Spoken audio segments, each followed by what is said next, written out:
Hello everyone, welcome to Persona 2 Innocent Sin.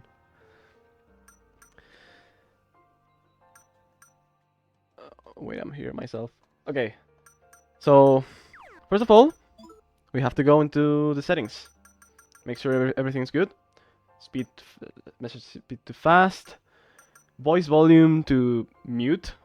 This is really important because we get rid of the voices. That makes the cutscenes go faster. And cursor memory on. That's basically it. We're gonna be playing on easy difficulty, and let's just go. 3, 2, 1. Let's do this. Thanks everyone for the good lucks. This is gonna be a long one.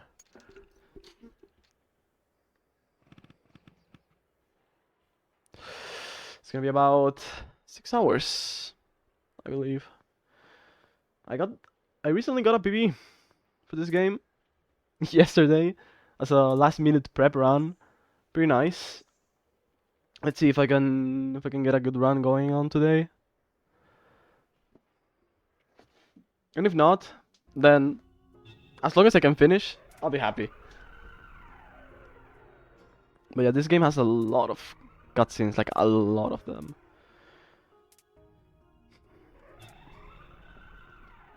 Like this one right here is gonna take a while. Like the intro is about 15 minutes or less. Yeah, all I need to do is finish the run. I also made sure to have a bunch of save files all around the game, just in case anything happens. In case I get like a really bad game over, and I need to start from somewhere. I'm just not gonna change the name of the protagonist.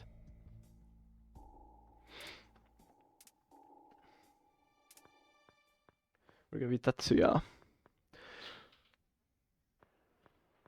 So yeah, contrary to the other Persona games, the protagonist actually has a canon name because he appears in the sequel, and he's not the main character, so he needs a name.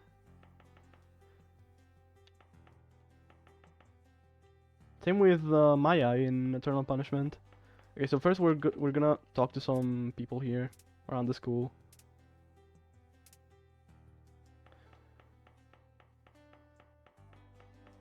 Not much going on yet. Also gonna get these quick chests.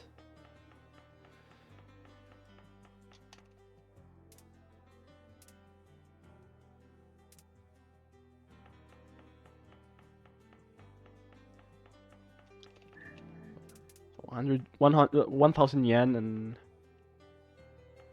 some antidotes. We're gonna need those.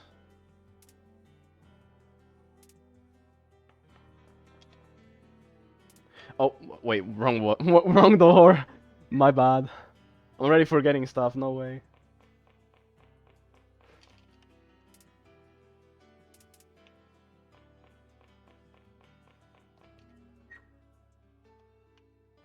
Yeah, that's it. That's all of the gameplay we're getting for the next 12 minutes.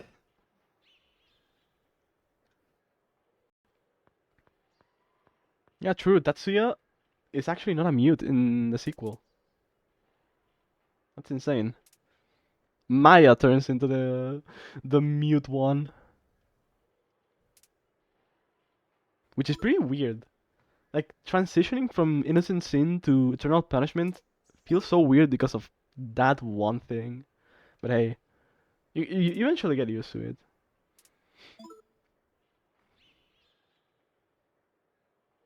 Oh yeah, diagonal running. We're gonna see a lot of that. Running diagonally is the fastest way to move in this game.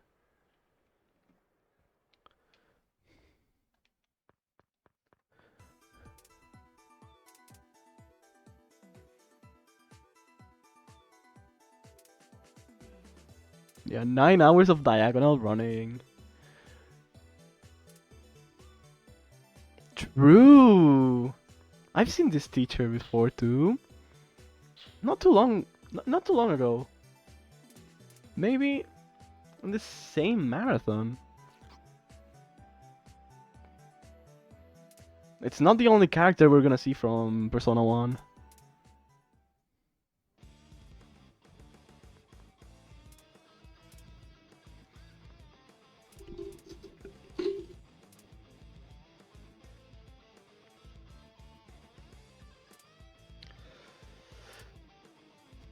Like, it sounds like a Doom speed run. Oh, true.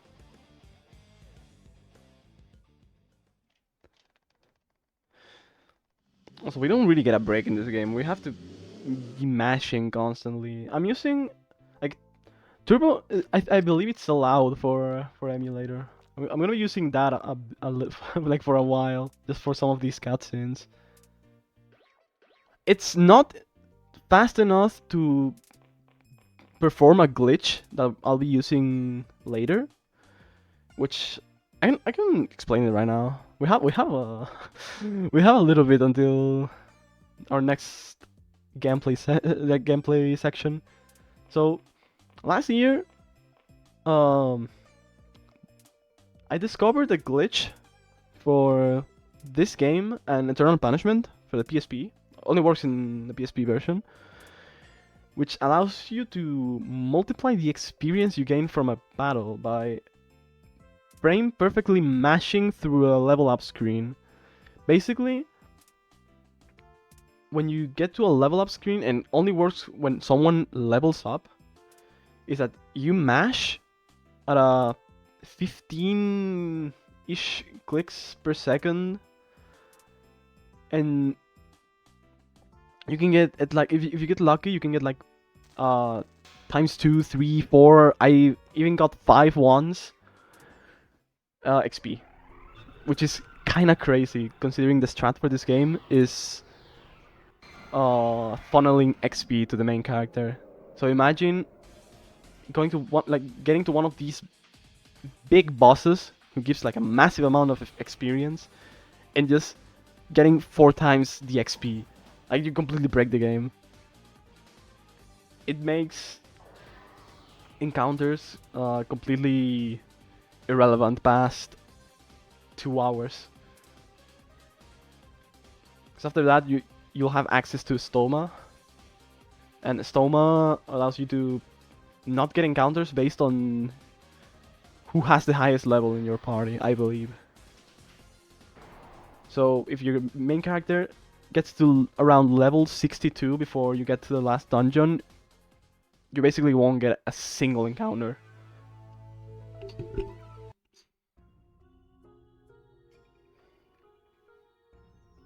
And that saves a lot of time in this game.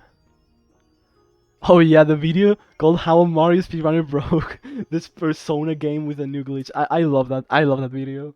The title is so funny. But yeah, encounters in this game take approximately like an average of 25 to 30 seconds. That's a lot of time.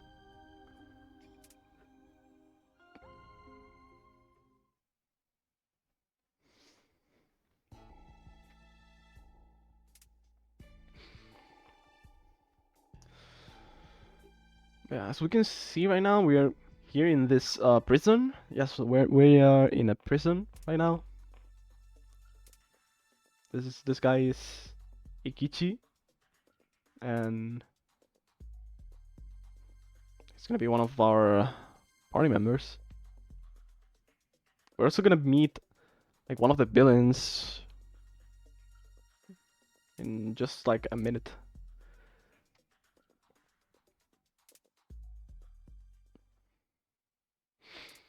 This is the Joker game.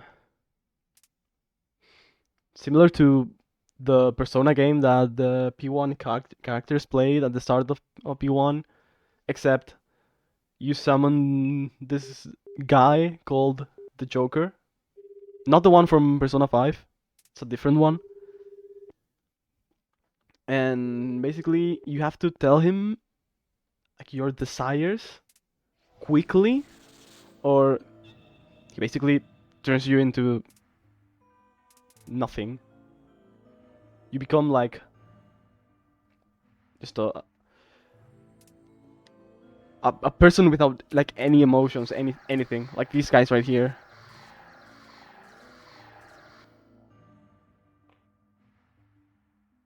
So these guys are gone.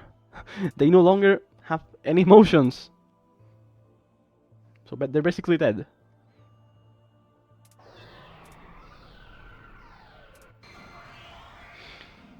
And the story of this game revolves around,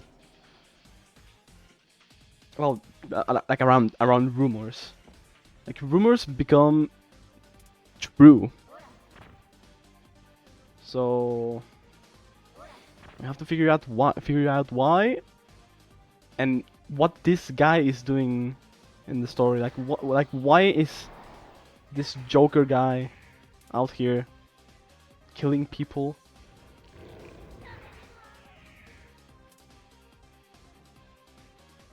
I'm gonna try my best to explain the story, but haven't played the game casually in a while, so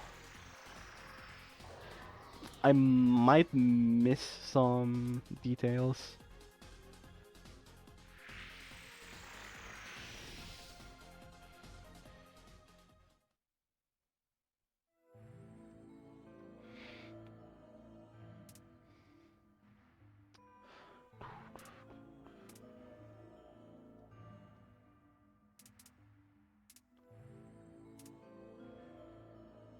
Quickly going back to the glitch. The reason why I said that my turbo isn't fast enough to perform the glitch, it's because if I had a turbo fast enough to perform the glitch, this run would become pretty brain dead. Because you could just get to level 50 after the first two bosses, and yeah, it kind of breaks the game. It makes it not really fun. So I believe turbo is not allowed for the glitch. I mean, actually, I'm not even sure if it's like, yeah, no, I don't believe turbo is allowed for that. Specifically that. It's not allowed in console at all because, well, you really can't get turbo to work on console.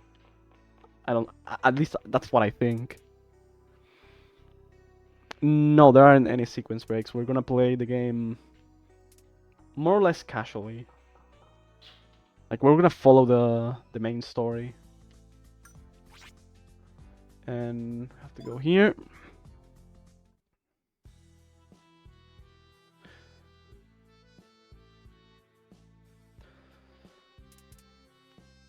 I believe there isn't like any big sequence break in like most RPGs I know of.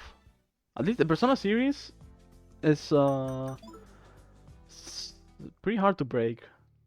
Not many sequence breaks are known, if any at all.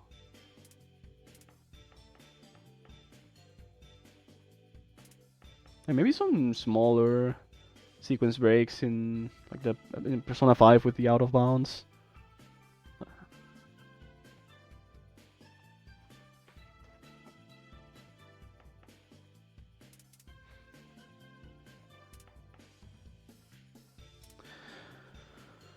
Okay, so this guy, the detective, is gonna spread the rumors for us. We're gonna take advantage of that to like get some weapons later.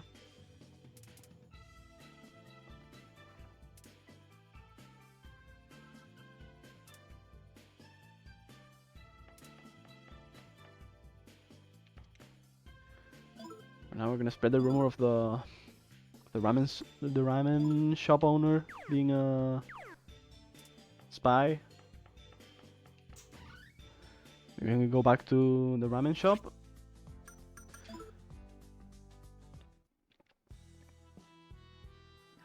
Now we can get ourselves some weapons.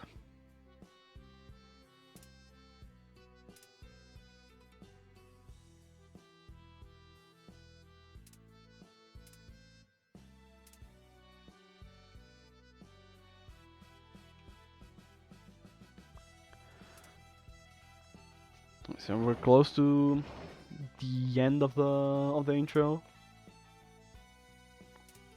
And we're gonna start the first dungeon, which is the high school.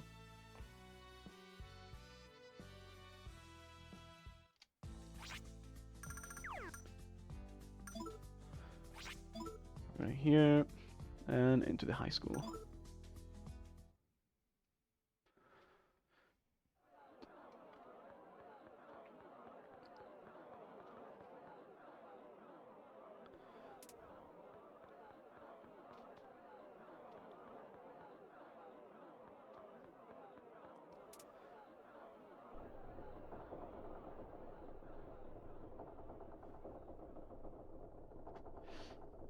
I don't really remember what happens here in terms of the story, but I know what we have to do. We have to smash some clocks. Now we have to go to a bunch of classes and just destroy the clocks in there.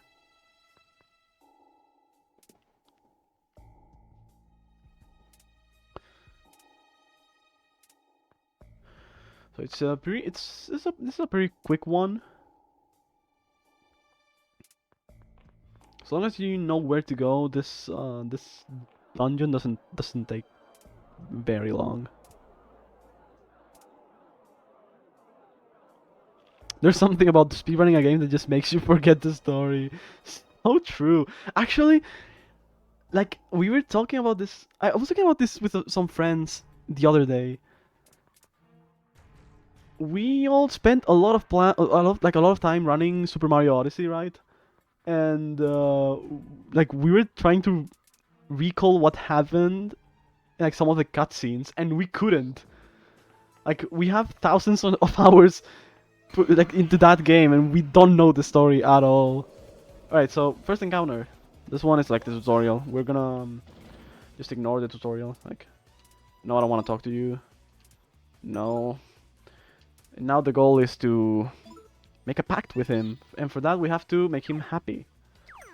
For that we have to this right here. No, not this one. That's miss input. It's this one.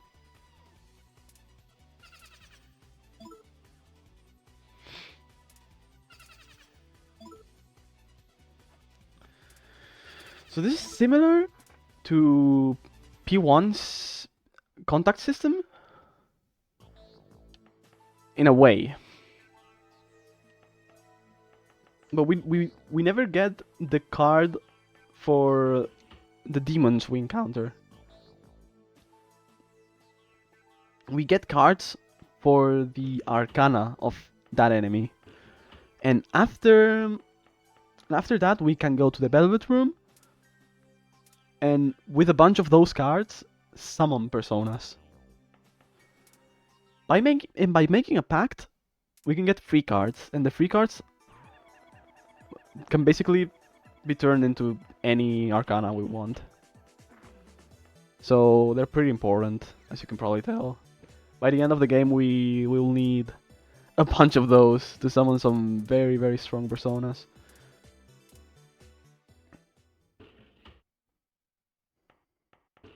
Oh, say hi to Maya and this girl I definitely haven't seen in the previous game.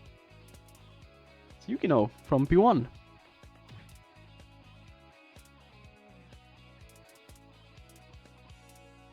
And these two are the other two party members that we're gonna be controlling.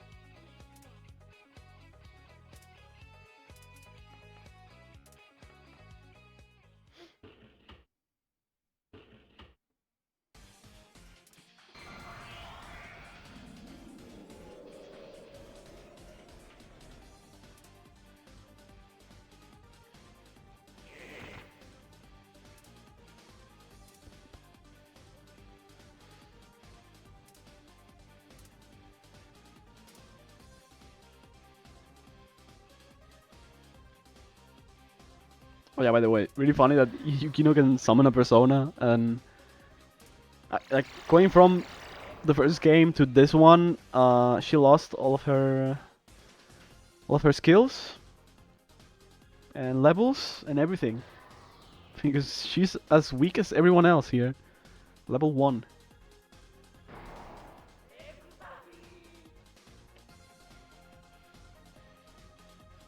Could be cool to like have some of the stats from the first game like into this game, but that would probably break it a lot.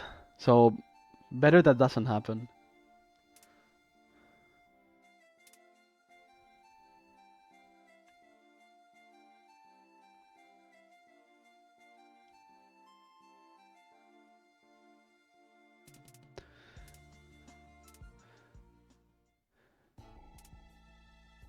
Ran Devil in Devil Children Book of Fire. Yeah, I definitely played that game.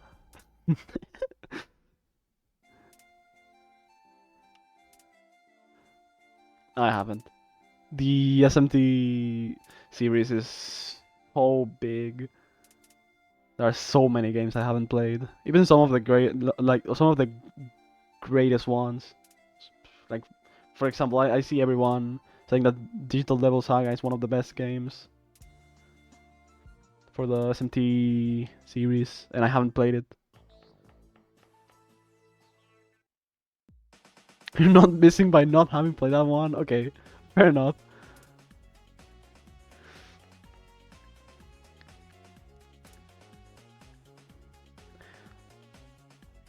I'll try to play some of the bigger ones at some point because I'm still missing a lot of them. Like, I don't know, SMT4A. I haven't played that one. Haven't finished Eternal Punishment, and yet I broke that game with a glitch.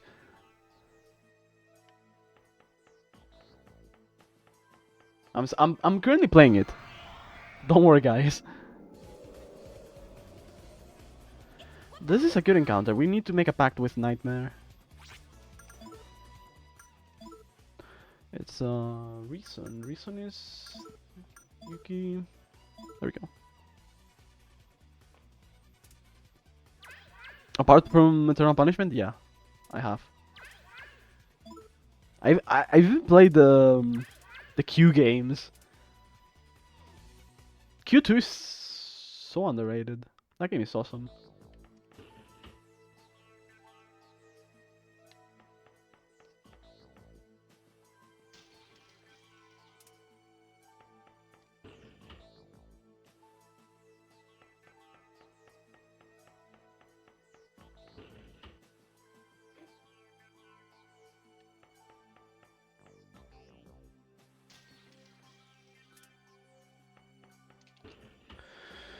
Okay, so next one, class 1D.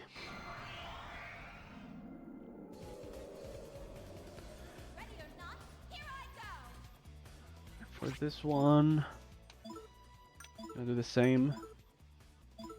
We don't really need many cards right now, so I'm just mostly gonna be making some pacts.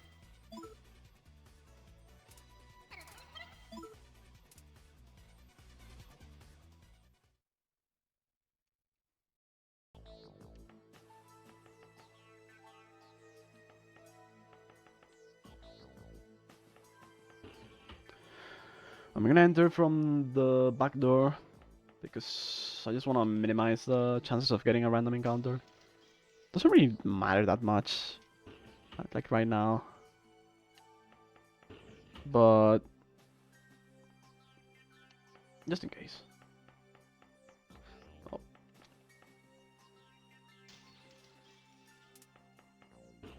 Yeah, they're going with like through the whole alphabet with these Persona spin-offs. Like, come on.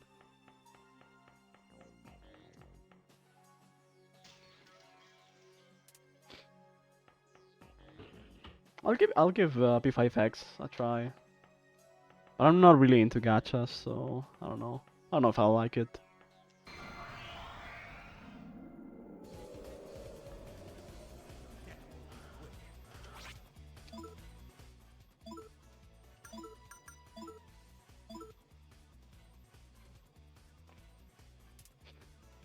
We already have 3 packs, so we're not gonna make any new ones yet, unless I get like a specific encounter that I want.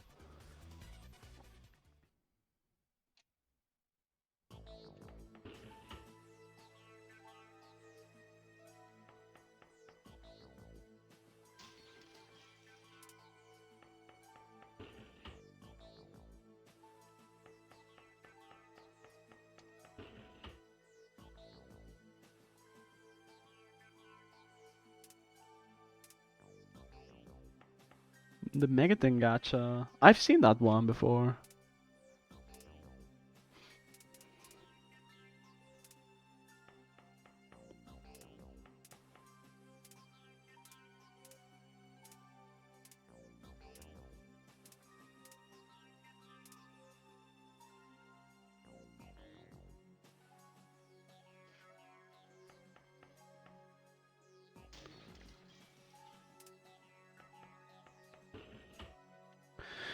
Right. All of the clocks are gone. So now we have to go into the teacher's lounge. Yeah, we already have a pact with Nightmare. Okay, you didn't have to talk to me. I was gonna talk to you anyways. So we now need to interview. No, that's not Maya. Interview with Maya.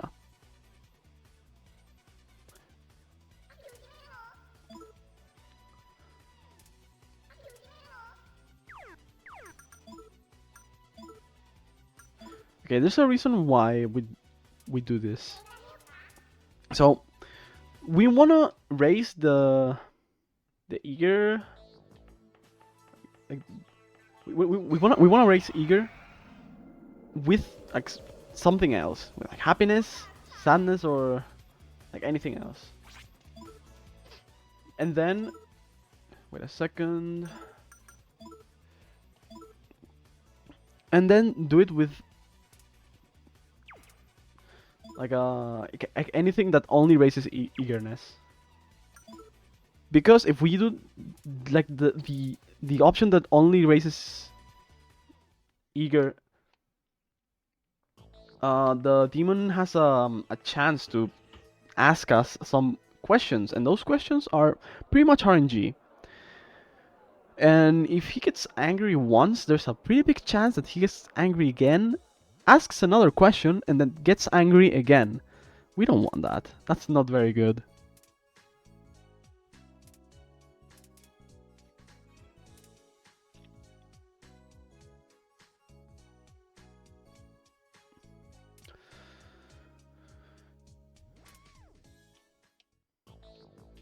That doesn't happen with the other emotions. Actually, yeah, I think it might happen with the angry, yeah, the angry gauge.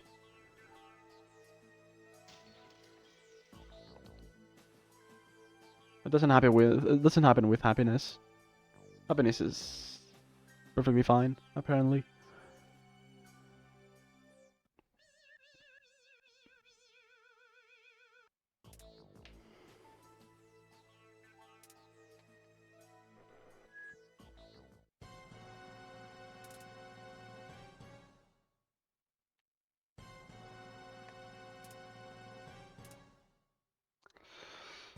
Alright, we're almost done with this section. Now, just have to go to the janitor's room, get the clock tower key, and face the boss. The first boss of the game. I'm gonna be saving before every boss, just for safety.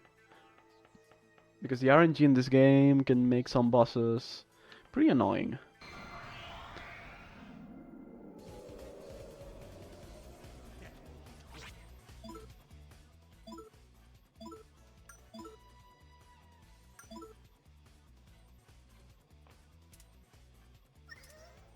Like for example, there are some bosses that can cause the party like something like confusion. Let's say confusion in this game is uncurable. There's nothing in the game that you can use to cure confusion. So if you get confused by a boss, pray that you get out of the confusion by yourself. That's pretty annoying because some bosses do have some annoying attacks that cause confusion. There's one pretty early on that does that, and I don't like that one. Many of my runs have died to that guy.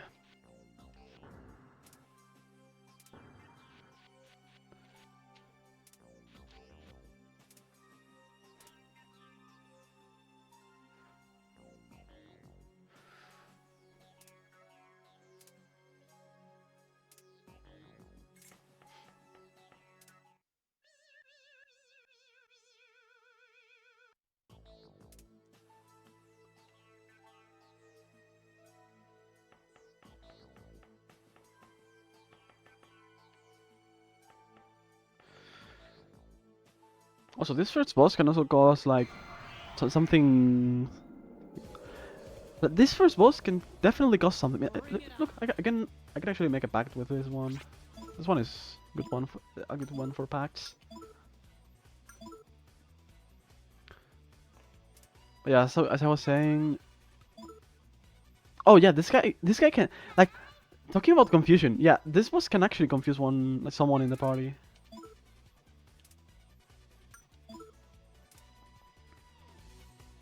Like the first boss of the game can already do that. That's crazy. And if that happens, if that happens, we might not be able to do the a fusion spell.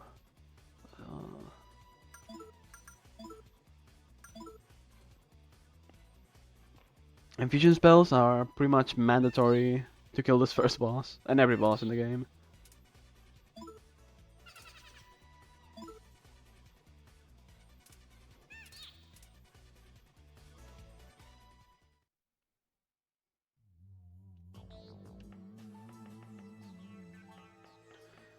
So again, safety save before each boss, just in case. You never know. Just a quick save. No, I don't want to save again. Hey, it's not that deep. Come on, just get in.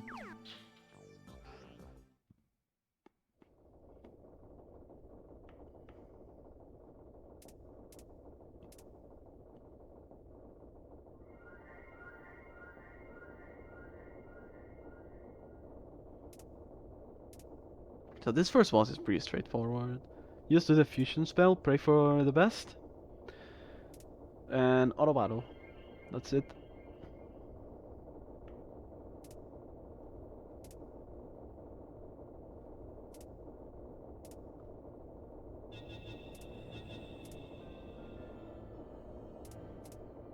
So I'm gonna explain one of the main exploits of this game. You can look at the turn order. If the enemy goes first, you can guard with everyone, cancel the turn, and then the enemy, and then you would have guarded the enemy's attack, and now he's in last. And now you can after canceling the attack, you can just do your attack, cancel it again before the boss goes, guard with everyone again, and repeat the process so you can guard every single turn. It's a pretty dumb exploit, but it works.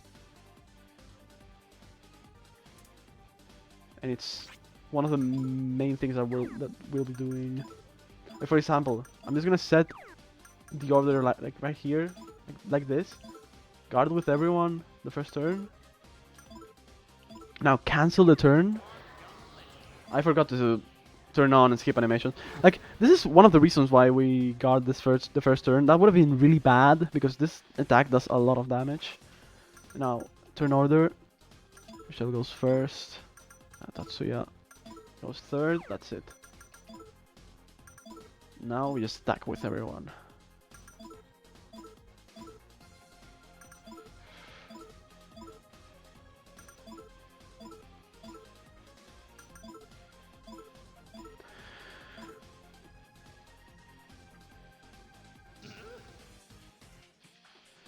And that's basically it.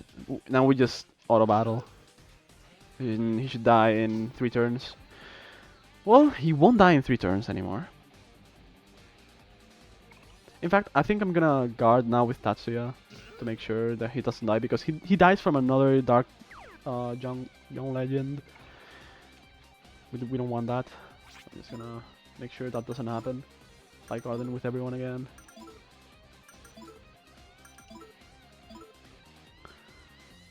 Yeah, the guard exploit is pretty dumb, honestly. It makes the game so easy. Now everything's fine. We just do another one of these with Tatsuya.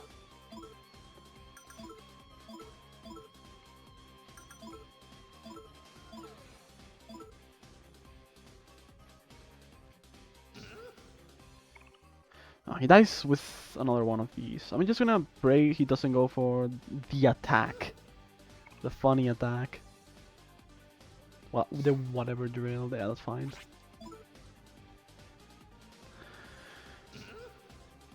And now I'm gonna try the EXP dupe. See if it works. I have to focus for the mash. And it worked, nice. We got up to level 7 instead of 5. I got it like twice, which is honestly pretty good. It's not really important at the start of the run. It does help a little bit. It's not necessary. Like, it's not necessary. I'd say after like the 2-hour mark, every boss after that is pretty important to get it. Because if you don't, then Stoma might not do much. And we want to avoid that. Like, one of the main things with the routing of this game is making a Stoma work for the most part. Even before the glitch was discovered, the run was... like, the route is done around the Stoma. It saves a lot of time in this game. As I said, the encounters take an average of 30 seconds each one, which is a lot of time.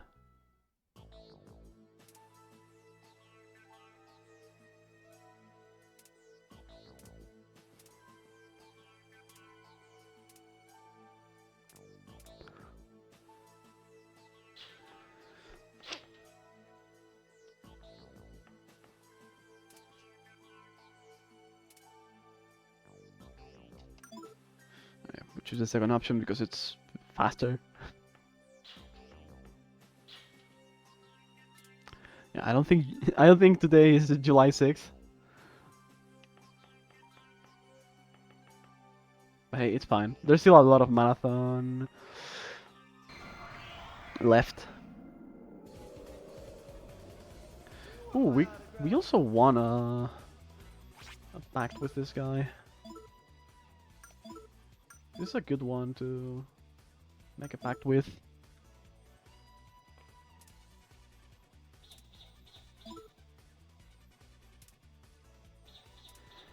Oh wait, this is I'm doing it wrong. My bad. No, P2 usually looks this good. It's probably just the emulator.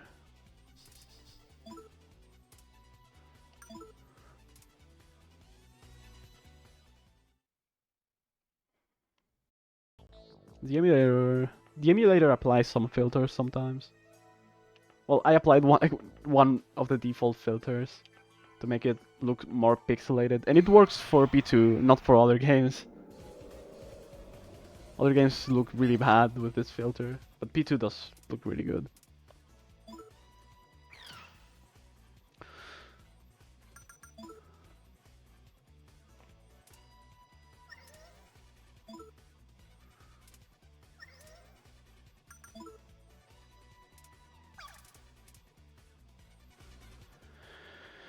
Alright, and we're done here. Out of the time to get out of the high school. And now Oh, what am I doing? We go to Yumisaki.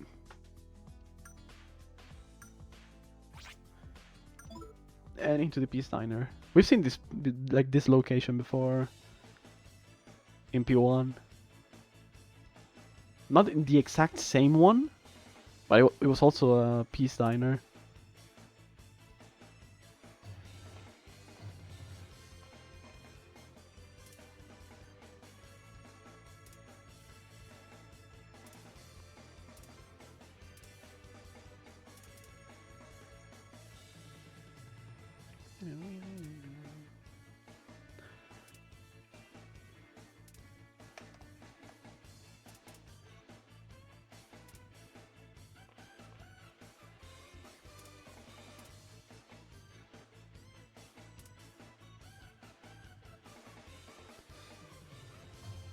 Alright, and that was it.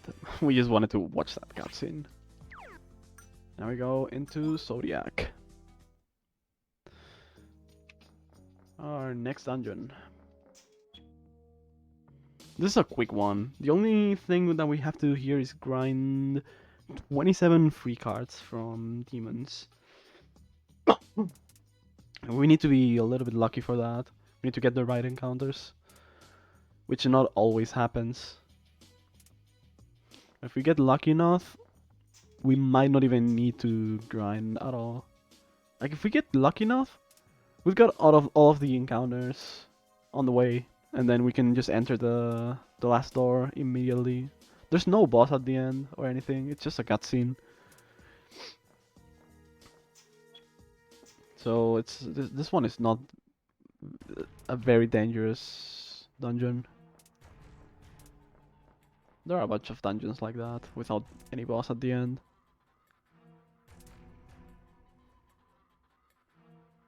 Mostly at the start of the run. As we get more into the late game, there are gonna be multiple bosses per dungeon. Some of them being really annoying.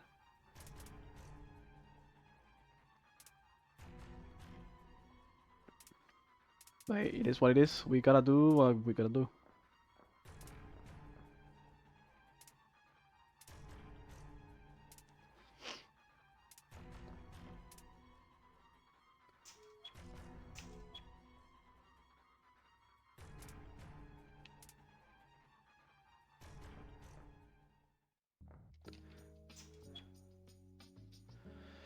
Alright.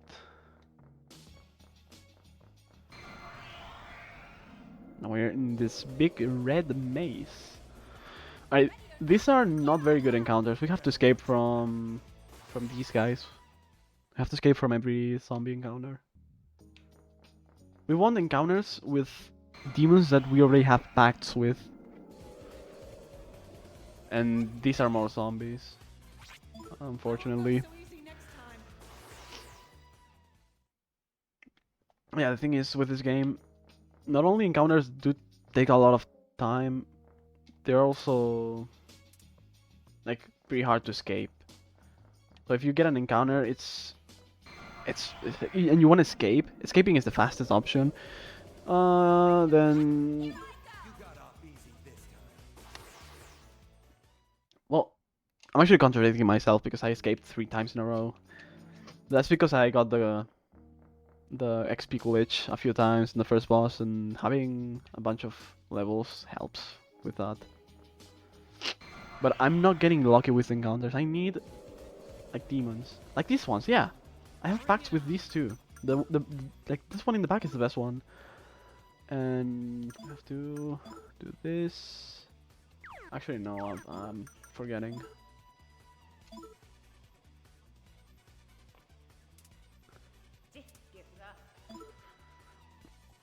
This one is encounter that gives the most free cards out of every encounter here.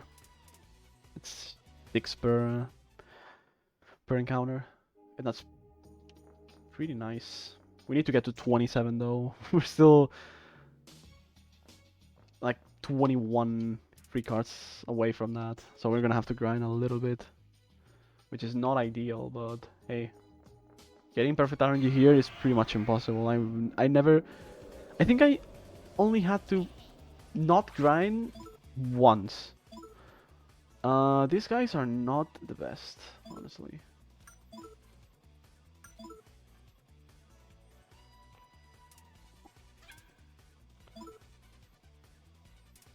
I can make a quick pact.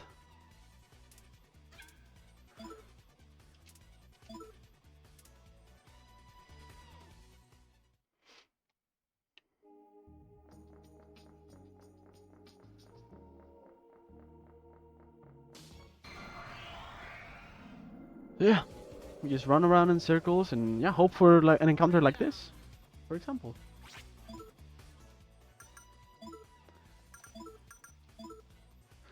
I always forget that by mashing X at the start of a random encounter, the fight starts a bit earlier. Because the characters are like talking, and if you press X, you kinda interrupt them. Bit weird. I didn't even know that before, like a few days ago. I learned that by mashing X randomly. The same way I found out about the, the XP glitch. Just randomly mashing X. Oh no. Okay, so this guy is angry at me, so I don't know if this is gonna work. Does this make the guy angry? Yeah, it does. Never mind, that's fine. I have a contact with these other little guys. My phantom.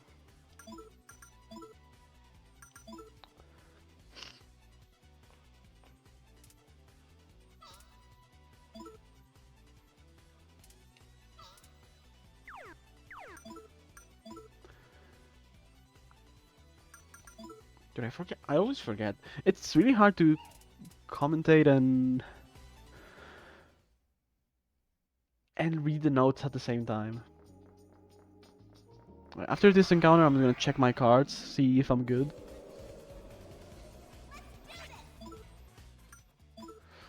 Oh yeah, I make them angry. Oh no, that's not good. Well, if you make a demon angry and you have a pact with them, you lose the pact.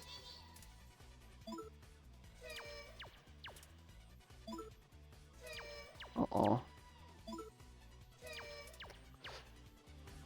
Oh my... Oh my god.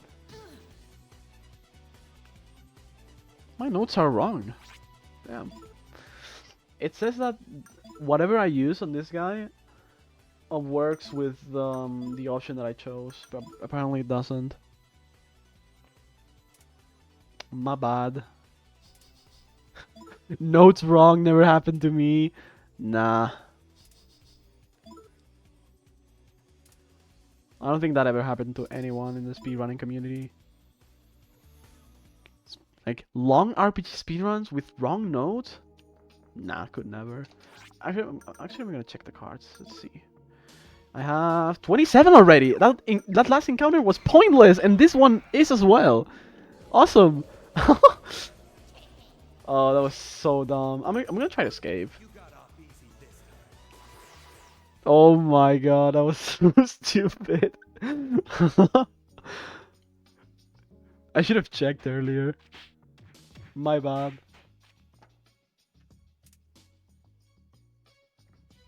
Not very optimal.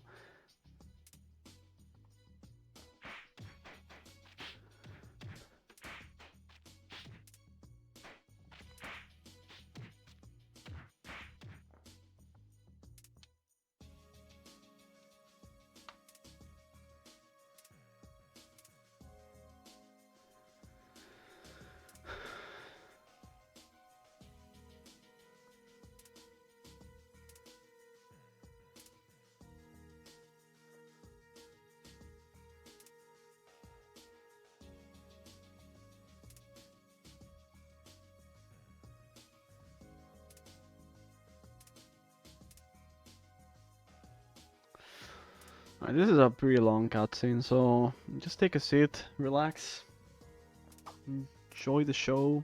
try to read the text. Pretty hard, honestly. It's going like it flashes on screen for like 3 frames.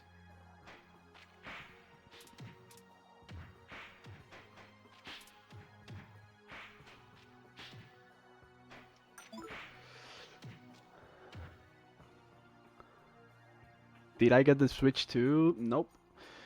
All of that money is going to travels and everything this summer.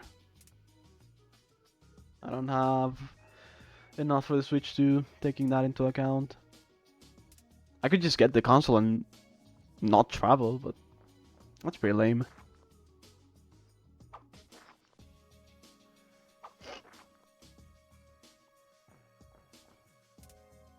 But I've seen a lot of the new Mario Kart. It looks a lot of fun. And also the loading times for the Mario games are crazy. Like as a big SMO speedrunner, Mario Odyssey is gonna it's gonna feel so weird with those insane load times. I'm gonna save a lot of time whenever I get one. Like I really want to get one only to PB Super Mario Odyssey by 50 seconds, and then leave again forever. 500 euros only for a single PB. Yeah, things are definitely going on in the Odyssey community.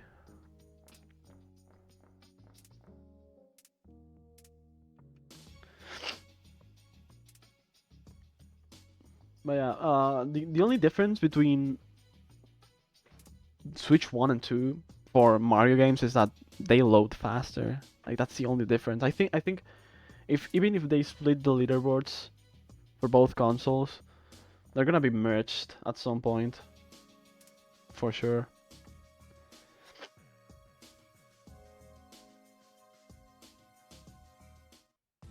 Alright, so now we have to go to Hirasaka. We're gonna buy a lot of stuff here.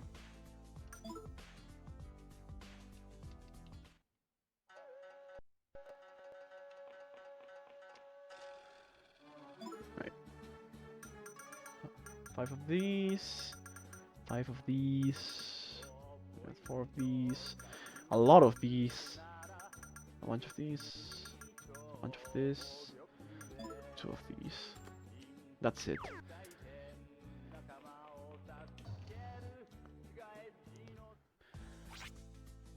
The numbers don't have to be exact. Like they don't have to be really precise. As long as they get a bunch of everything, it's good. Mostly for like I don't know, maybe a random encounter goes bad and and someone like it's anyone like someone in my party gets possessed or angry or poisoned or anything.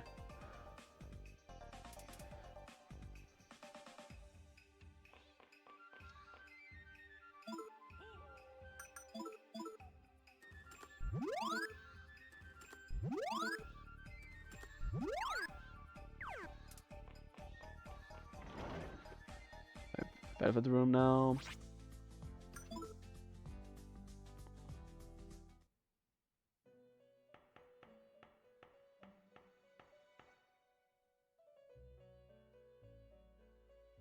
Yeah, the price is not the best. For the console, it's not that horrible. The games are the problem. Like I've seen, I think it's better to just buy the Switch 1 version of the game and then get the upgrade in terms of price. Okay, so I need Emperor 27.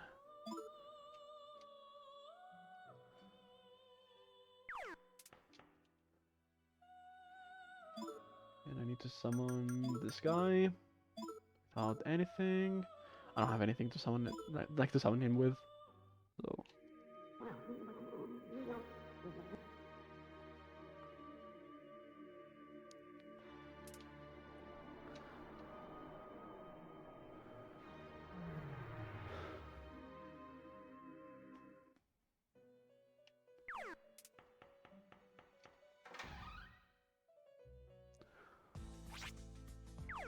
Oh, I forgot something. I wasn't paying attention. Oops. Good thing I realized now, and not later.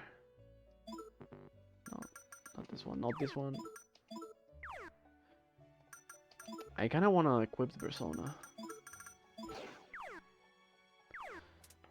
I need to focus. I need to focus up.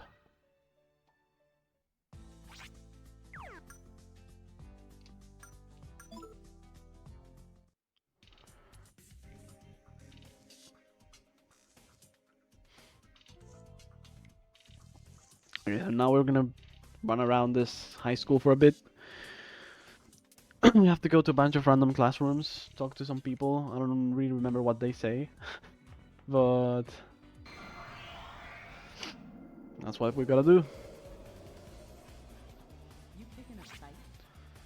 Alright. Phantom. I have a pact with this guy, so that's good.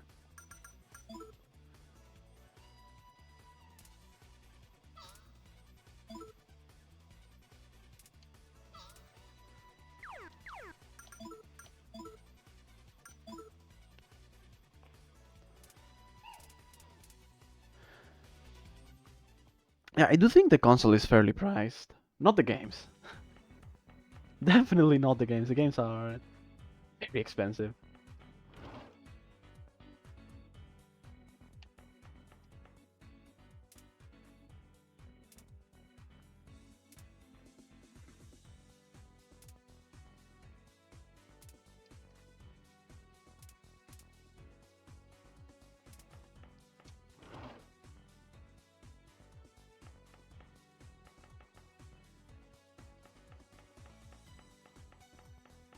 So in terms of encounters, right now we don't really need to grind for cards, but having extra free cards is always good. So we're gonna make pacts whenever possible, and if we can get free cards, that's good. We need them. We need them. If not now, definitely later.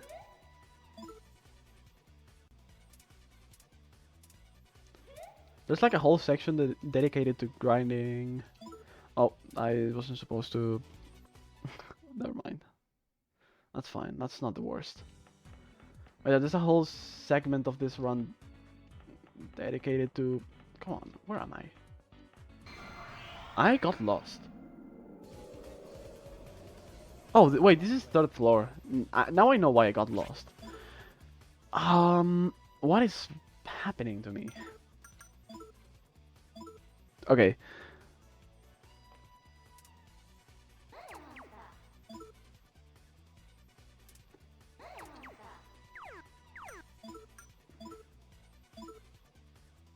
Okay, I know. At least I know why I got lost and how to fix it. I'm on third. I'm on the third floor. I'm supposed to be on the second one and go into this classroom. There we go. That wasn't that bad. And we need to talk to this guy right here, I believe. Yep. And now, did I go into? Oh my god. Okay, now I know why I got lost again.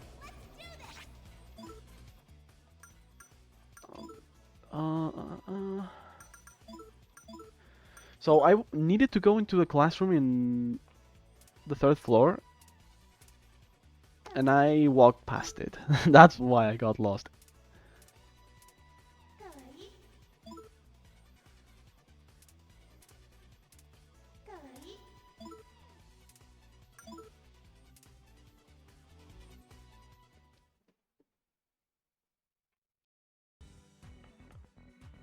Yeah, that's true. When they release more first-party games, I'm sure more people will be convinced of the like the price tag and everything. This guy, this little guy.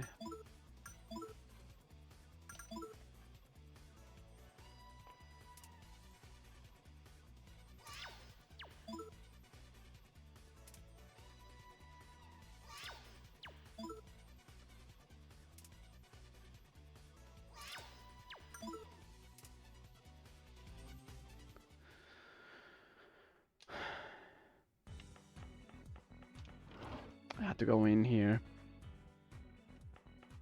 and talk to this guy right here.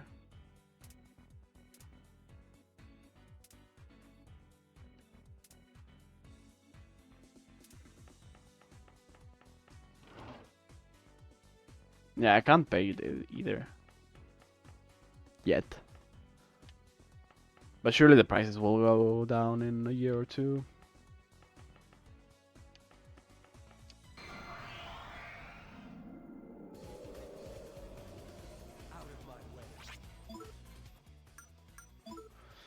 Alright, this guy.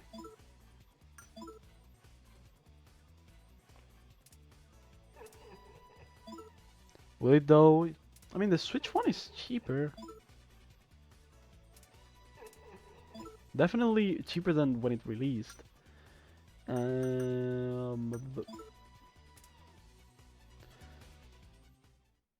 Nintendo never lowers prices for games.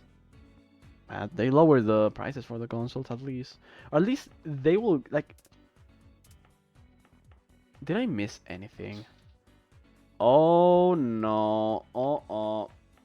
This is why you guys should pay attention when doing your runs. Because now I have to go all the way back to classroom 2-4. Because I didn't do the things in the proper order. That is not good.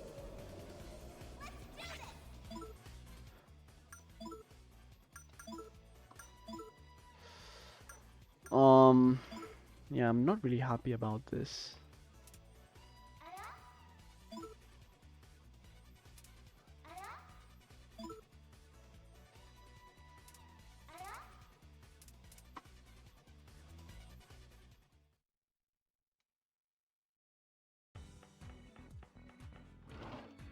Well, this isn't good. So now, after talking to this guy, right,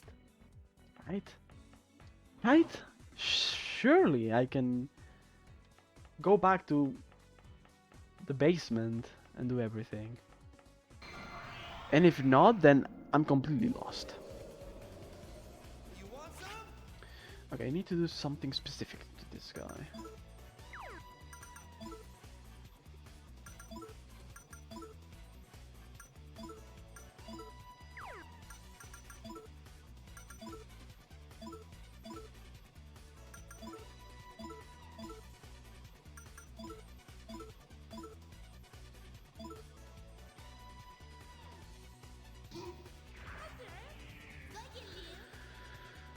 There's a reason why this is not very good, and that is because we went to the sushi shop before to get something.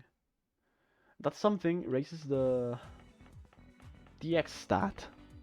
We need that to kill enemies in the basement. And we're gonna run out pretty soon before even reaching the basement. Yeah, there we go, that was a mistake.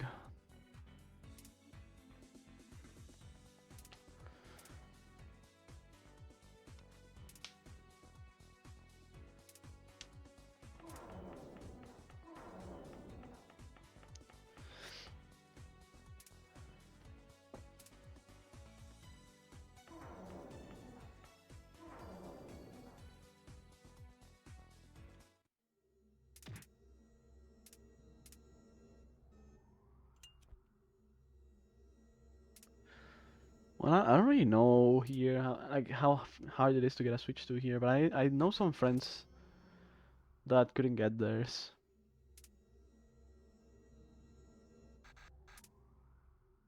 But yeah, PS5, the PS5 thing was like a warning to what was gonna happen to console gaming.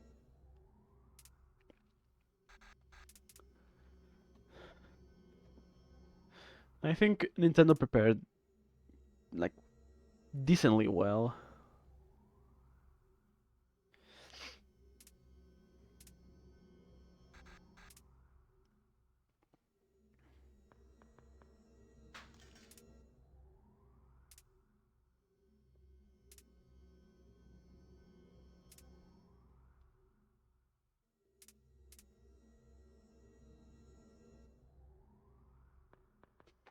Alright, now we have to run 3 laps in this basement. Yeah, pretty simple stuff. Just run 3 laps.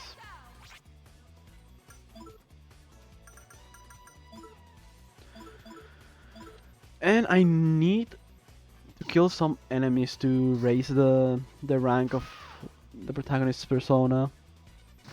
We need that for a future boss. We can also get some extra levels here.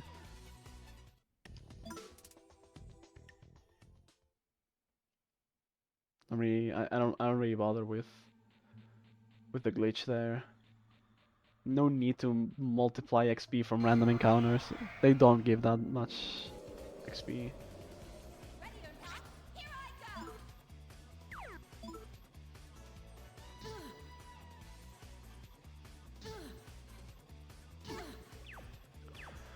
That is not good. Oh wow. Let's see if I can just talk out of this situation. Oh wow. Wait a second. I might be cooked. Yeah,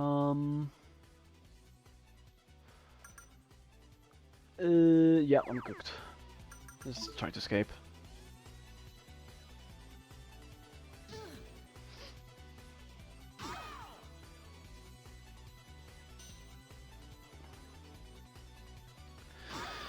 This is like a thing that happens with marathons. You always get the worst possible outcome every single time. Like, I've never had this happen before.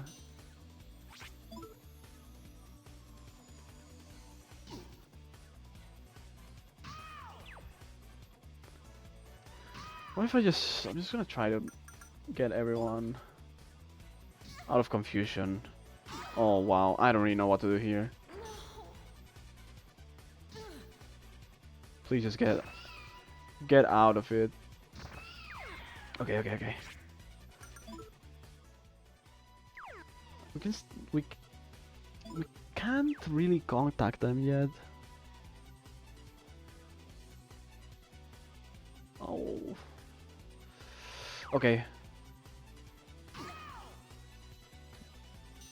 We might be fine. We're fine.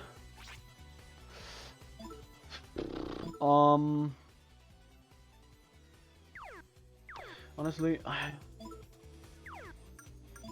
let's just do this. Wow, I'm so confused. I never had to face a situation before. Wow. Sorry about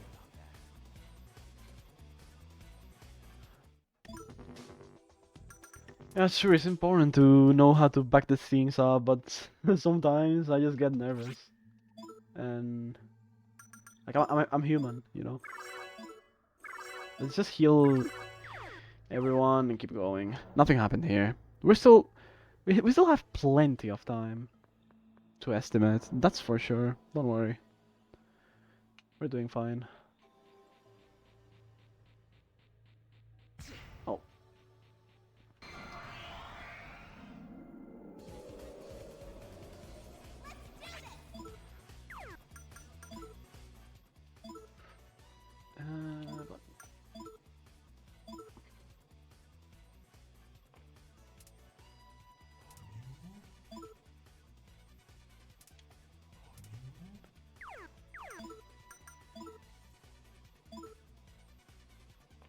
But the thing is, I don't really want the run to die here, just yet. Like just yet because I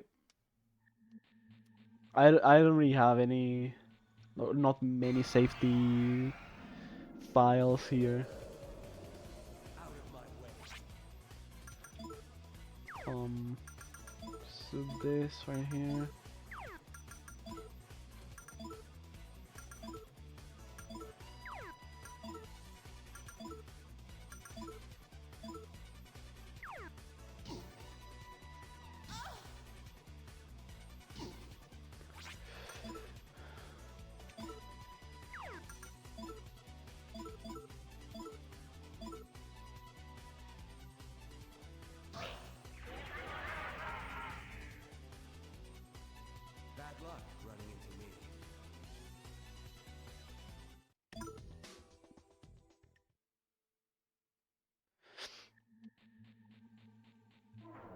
Like, that's one lap. That was one hell of a lap. But hey, we're good.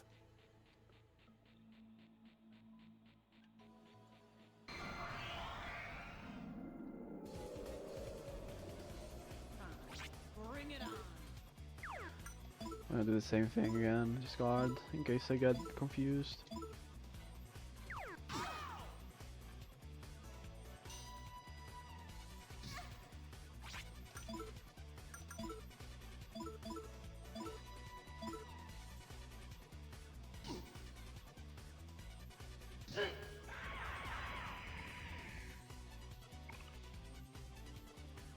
Okay, we need our main character's persona to reach rank 4. We're almost there. Almost. On level 4, or rank 4, I mean. You want my autograph? Uh, he learns. What is it? Straight slash. With straight slash, we can get a like a really powerful fusion spell for one of the bosses coming up.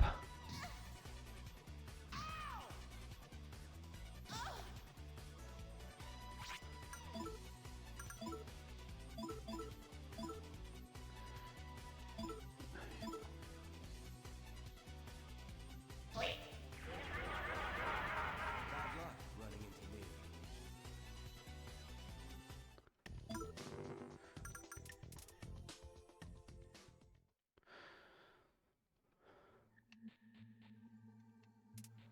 Alright, we won't be able to kill any enemies in one hit from now on.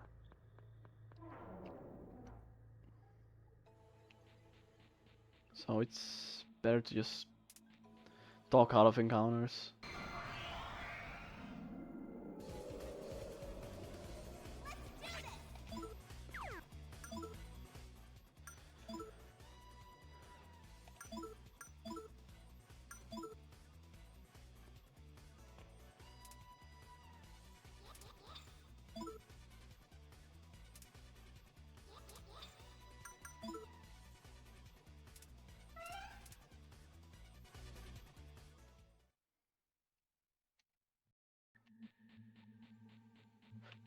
It's up here.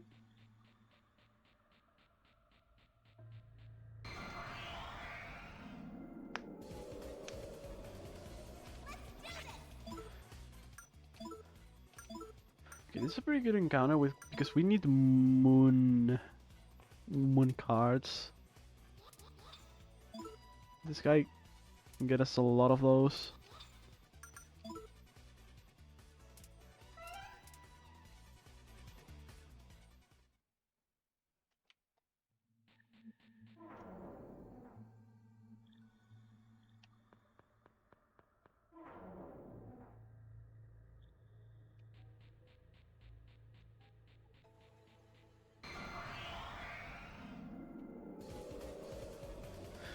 You picking a fight? You're gonna talk to me? I was gonna talk to you anyways. As long as you don't get angry at me.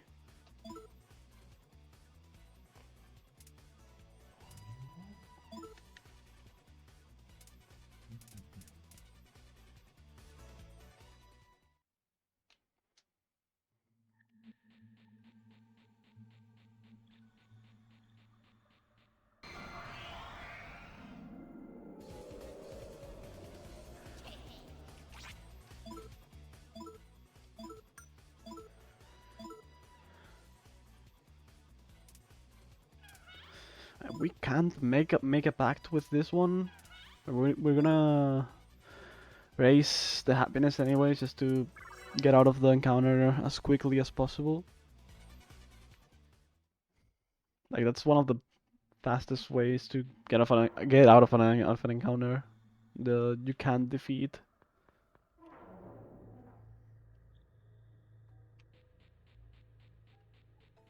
Oh, that's fine. It's pretty hard to not walk into those tiles.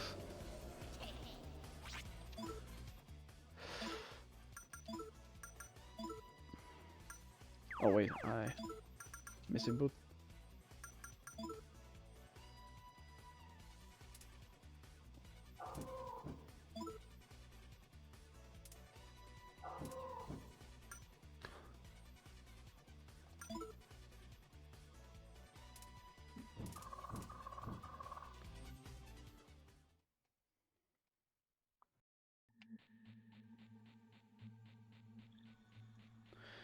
And I believe this is the last lap.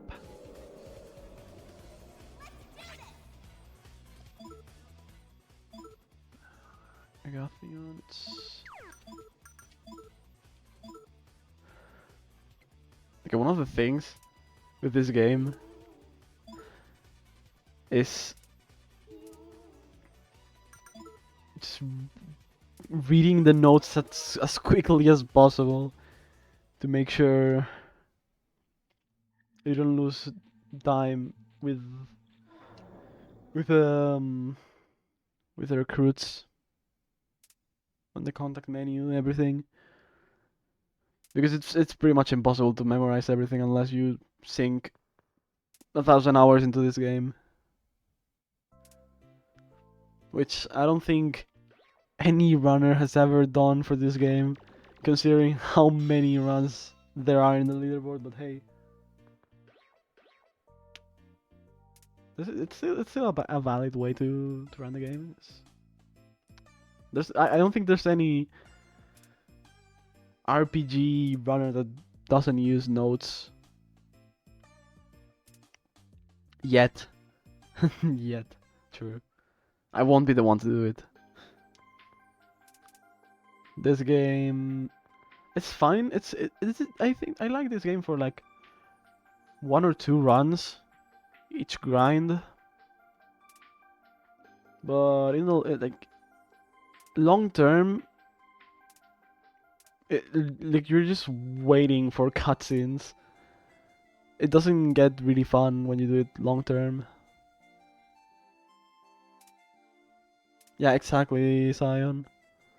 I do that too for Strikers, and I have like a few hundred hours into that game. I love Strikers. But yeah, I also need notes for that one. Only for bedroom segments and like a few extra things that I need to do in a few of the jails.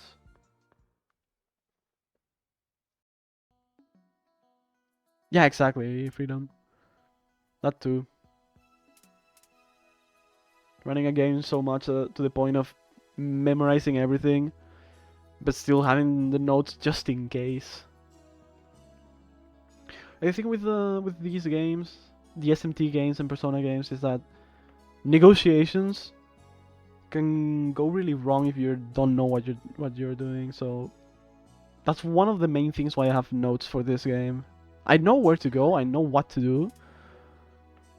Well, that that sounds a little bit it sounds like a little bit of a contradiction knowing what happened in this dungeon, but hey, that happens when I'm doing a marathon run sometimes. You don't put your 100% focus into the game, and sometimes it happens. Yeah, exactly. A comfort blanket. That's a good way to put it. Oh yeah, P3R without notes. That has to be really painful. I've run that game before, and I also have like a huge document just to know what to do each day.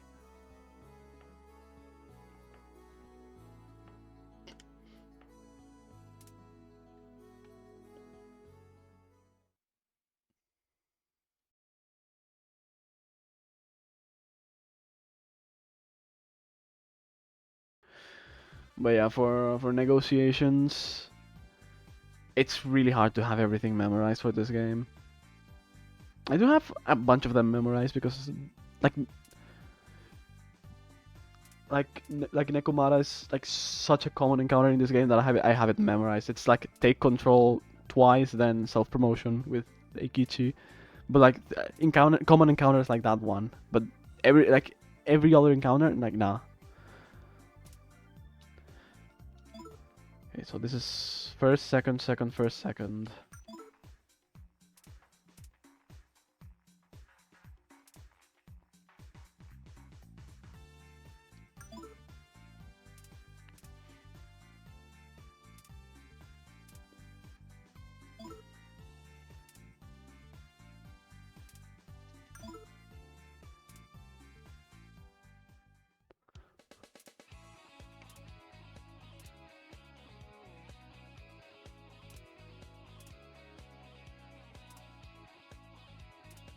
Final Fantasy 1 PSP. I haven't seen runs for Final Fantasy 1, but I mean I can understand why notes are still important in an RPG. Like even that length. The thing with the story runs is that at some point you probably won't need the notes anymore. But I couldn't imagine like any of the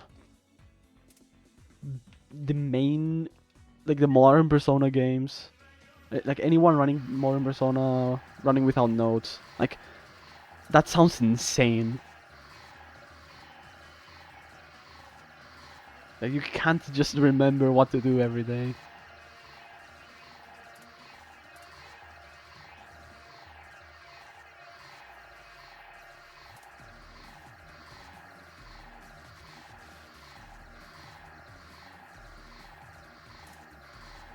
Equipment glitch. That sounds funny.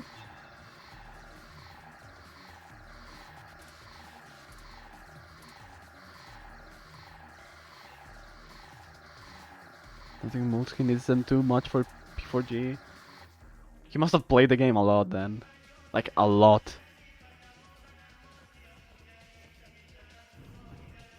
I should get into Golden. At some point. I wanted to, but like I don't even know where to start with that game. It's so intimidating with those RNG manips and everything. And I don't really want to run NMG.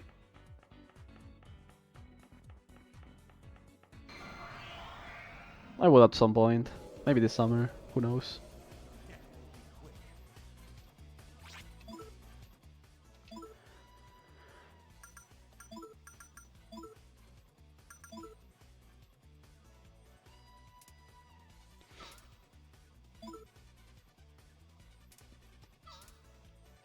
Uh,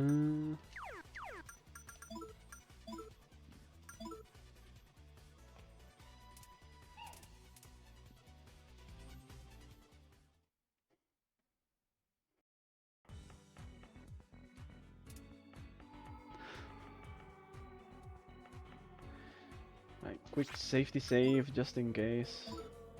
I don't think I need it. This boss is pretty easy. You know, after what happened in this run in general, like I can't really trust myself that much.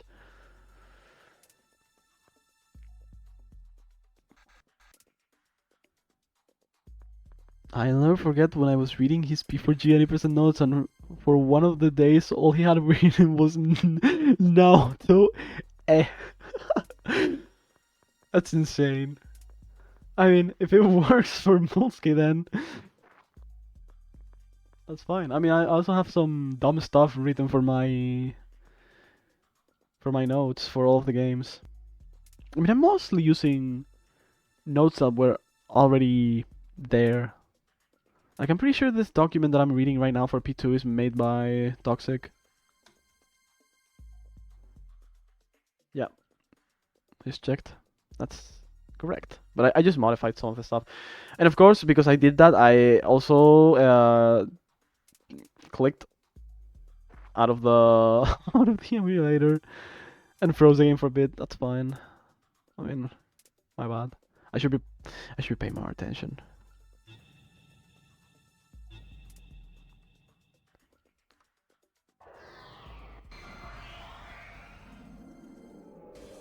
Toxic and Molesky notes are two ends of the spectrum. I can definitely tell. These notes are really well made. Like very, very well made.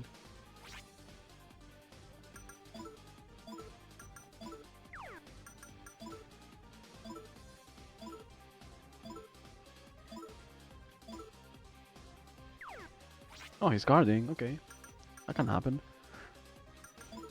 So basically, what we have to do is do this and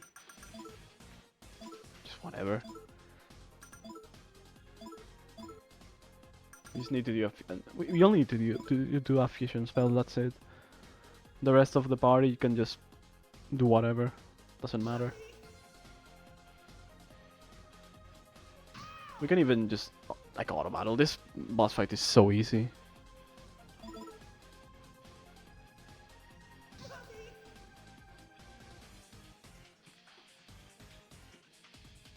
Like my guy isn't even landing this like the attacks. Poor guy.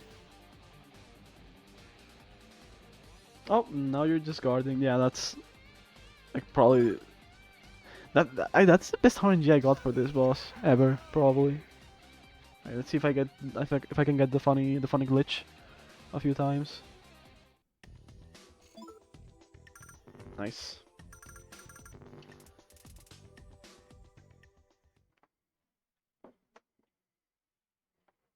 I got like 2 again. So level 12 is nice. I was theorizing like getting to level 14 at this point to make grinding cards faster, because if you can get to level 14 here, maybe you can maybe make a pact with Nekomara, and since that's such a common encounter in the next 2 dungeons, you can just grind a bunch of free cards from it. I need to test that out, see if it works.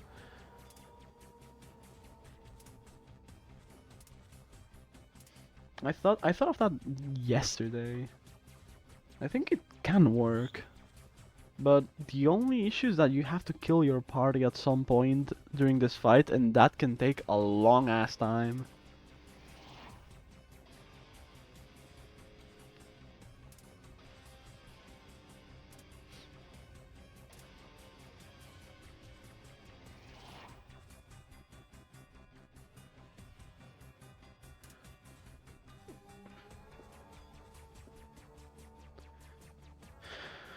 Alright, so now we're gonna do like a tiny segment of just going around asking people. We're just gonna talk to a bunch of NPCs. Not much. Then we have 2 quick dungeons that have no boss. It's just a race to the finish line.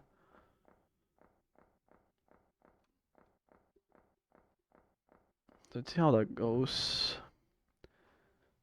These types of dungeons are interesting because all of the time save comes from not getting or getting as little encounters as possible.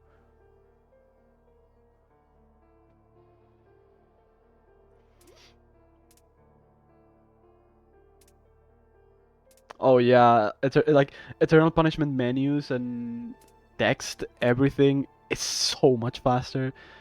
In Innocent Sin, like it's not that I'm menuing slow, it's just that the menus here are so slow. The animations are very long.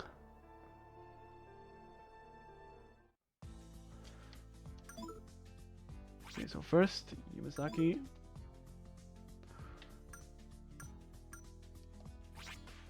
Okay, sometimes I do menu a little bit slower, but that's probably because I forgot what to do. Or I'm just taking it safe because I don't. Or yeah, maybe I should take things more safely because I'm completely ruining this menuing right here. But hey, that's fine. We got it in the end.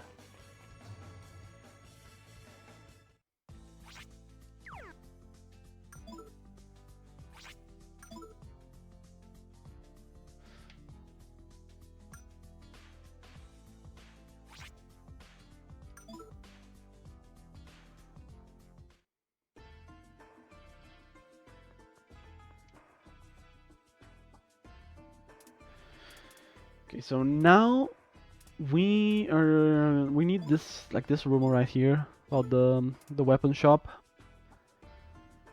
We're gonna later spread this rumor to get powerful weapons.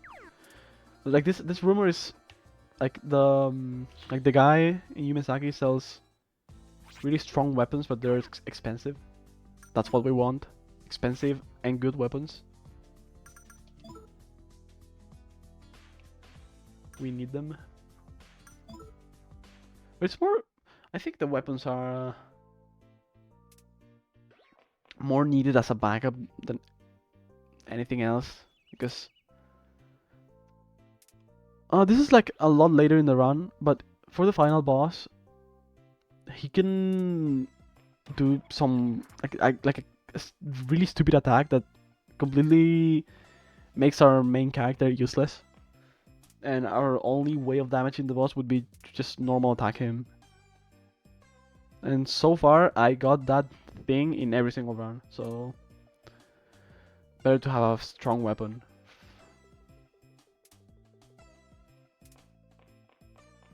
Yeah, turn order gets... it's saved in this game. That doesn't happen in Turn on Punishment, at least from the little I've played that game. And so we talk to this guy and then leave.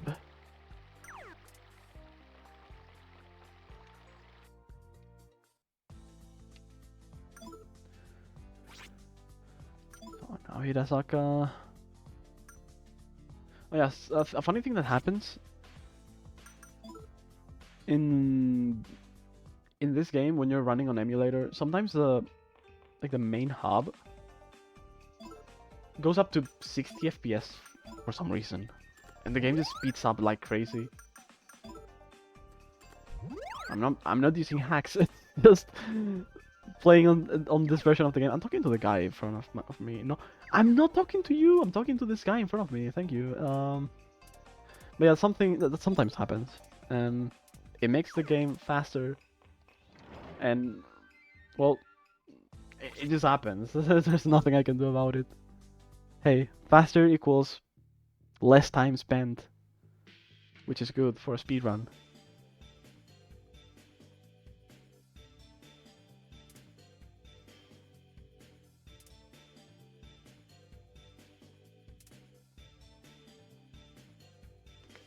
I don't really know why they changed the battle system that much for Eternal Punishment. I mean, I guess it makes sense just to make the game feel a little bit more different, but it is a lot different.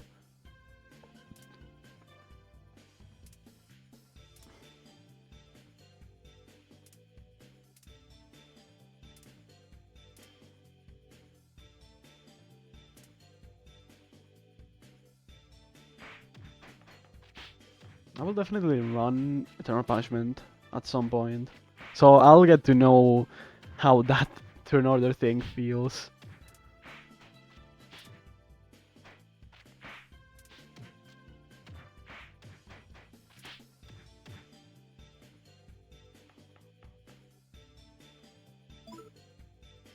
And now we spread the rumor of the guy at the shop, and we can buy stuff from him.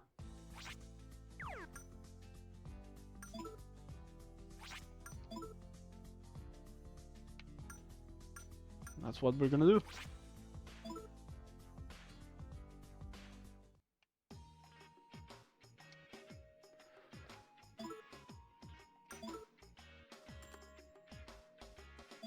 No, not weapons again. Yeah, that's one thing of all these menus. It takes, like, sometimes you just click the same menu twice because it takes a while to actually register you pressing like up or down.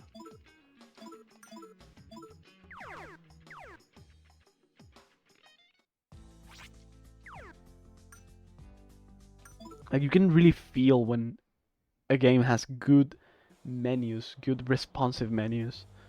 And those games feel so good to play. But this one doesn't have that. So we gotta go a little bit slower.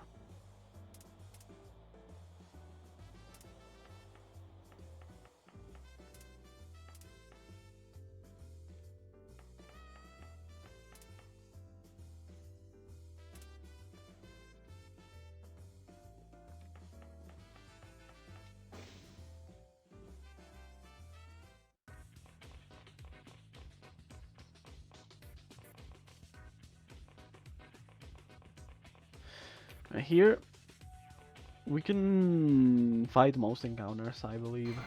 But some of them we have to run away from. Like, we can fight these guys. These are fine.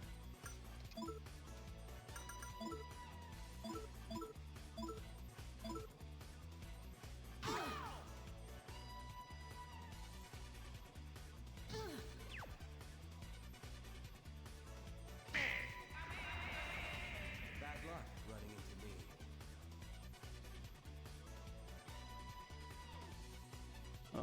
Of course. That animation, sometimes it just never happens. Like, yesterday I think I got it like 5 hours in. Like that persona mutation thing.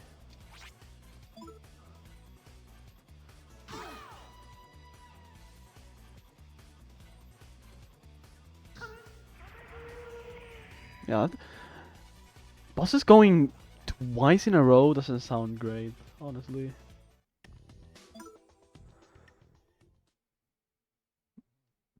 But honestly, us runners are also cheat in this game by guarding every single turn, even when we're not supposed to. I guess it's it's a fair trade. Okay, we're supposed to run away from the yellow ones.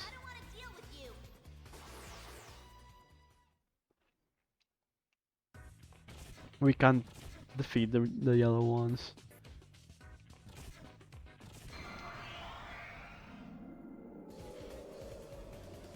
Out of my way. As I said, this is the only encounter in the game that I have fully memorized. I don't really need to read my notes for this one. It's so common. You're gonna see this guy a bunch of times.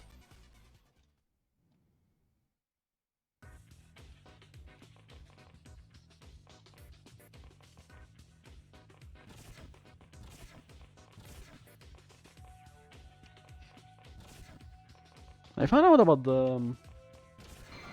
the guard exploit like right at the end of my casual playthrough during the final boss. It was so funny. It made it made it so unbelievably easy. I thought the game was just joking. Sorry about that. Proficient at talking to cat girls. Damn, so true.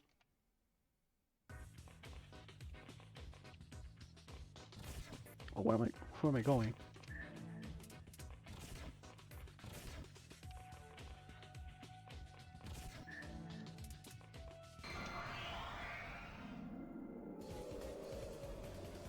Out of my Hey, it's not my fault if the cat girls are like always there.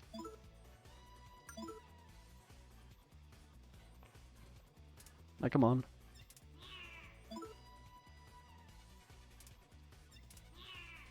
We gotta adapt.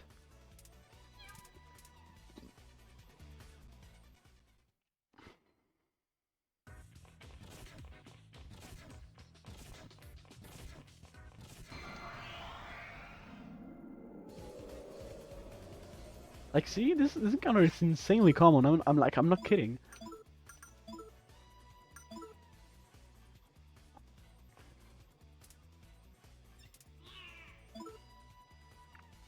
Too bad. Cards from this encounter gave us nothing. That's why I thought of maybe funneling a little bit of experience in the previous boss fight to make a pact and get free cards. This ain't over.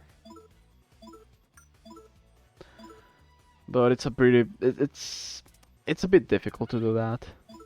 I still have to test if that works. I might do it sometime this weekend. I really care about the packs right now, but hey, sure, I'll take it.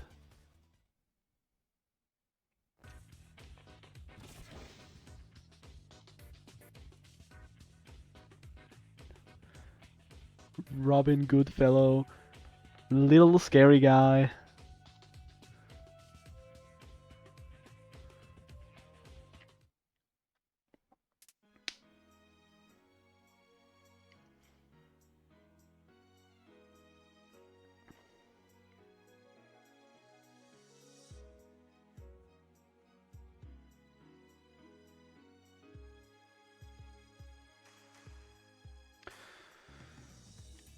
Well, now we get like a little cutscene here.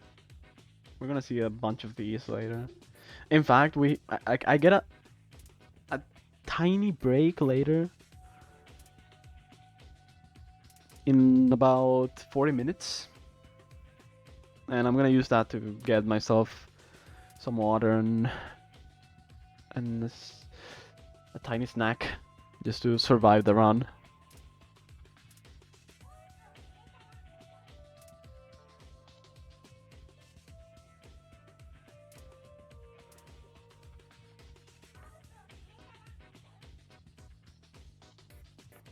For real, Robin is definitely an encounter. Like that guy, like in the previous section, the basement section, the high school, you can kill most encounters. Not Robin though. That guy doesn't die. He takes like 3 turns of fusion spells to kill, which is insane.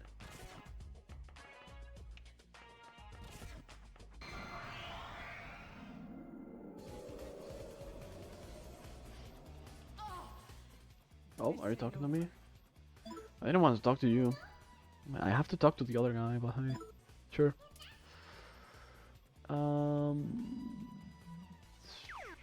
Health promotion.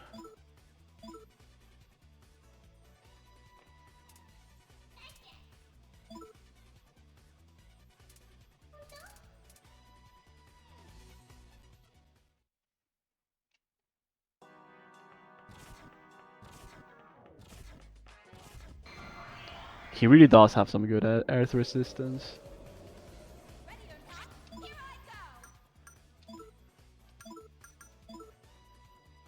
I need to... I still need to use the main character's persona a bunch of times to get it to rank 4 before the next boss fight. We should be fine. I think. Can probably get it in like an easy encounter. Wait.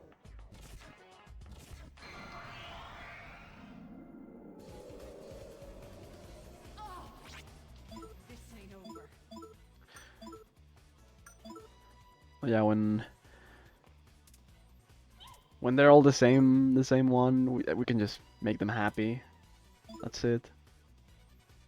It's like a tiny optimization. Really tiny.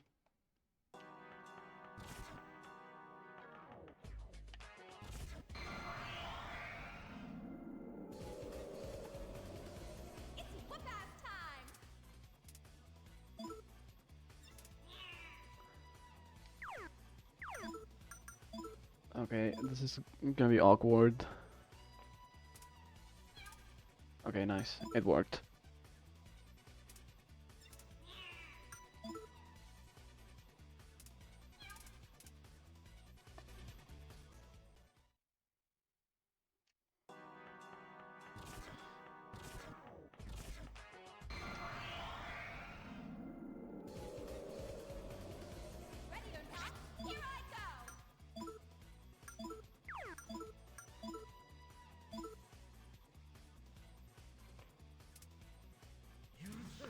Okay, I also have this one memorized. To be fair, this is also like an important one.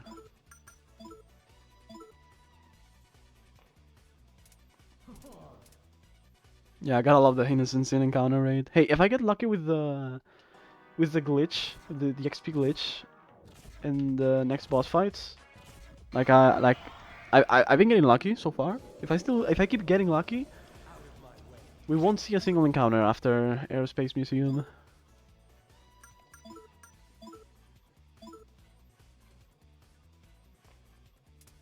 This is not the one that I have to talk to. Oh.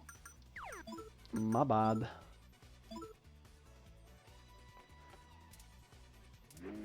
Oh, this is weird. This is really weird. Don't talk to me. Oh. Okay.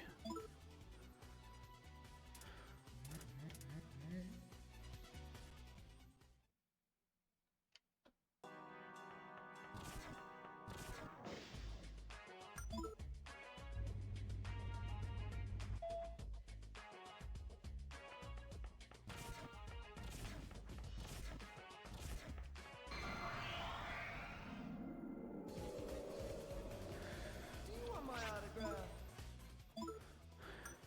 I kind of wish the only issue with the encounters was the fact that they're really common.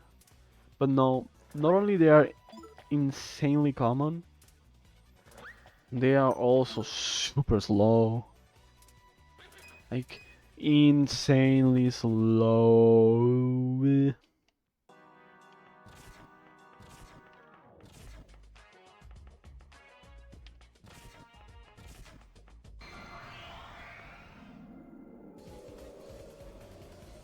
You want some?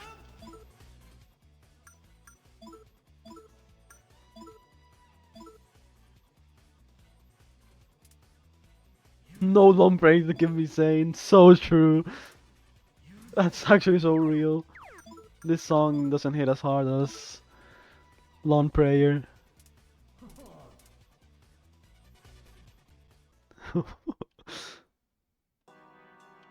Hearing the first 10 seconds of that song is what keeps me sane. Surely. Oh, I only needed to press X to open the door and I get an encounter right as I do that. That's not very lucky.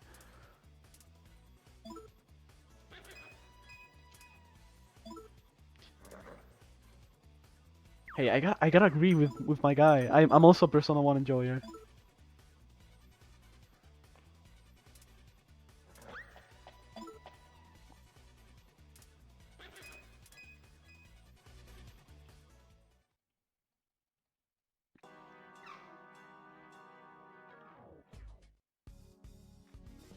Yeah, at some point, Lawn Prayer just becomes white noise.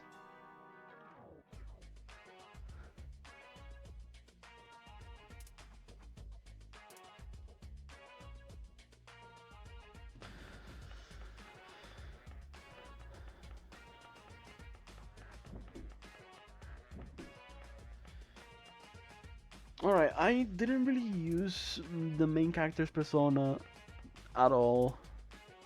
So, I think it's still rank 3, and we needed to get to hit rank 4 in the next section, no matter what. If we don't, I have to do that during the boss fight, and that's not ideal. We wanna finish that guy off as soon as possible because he's really annoying. It's one of the scariest boss fights. I'd say honestly. Good thing is it's in the early game, and I mean the scariest boss fight in this game is probably Shadow Maya, but yeah. You don't even hear it in this is no Queen Quest because all the runs I to poker. I I've heard so many stories about poker in that category. Never really got to experience it. I really gotta see a run of that game just to like a run of that category to see how it goes.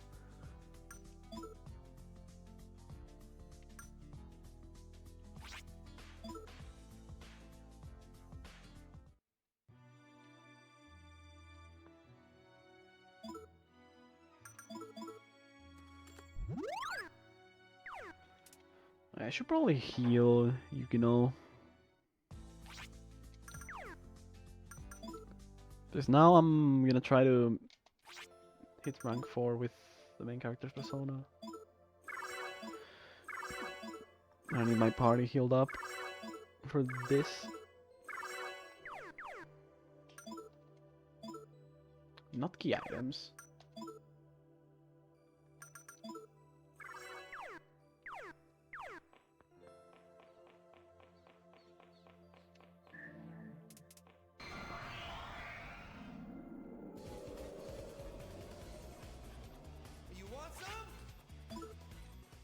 Okay, as I said, let's try and get this guy. Oh, I already have straight slash. Never mind. We're fine. I thought I didn't. Well, that's cool.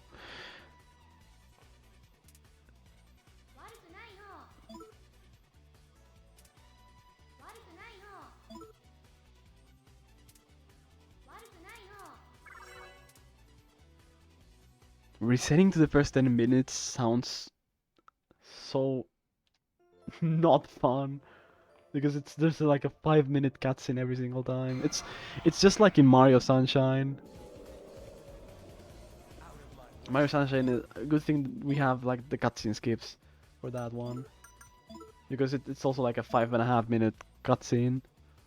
But we don't have cutscene skips for Persona 1 because, well, it's a little bit hard to make and everything.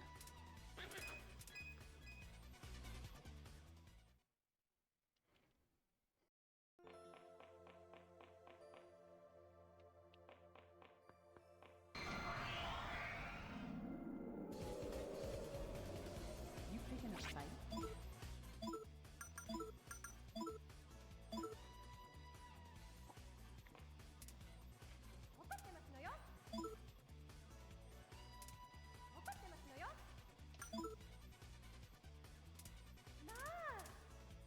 And why is it that you need to win poker?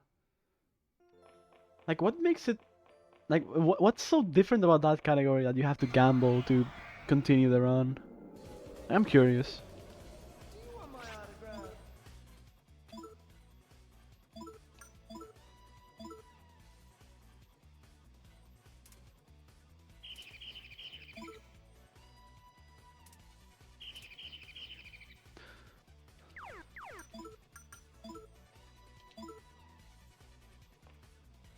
Oh yeah, I figured it had something to do with money, of course.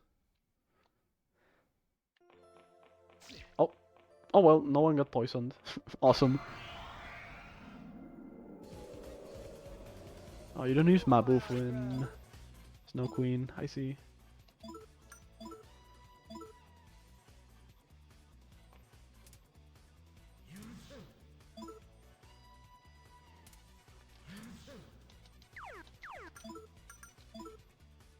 So I'm guessing the manip, like the hospital manip, is completely different if there's any at all.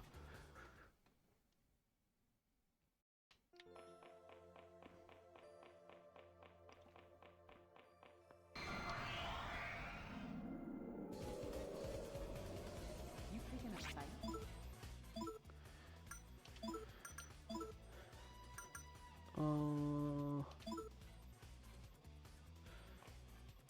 Scorching tablet.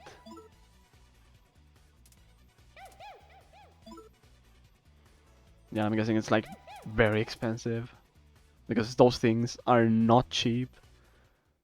Like it's like 32k per stone, if I remember correctly.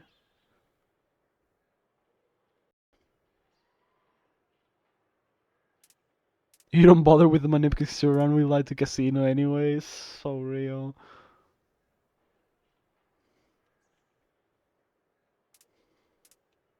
So the casino is 100% RNG and there's no way to manip that, right? I'm guessing. I mean, we wouldn't be talking about this if there was a manip, right?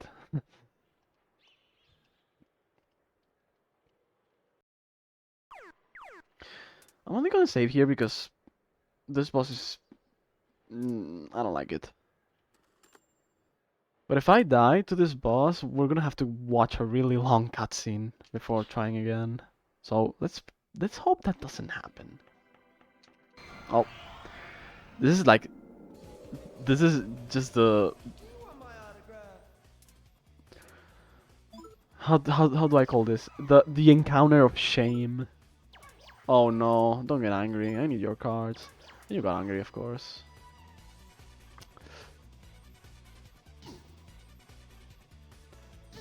I need lovers cards, and oh, Jack Frost has lovers cards. Now we won't be able to get them. because they are angry.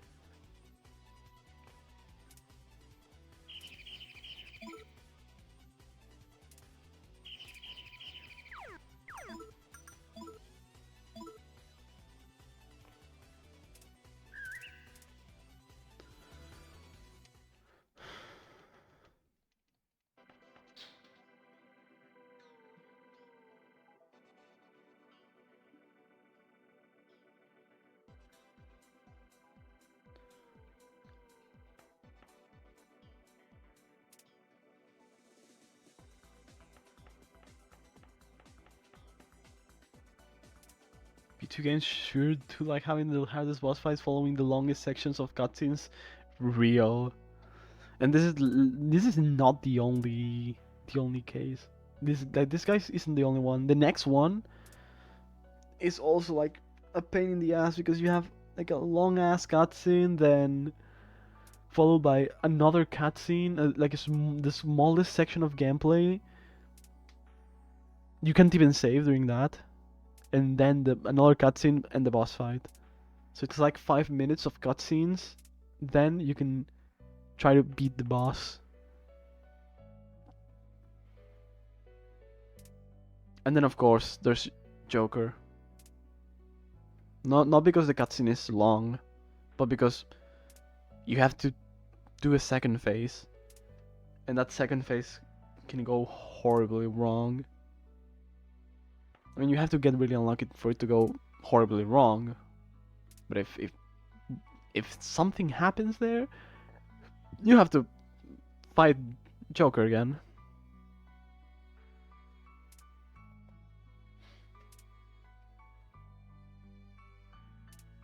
But hey, I can't really complain too much. That also happens at the very end of Nocturne, and Nocturne is a lot longer, a lot harder,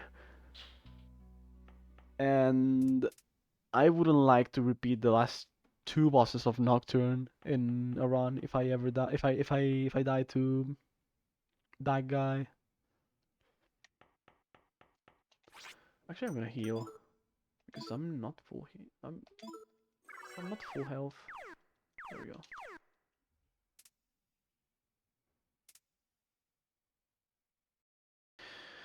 And I'm gonna use this cutscene right here. I don't have to touch anything, so I'm just gonna go get some water and a snack. I'll be back in a minute.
Back.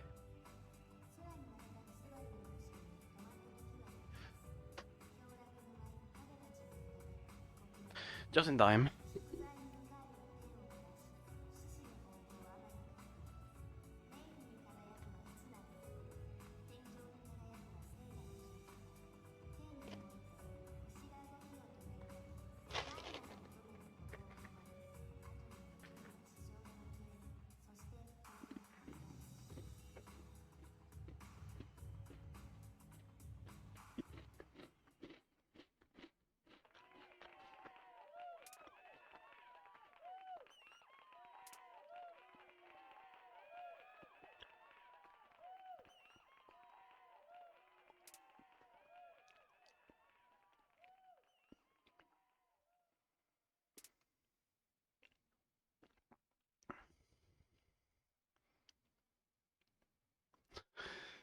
Oh no, Zion. Yeah.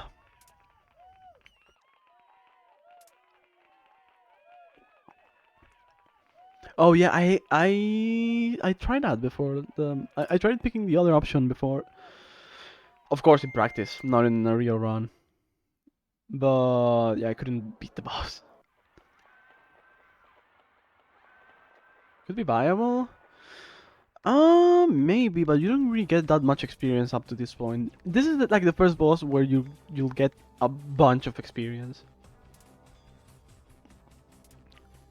Unless you kill everyone in the previous boss fight, which is why I was theorizing earlier that if you hit level 14 after the after the basement and the high school section, you could probably make a pact with Nekomata and get a bunch of free cards that way, so you don't have to grind as much later. Like that could work.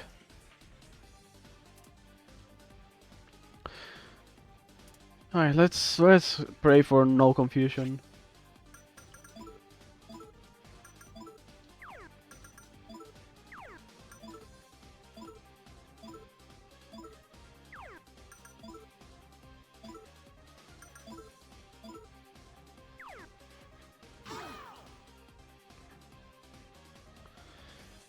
So far, so good. And I need this.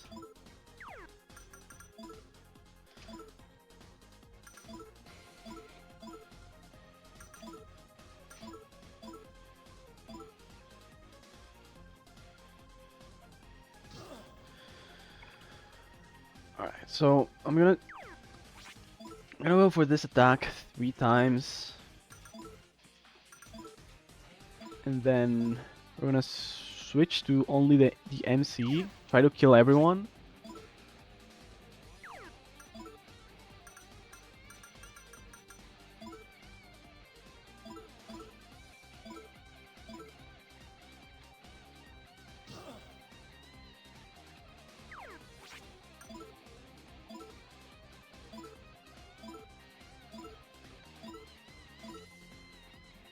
Oh, oops. I didn't mean to cancel this. Oh, yeah, of course I was. Of course that had to happen. Like, come on.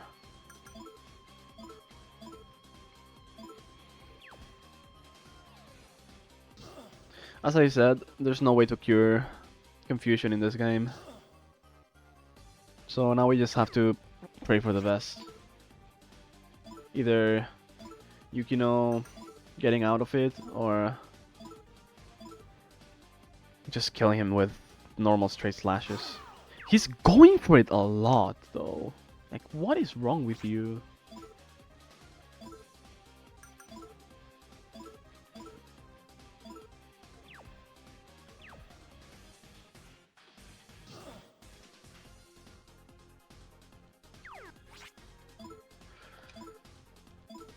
He's like 400 away from dying.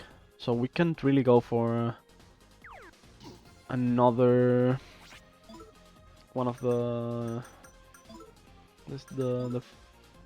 fusion spells. It'll be a little bit risky.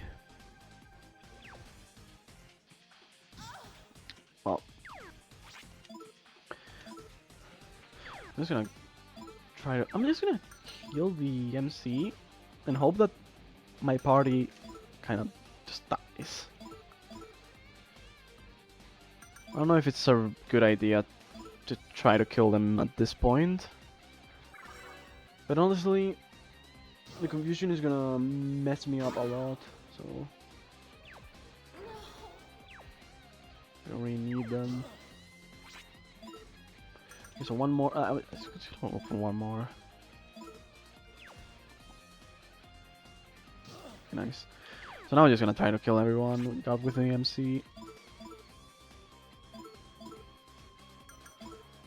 Hope for the best.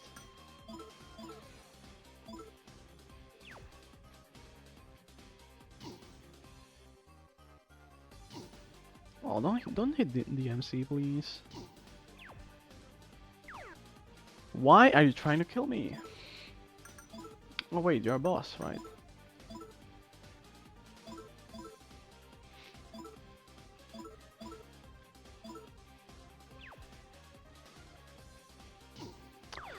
That is pretty lame. Please, just heal me. Okay, so just guard here, heal. That should be good. Okay, I'm out of confusion. That could have been better earlier, but hey.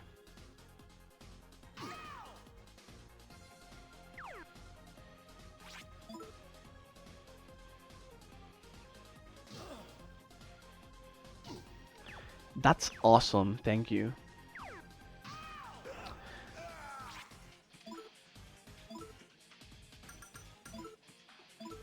Is it energy drink or tranquilizer? Hold on. Sleep charm, yeah. Okay.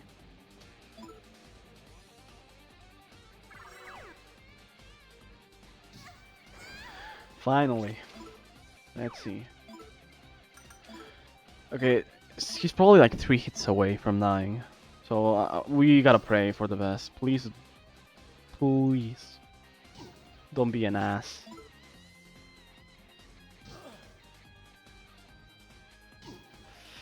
Okay. Pray for the glitch. Nice. I got it once. That's perfectly fine. I wanted to get it at least twice, but once is fine if I can get it in the next boss.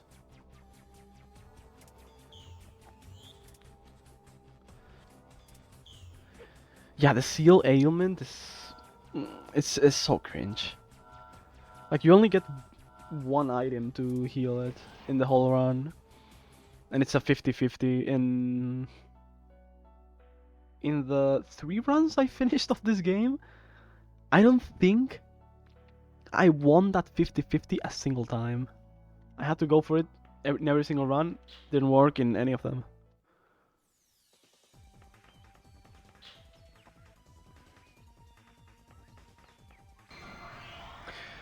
Of course, I'm getting more encounters here.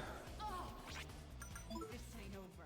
That's normal. The encounter rate here is very high. I had this like tiny section of going around the building without getting a single encounter, but that's very rare.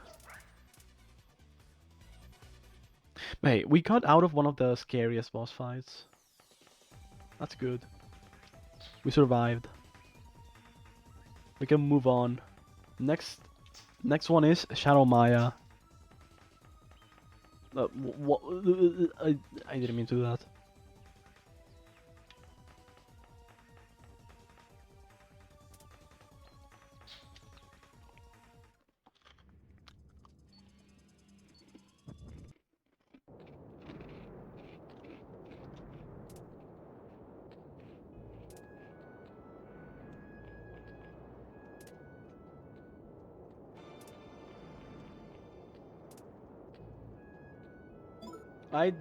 I'm not supposed to do that. I'm supposed to slap her. I don't really know if that affects like getting the ultimate persona later, but might be finished without getting Maya's ultimate persona, so I'll be fine. I even finished that run without getting like an important item that I needed for a fusion. Like the only repercussion was that I just took an extra minute in one of the boss fights. That's it.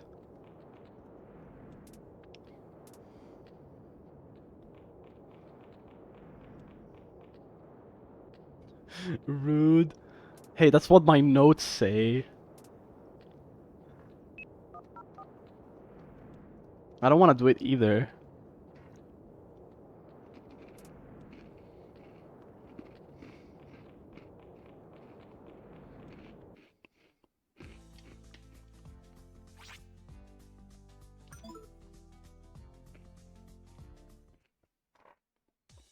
The one at Aerospace Museum. I don't know.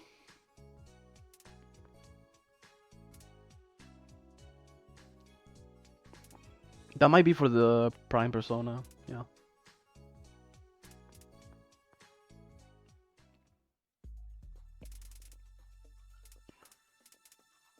And we don't really need the Prime Persona for Maya.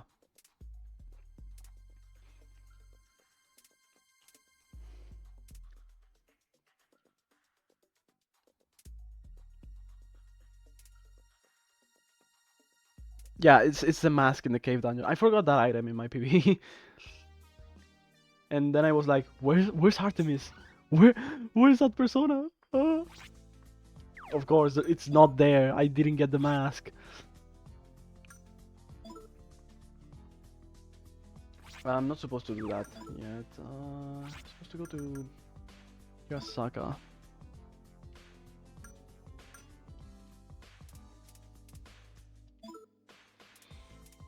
Maya or Maya.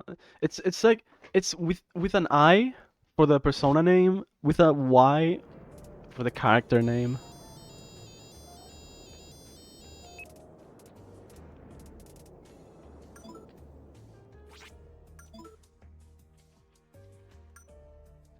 Also, these are like two dungeons that we don't have to do.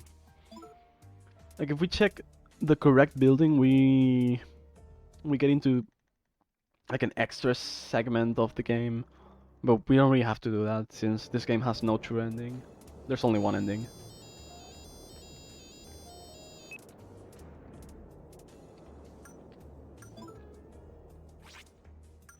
Oh yeah, that was Ellie from P1. Forgot to say that. And now we have to grind cards. We need to get to 72 free cards, 64 magician, and 72 lovers. And Jack Frost isn't my favorite encounter because even though we need lovers cards, Jack Frost only gives us 10 cards. It's better to just get free cards from any other encounter.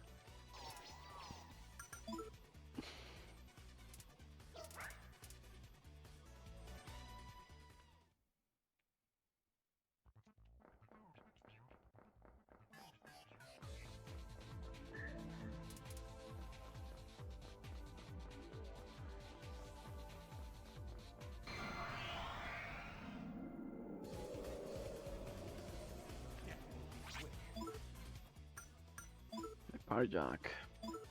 Since we got the since we got extra XP from the last boss, we can actually make a pact with Pyrojack. That's pretty nice.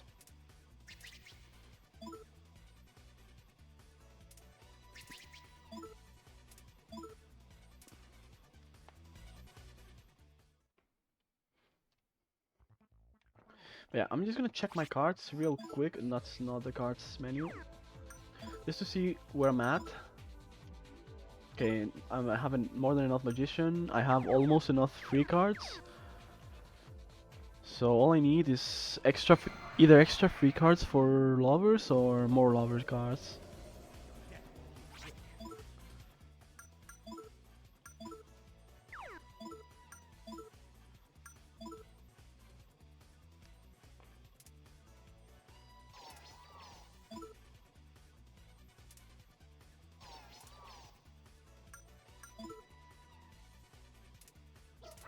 Yeah, he does. He truly does. And so does Jack Frost. But we don't do that because we don't really need to make a pact with Jack Frost. He's usually not a common encounter. Of course, I'm always getting it. The moment I make a pact with Jack Frost, like, my guy is gonna stop appearing. I can 100% assure that.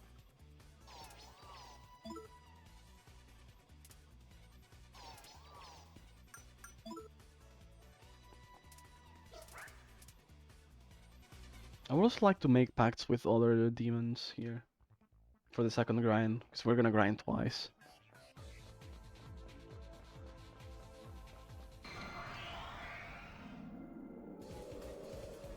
Please, Jack Frost, stop appearing! I don't need you. Come on.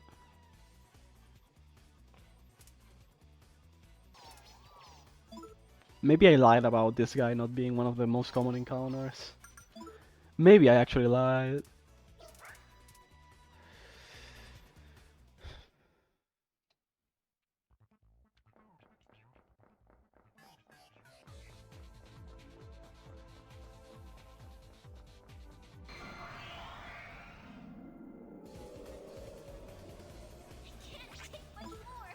Okay, we're just gonna do it.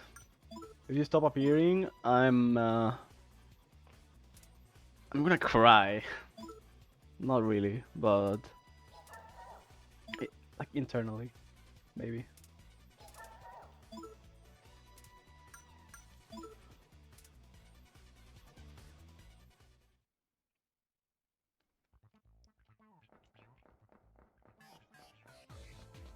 It's all Jack Frost. It's all Jack Frost. Why? My luck. Okay, this is crazy. That's not, like this. I'm gonna say the thing. This never happened before.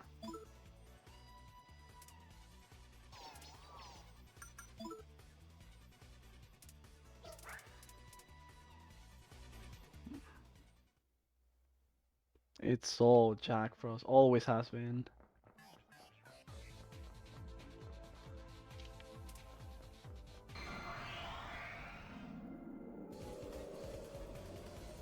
There we go.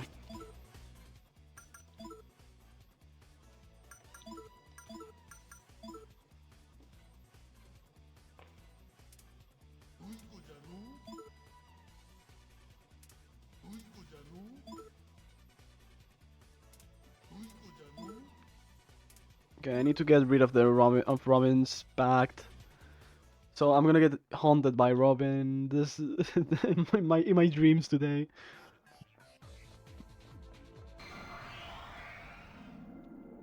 I'm gonna check again after this encounter. Of course, Jack Frost again.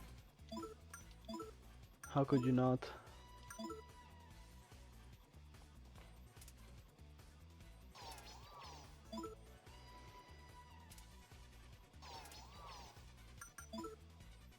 I should have just made up the pact at the start.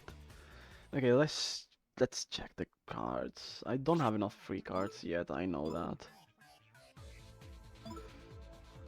70. Well, okay, yeah, I need like,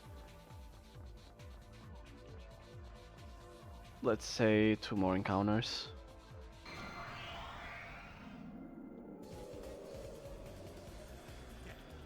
Okay.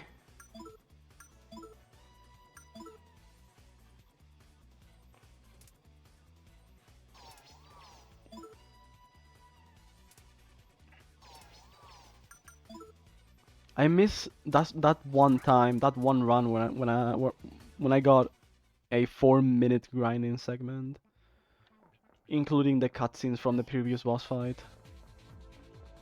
Actually, no, not that. It doesn't include that. Never mind. But This ain't over. it was like from entering the factory to leaving it, 4 minutes. This is taking like at least double that.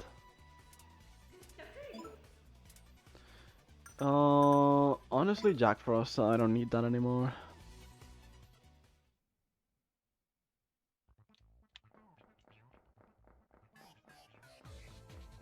Clueless. I'm so clueless. Like Jack Frost's gonna pop up right here, right? No. Okay. Well, for this guy, what do I need of promo?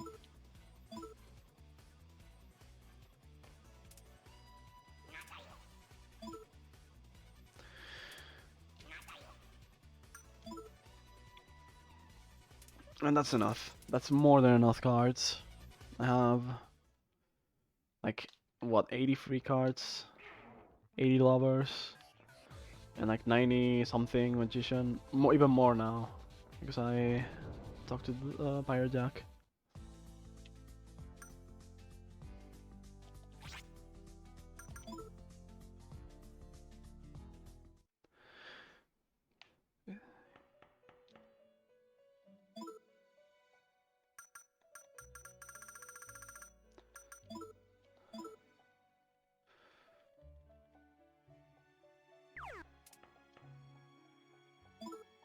Guess we have to summon Tengu. No cards.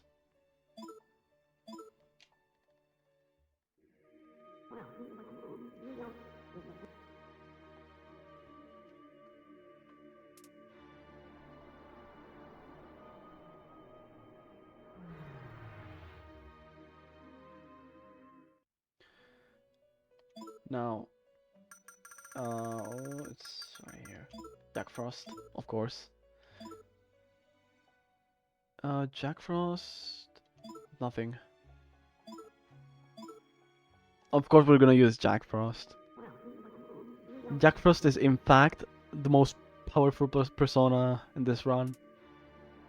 Not because of the stats or like a specific attack. No, it's because of a fusion spell that we need to use him for. And then what is it? Wait, what was it? Empress. Nemesis. With Makakaya.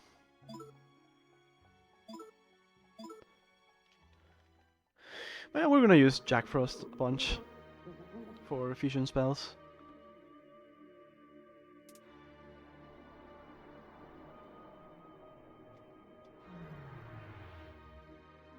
He's our guy, our little guy.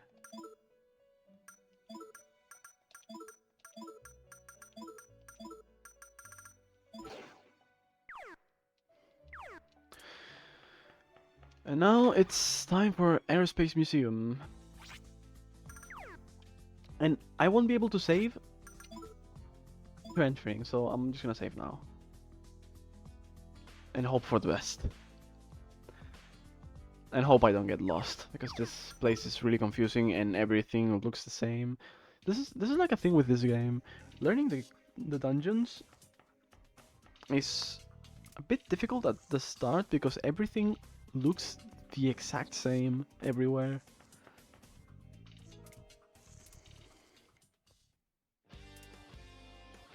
But you get used to it. It's not that bad after a while. I still get really lost in some places, like I believe Aquarium Temple is the one I always get lost in. Also the forest. The forest is pretty confusing. The Phantom Thieves. Yup. Those ones. The same ones.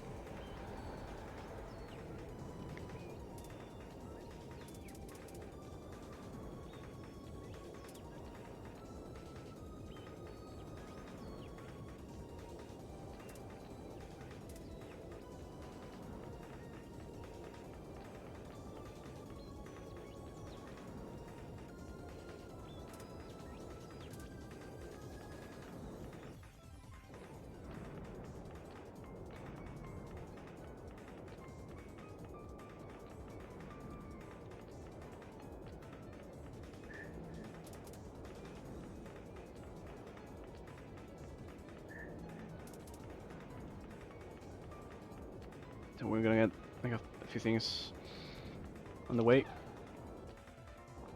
And we have to rescue the kids, of course.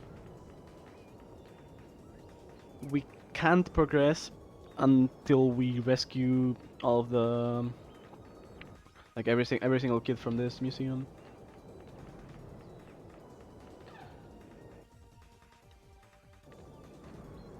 Once we do, we can go to the next the next floor. And we are also on a timer, so that's why we can't save.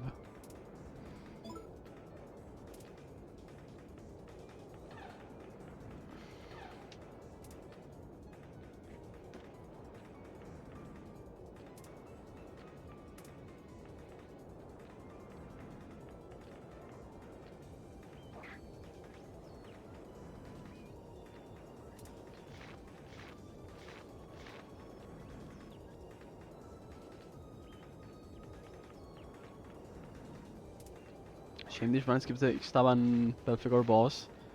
I don't even remember those guys. Oh yeah, I know. It's one of the buildings that explodes. Yeah.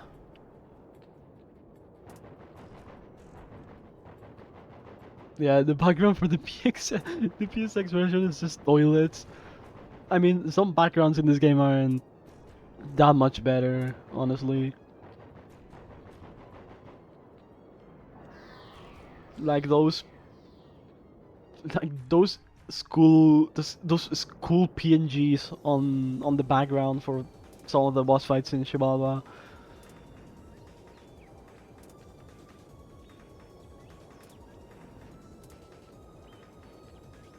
Or like I believe Shadow Lisa or Shadow someone has like just rock PNGs in the background. It's so stupid.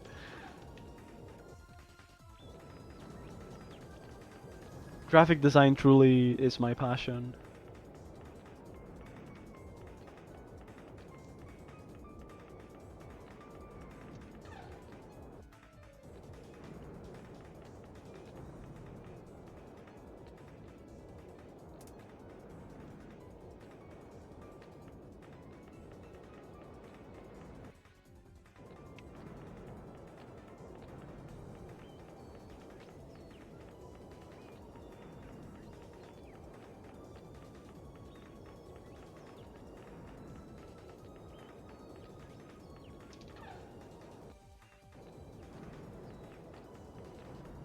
It looks like I remember where to go.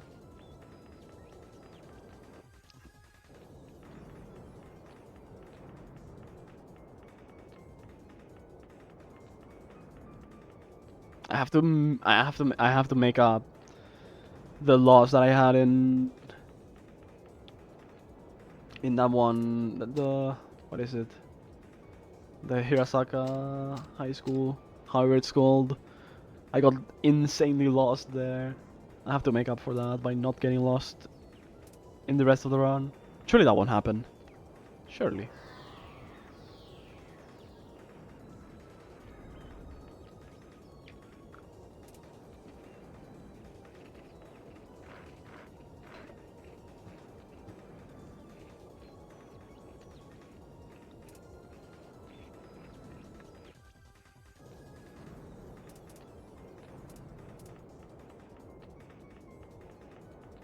Okay, now we have to fight random encounters. So let's just pray that we get as little encounters as possible.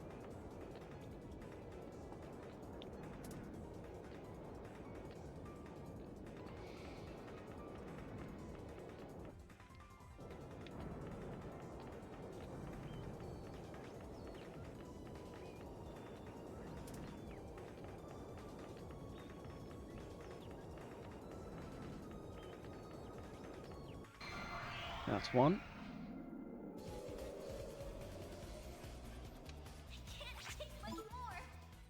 This is Canalois is a good one. It doesn't say here how to wait. Okay, okay. I know. Okay, so in my notes, it doesn't it doesn't explain how to make a pact with this guy because you're not supposed to by this point. But wait, I actually can't make a pact now that I think about it. Yeah, I just realized I'm pretty stupid. Oh, oops. Okay, let's just talk to this guy then.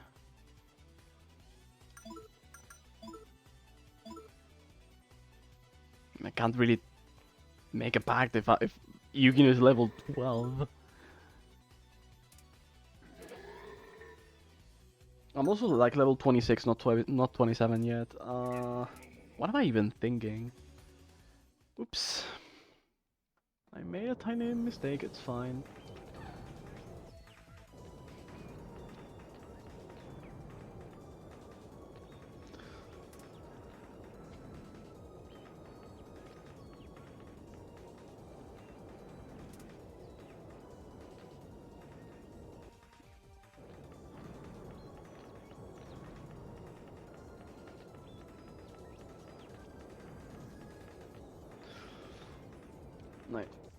Oh, I'm getting an encounter here. Okay, that's a new one.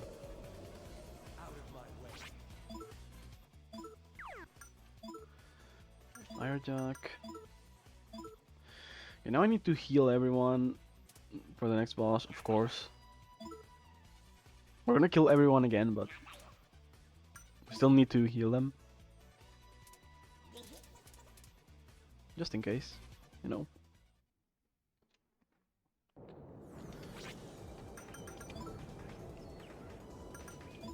So, we need Jack Frost.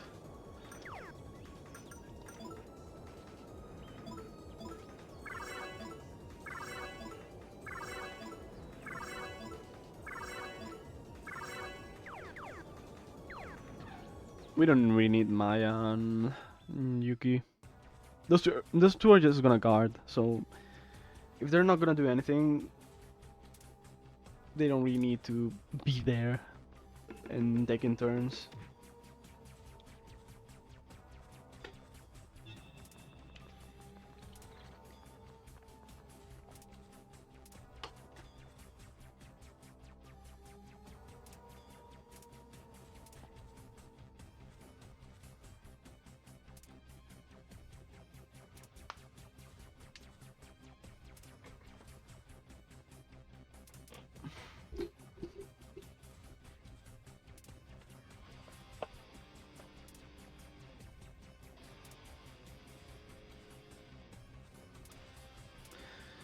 Honestly, I thought I was gonna try to explain this story as the run went on, but honestly, I don't even know what's happening right now. Like, I know this guy is like some guy that tried to do something in the shrine earlier in like the main character's life, and then I don't even know.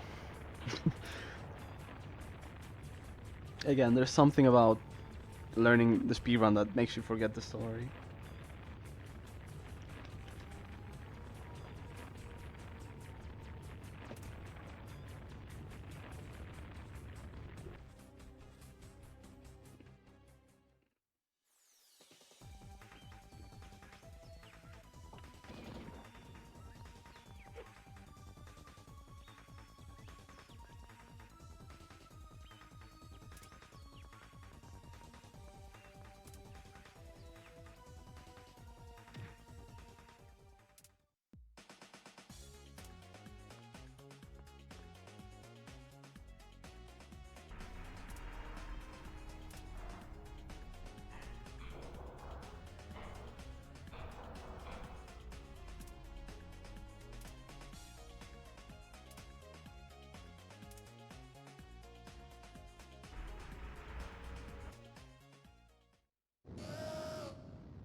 It's the part of a cult collecting scrolls that they fill with ideal energy from many people. Okay, so at least I'm not too far off from what I thought this thing was. Like I know that this guy has like a burn scar because of something that happened in the past.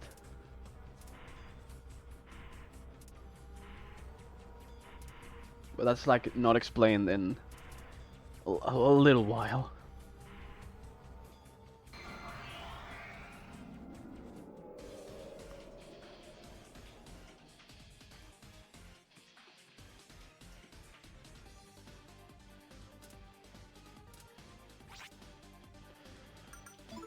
Okay. So as always, discard the first turn. Wait, I didn't mean for Lisa to die yet. Um, but it's fine. We don't need. Actually, we do. Just to cancel turns.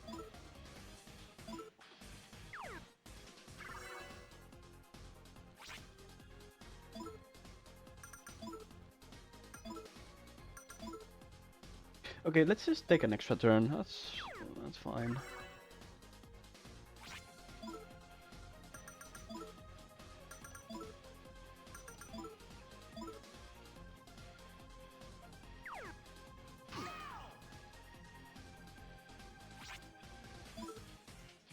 Okay, so now what we need to do is like this. No, not this. This. Straight slash.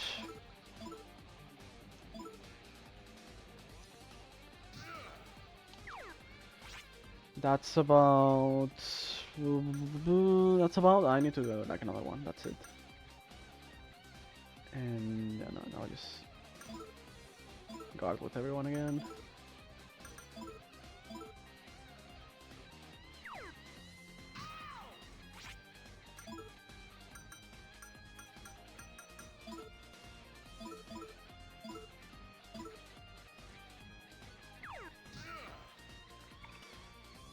So he's down to about 700, I believe. I don't want to risk doing another one, so I'm just gonna do like one Aquas and then kill everyone in the party.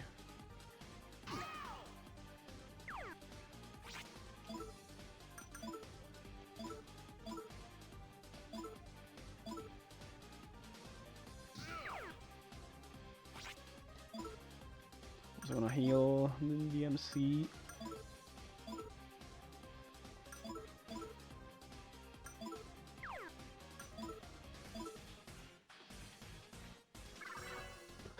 Thanks for explaining the story for me.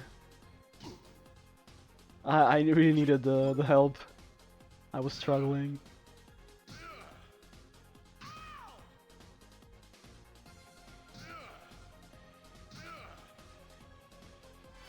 Targaja. Oh no. Wait, that might make things a little bit more complicated. Okay, let's hope for the best.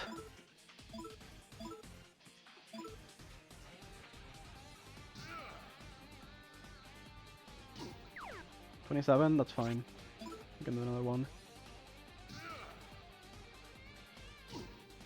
Let's go for another one. He dies. Okay. Pray for the for the glitch again. XP dupes.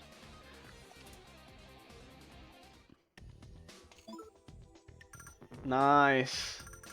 We got a bunch of them. That's perfect, honestly. Now we won't get any encounters in the caves, in Mount Iwato.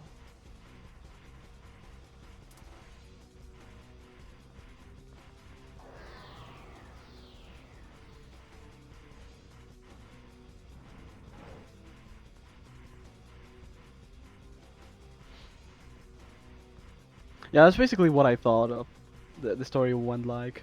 Because, I mean, only because there's a cutscene later that shows that. And it has like close to no dialogue.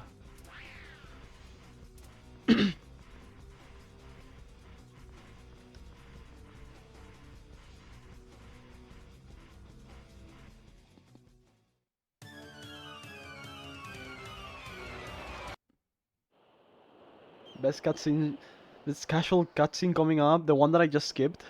My bad.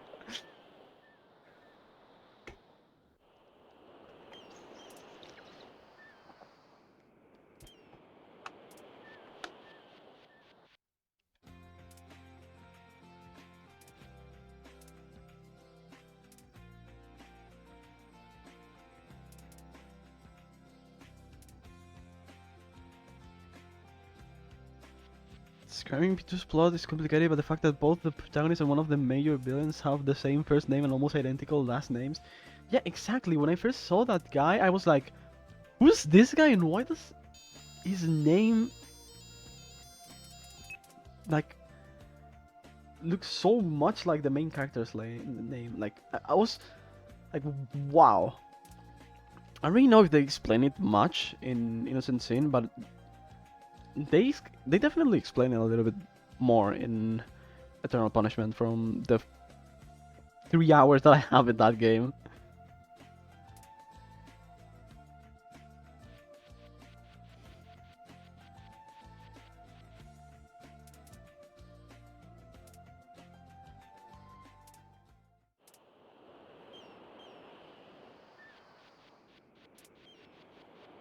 Oh, they use different characters in Japanese. That makes a lot more sense then.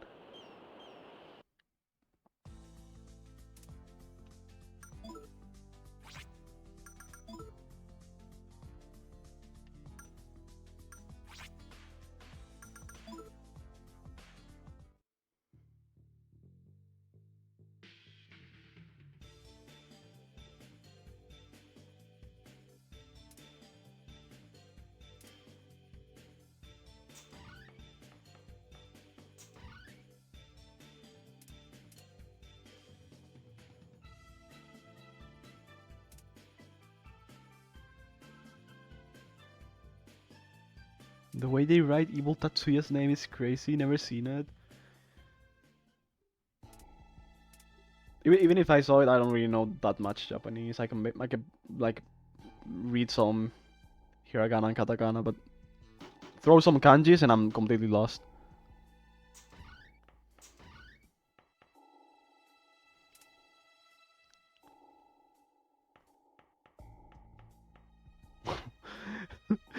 Bro, how many Mayas do we need?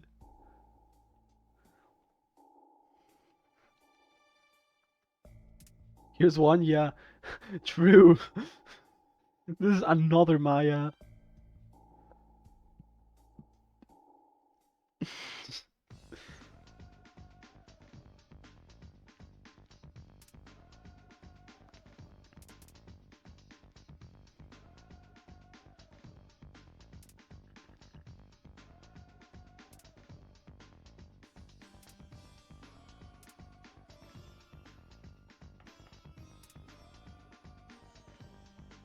The teacher banging on the TV, whose first name is Maya.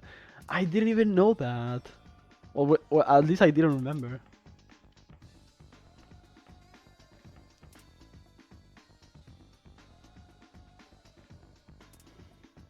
Ain't no way. This is crazy. Okay, so hope you guys liked getting a bunch of Jack Frost encounters because we're gonna grind again.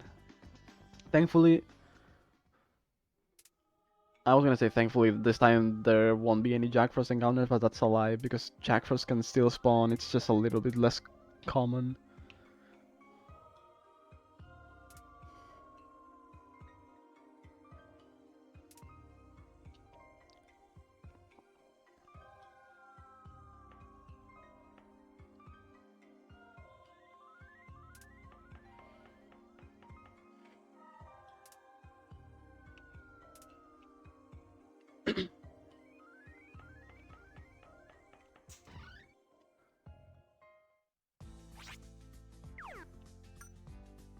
Oh, time to grind again. Yippee!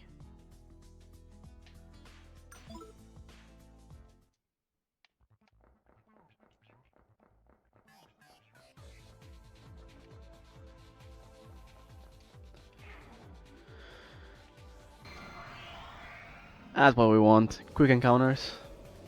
Just like that. This ain't over.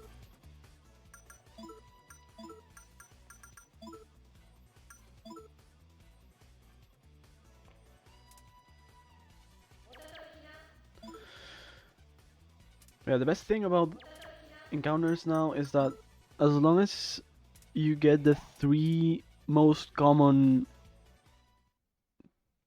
encounters, like as long as you have a pact with the 3 most common encounters, you can basically get free cards secured 100% of the time. This ain't over. This is like a good one because we need moon cards and we have a pact with Pairika. So we get both moon cards and free cards, which is awesome.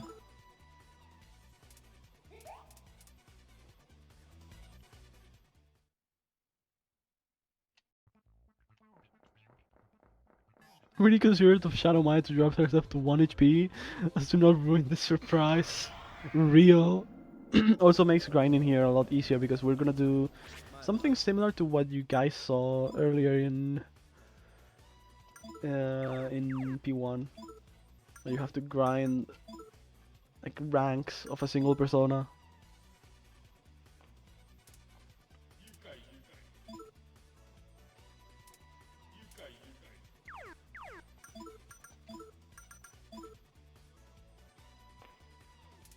And for that, it's pretty quick to. I didn't mean to get rid of that pact. Well, oops.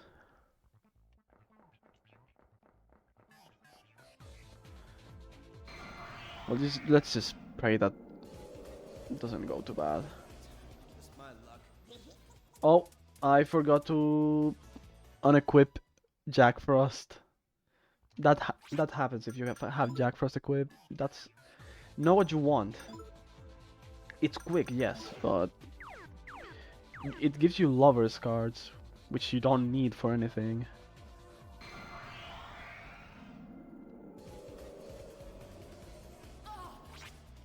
This ain't over. I mean, I kind of knew what Shadow Maya was up to as soon as she walked through the door. Like, the sprite looks different. Like, it has no eyes. It kind of gives it away instantly.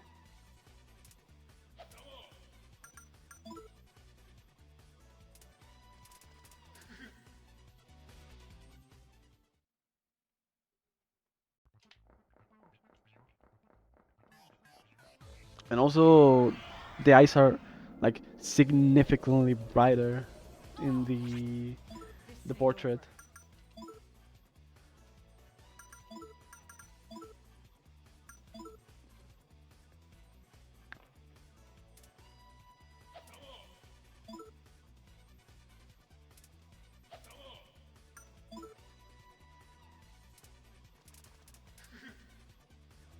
Okay, one more, and I'm gonna check my cards.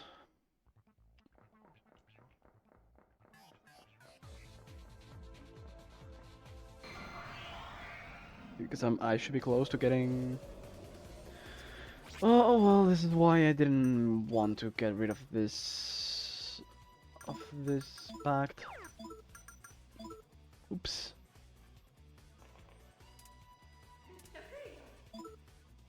I might get rid of Pyrojack.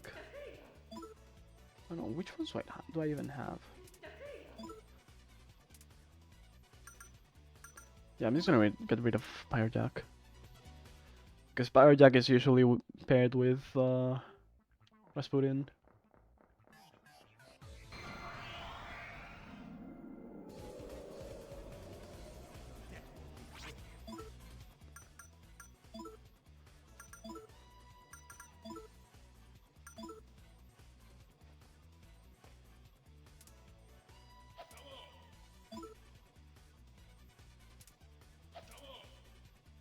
Okay, so I know I have enough moon cards. I know I'm missing like 30 magician.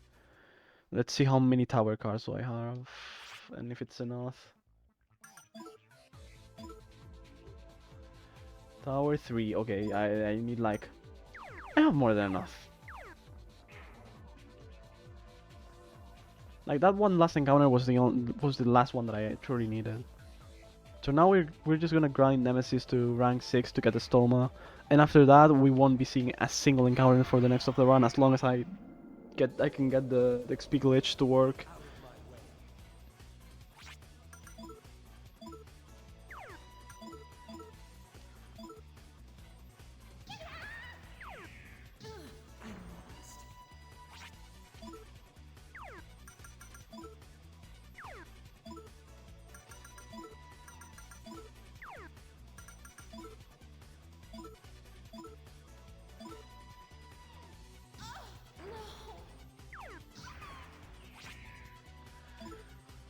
So now we just set the rest to guard and we just do Makakaja.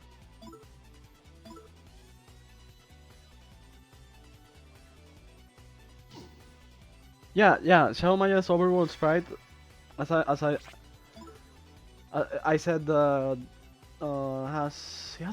it has no eyes. Okay, to be fair, the eyes are really tiny usually, but when you see Shadow Maya's sprite for the first time, you already notice something wrong. And exactly, it's the eyes. They are missing.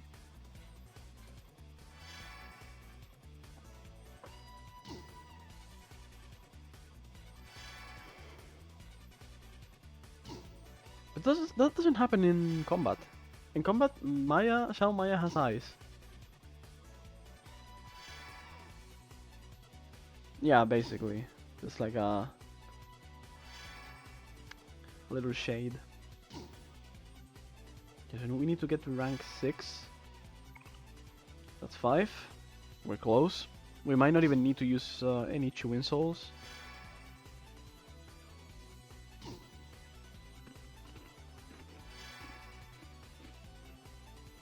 Also, just look at the portrait right now when she's dead.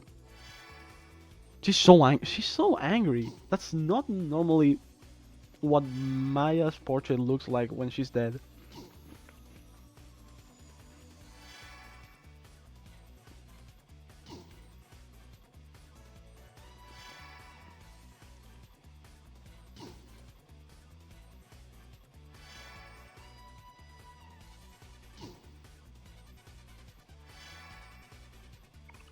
There we go.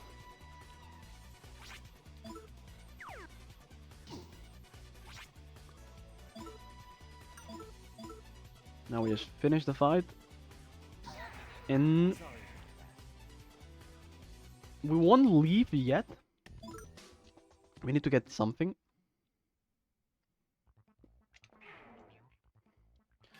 But we can use the stoma now.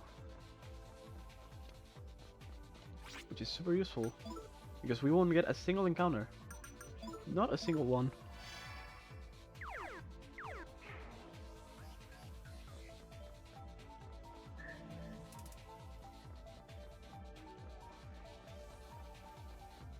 This Tarkaya card, very important for a fusion later. And by later I mean in like about 30 seconds. Just get out.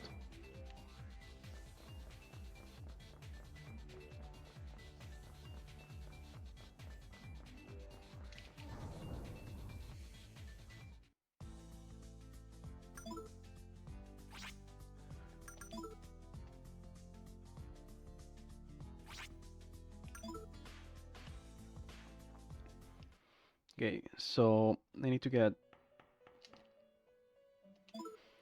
108 tower. No need to get magician cards yet.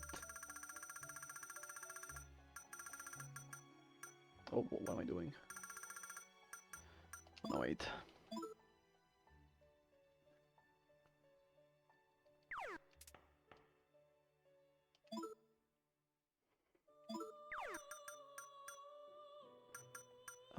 What am I even looking for? Okay. Kind of with strength card.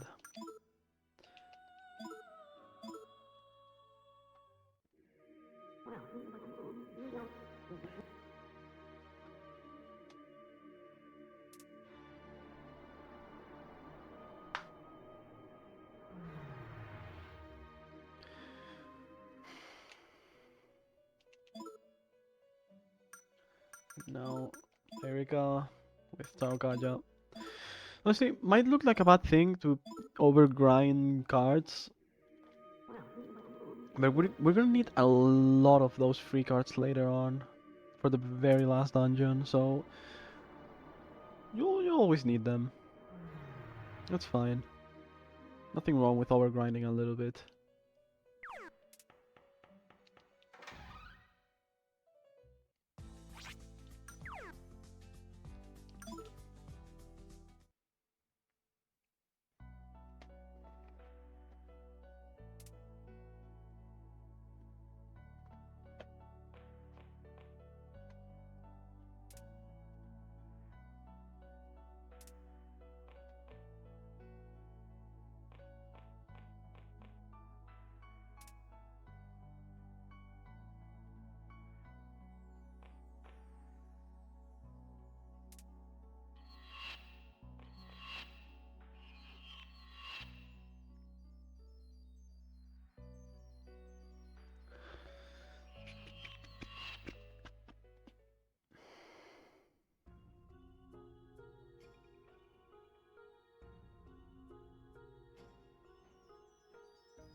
Okay, so now it's that point in the story where the characters will remember the past.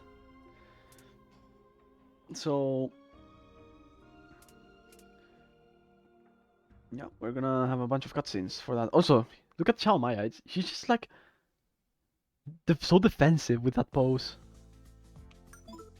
Like, she's not a fan.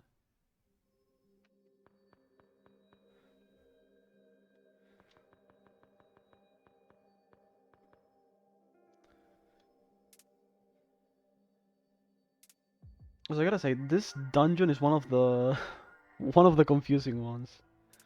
Took me a while to understand it, and even now I get a little bit lost. Like as I said, I forgot to get the blue mask in my PV, and I couldn't use. Of course, I couldn't use Maya's ultimate persona.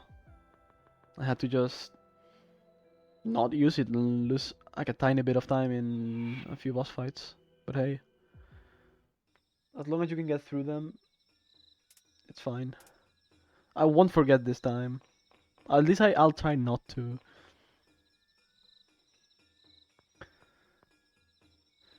Yeah, good thing about XP glitch. Usually, without it, you will get like a few encounters here. Like you won't be able to avoid like all of them. I think you get here around level 29 to 30. I'm currently level 36. So it's more than enough to avoid encounters for all of this section and the forest section. And I want to get extra XP to avoid encountering Carkol later.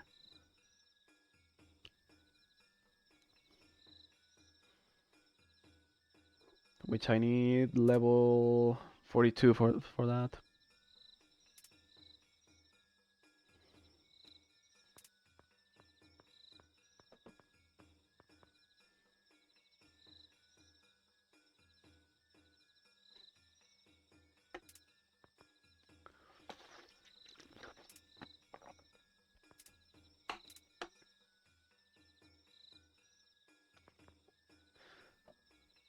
Also, I would love to like talk about my base, but I'm gonna be honest. At the start of the run, I opened the wrong splits, and I'm on my Persona 1 splits, so I just don't know.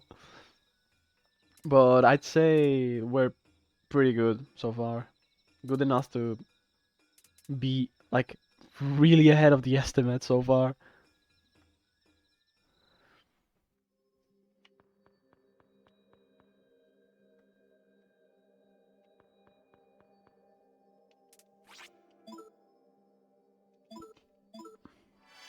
How are you doing compared to my Persona 1 splits?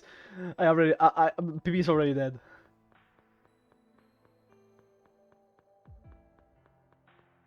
We're past 3 hours and my Persona 1 PB is 259, so... Oh, yeah, not great. Have you reached Deva Yuga yet? I should have reached the credits by now.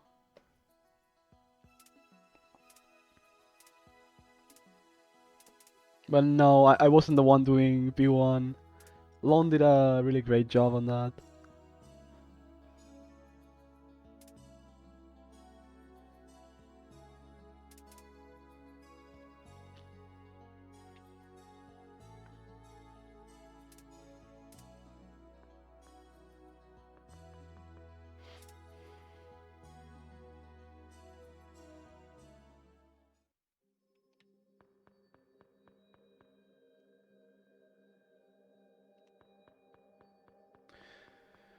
Okay, I actually kind of forgot where I'm... Oh, okay.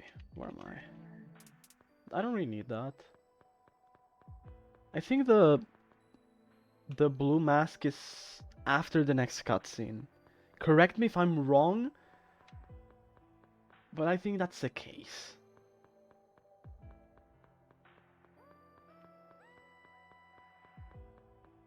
Okay. I didn't mean to do that. I know where I'm going. I swear just was just an accident. Oh no. Like I have that like that's the one of the things I have memorized the most. It's just that section with the crystals and everything. Because I know I have to go like up here, now here, and that's it. There we go. Oopsie.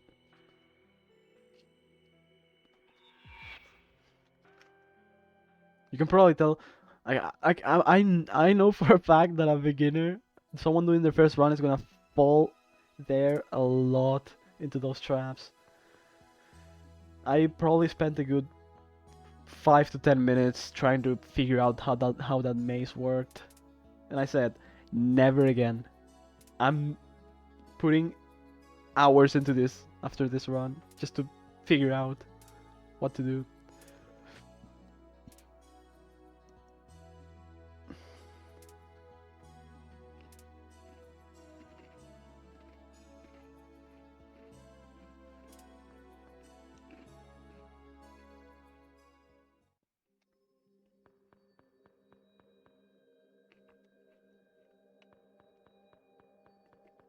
So I believe the blue mask is here.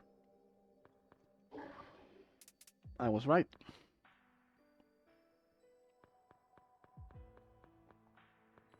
I need that box. Those extra 30k are gonna be massive for the ending.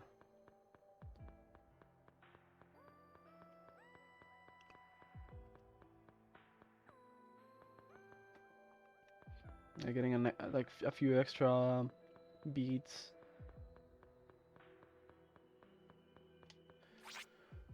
And again, I'm gonna save here because this is the scariest boss fight in the game, I'd say. I've died multiple times before to this boss, only because of like a pretty silly insta-kill move called Dark Dimension. And also Diamond Dust. Diamond Dust is kinda cringe.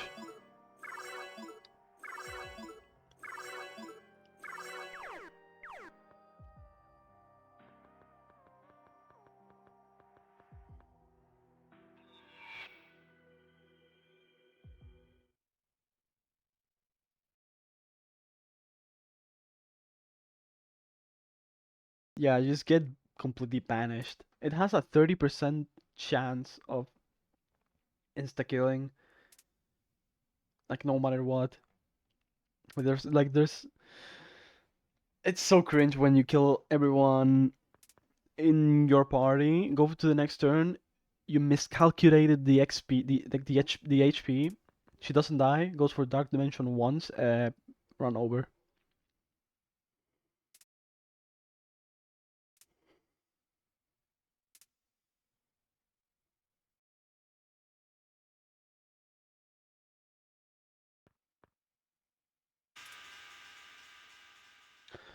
Also, it's a little bit harder to calculate now because I have 90 strength. That's something I never usually take into account when I get to this fight, but I'm really overpowered, so usually you go for three Pegasus strikes, but if you go for 3 here, she just dies.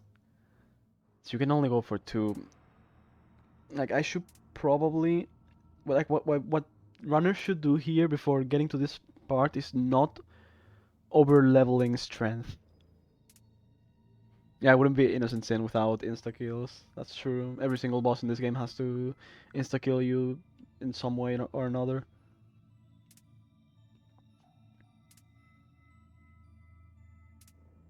That's non-elemental. Like that's insane.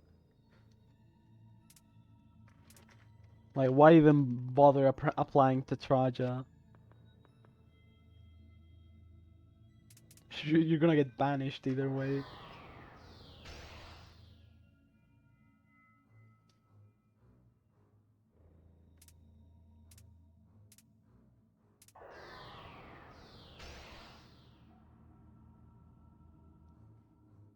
Yeah, Persona 2 Innocent Sin really is like that. It's just insta-kill and ailment galore. Everything, everything gives you an ailment, has an insta-kill, or both.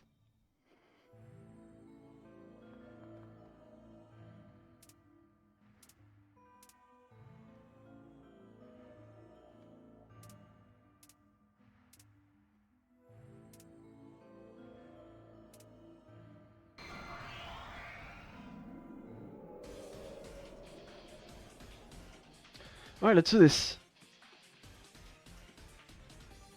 And pray for the best.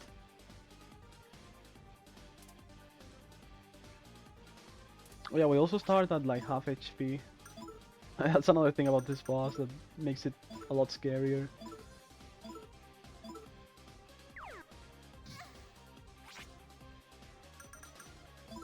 Alright, so it's just like this. And I have to change persona. Tengu. With Killer Wind. Not Jack Frost.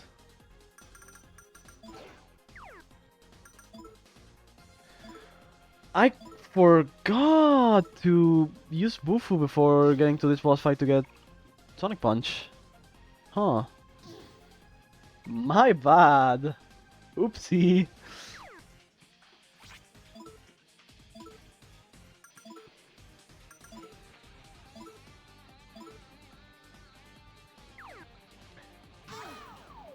Oh, thanks for healing.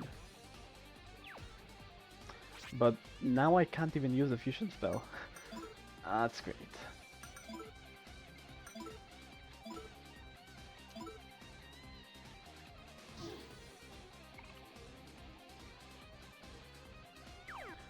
Oh, okay, that's fine. Now I can. Now I can do some stuff. Hey, it's fine. That was only an extra turn. No need to worry. We're chilling. I wanna heal Lisa, just in case. I don't think that heal's gonna do much though.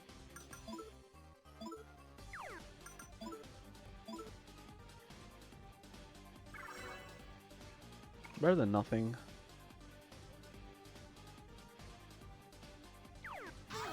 Good thing I healed. And I'm just gonna pass another turn. Okay, I only need to do one more Pegasus strike, so we're chilling. Then I switch to Kanaloa and kind of just wing it. Hope for the best because I'm gonna have to take like 3 turns to kill Shadow Maya. You are joking me. Oh no. Well, that's unlucky. We're gonna do something here. Have a Balm of Life. I'm gonna use it right now. Heal Ginkgo. A guard.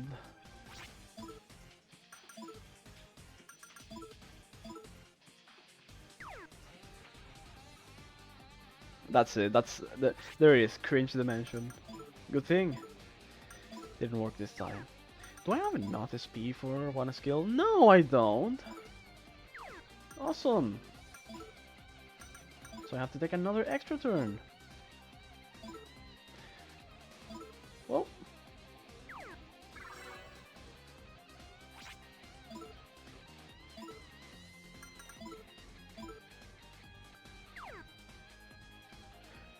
Of course, it was bound to happen.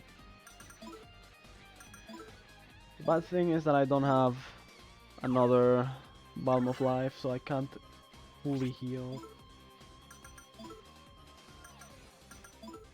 Wow, this is taking a lot longer than I was expecting it to.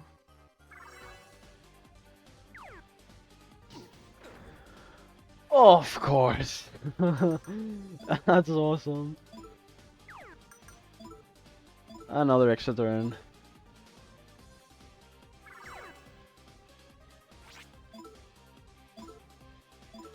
Just let me get out of this fight, please. Let's go for a Diamond Dust right now, please. Or a normal attack, that works. So what was only gonna be an extra turn turned into 4 extra turns. That's great. And now that we have Shadow Maya to low HP, just pray for the best and hope that the MC doesn't die. And Lisa does. Actually, I'm not even gonna risk it that much. I'm gonna go for one.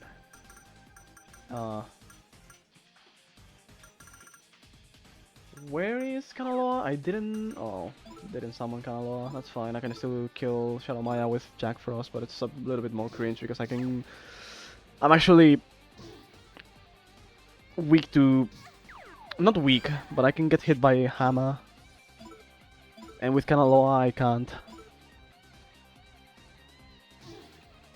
I think one more and she's dead.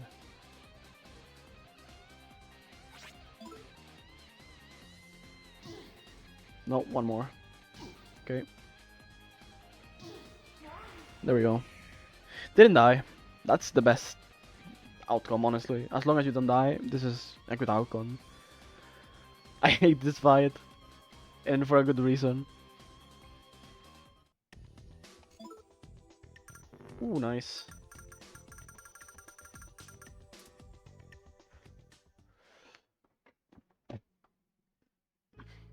Level 43. That's enough for Caracol.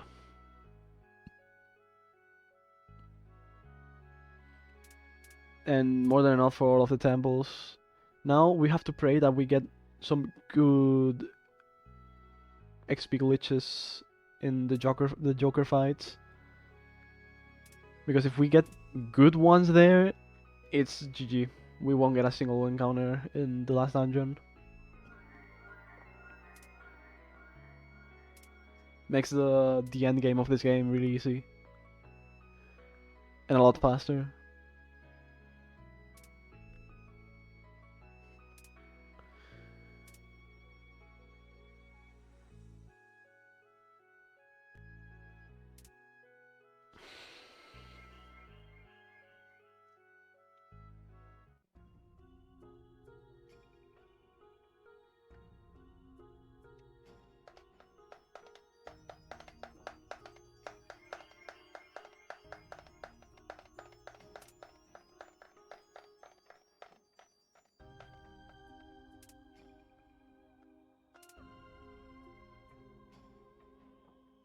Metaphysics? What's that? Never heard of it.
Alright, we're entering the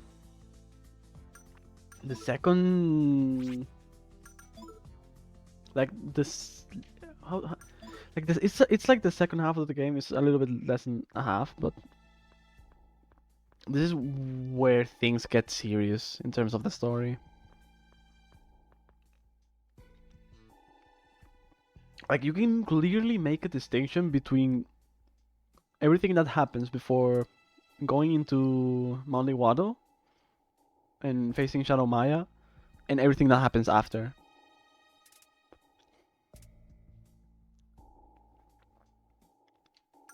Really important decision here. If we choose the other one, we get into a bunch of fights that we don't want to do. Are really slow. Okay.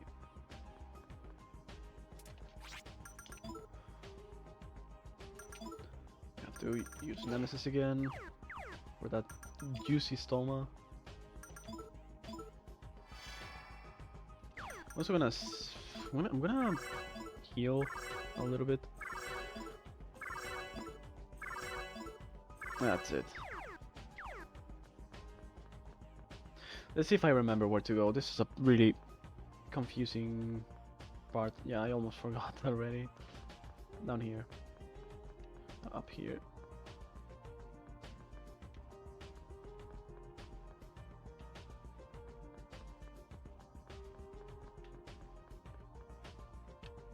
I believe it's here. Yep. Now it looks right to me. Down here. This open place here. Now. Actually, I'm a bit lost. Actually, no, I'm not. This is where I'm supposed to be.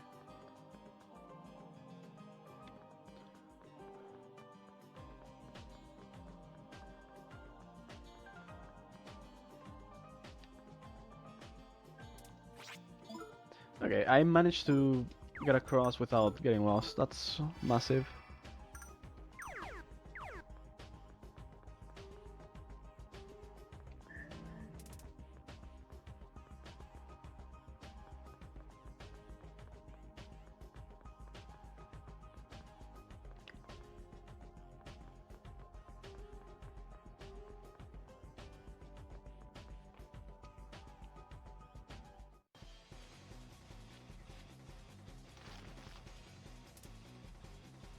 Yeah, the Zodiac Temples, the other dungeons.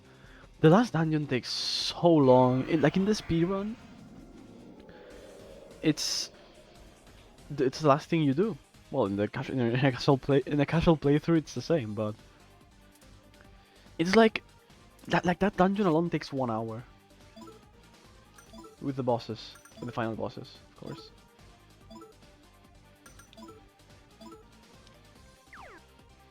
Like you finish every temple, and you're not even close to being done.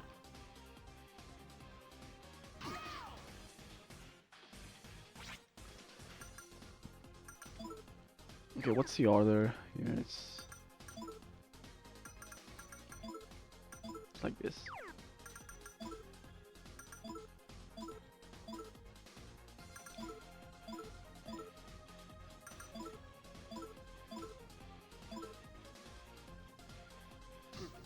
Hey, hold on. That's not right. You're supposed to go for a fusion spell, not just randomly attack. Did I do something wrong? Aquas Magnara Aquas. That's what I did, right?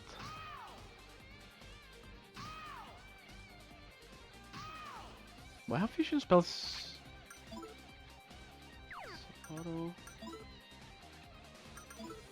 Okay, Aquas. Magnara. And Aquas, right? Yeah, that's what I'm doing. Why is it not working?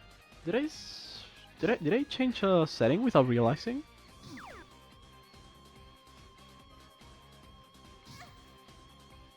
Oh no. Someone's gonna die here.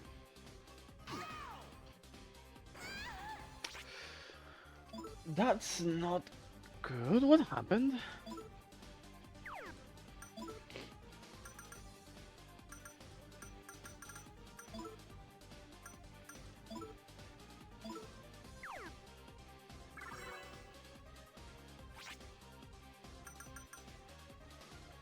Hmm.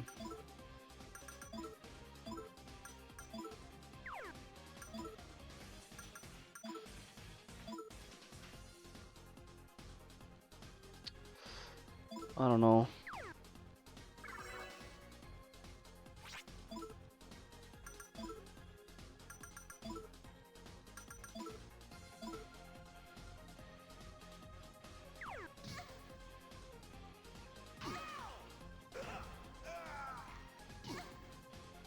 Wait, what?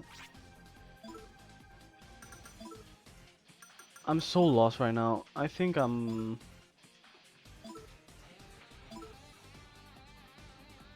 missing something here. And I don't know what that is.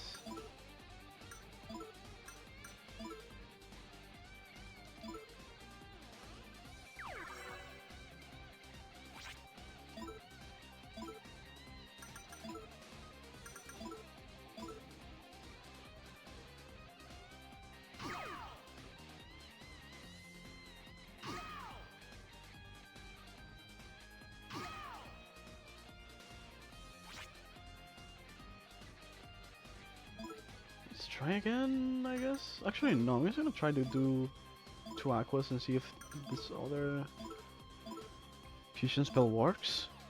Ah, this one works. Why doesn't the other one work? That's so... like, that's so weird.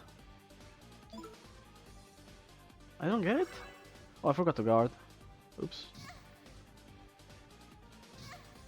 Well, you're dead.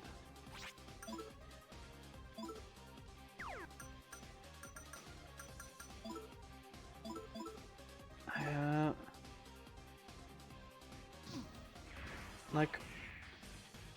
Oh, wait.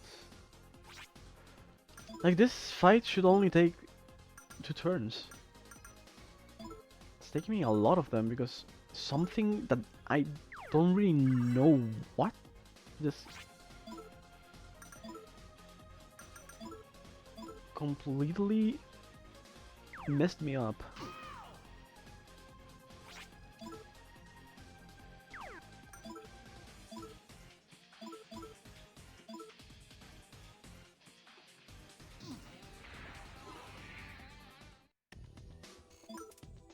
Well,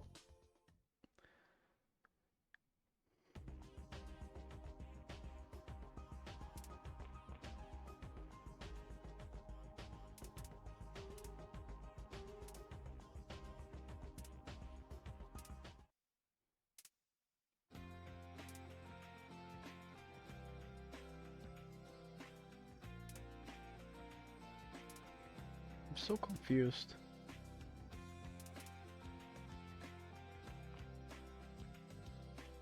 Like, I really am.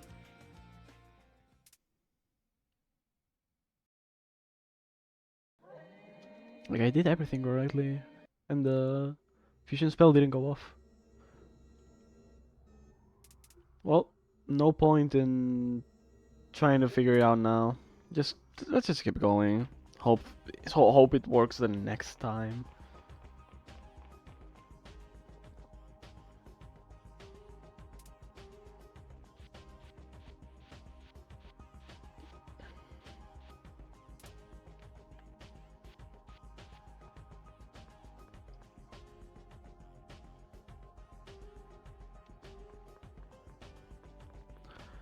Oh, I didn't. Yeah, I didn't do that. I need to get Kanaloa. Can't really do that now. Shit.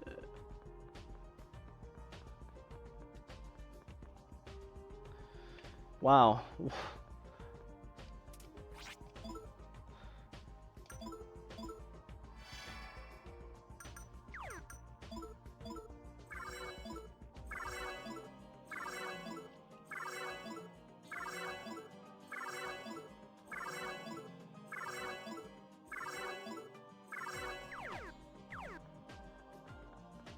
Where am I?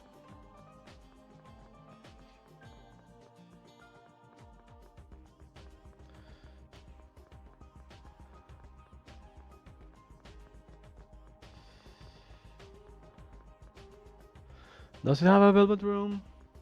I don't know. I never had to enter there because, you know, I wasn't so like I was more focused during my actual attempts. Sometimes you forget that during marathons it's a lot harder to focus. That happens way more often than it looks like. Oh wait, wow, this place is, yeah. Wow, now I'm getting lost here. There we go.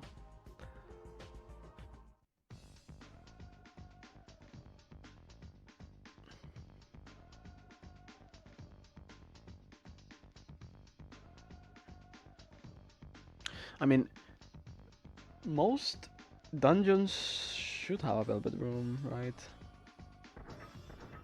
Let's see.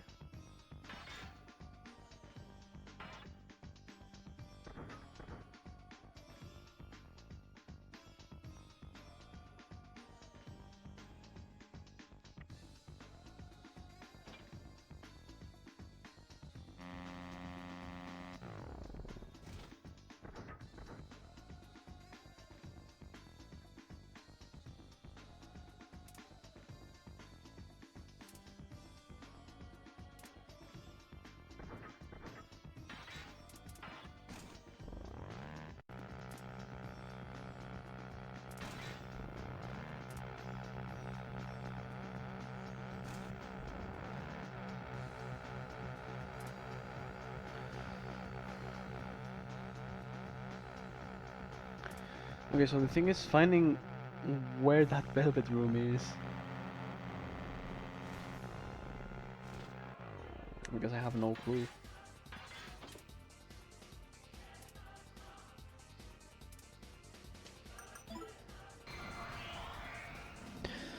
I mean, I could probably fight Joker with Jack Frost. It's just that I won't be using any of the advantages of having Kanaloa, which is a higher level persona.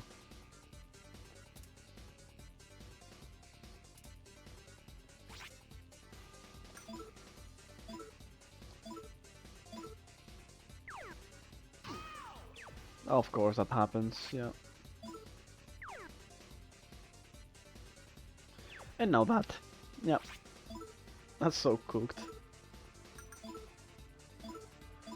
Like, you can easily finish this fight with 2 Heavy Rain fusion spells, but this guy will never let you do that. Like, never.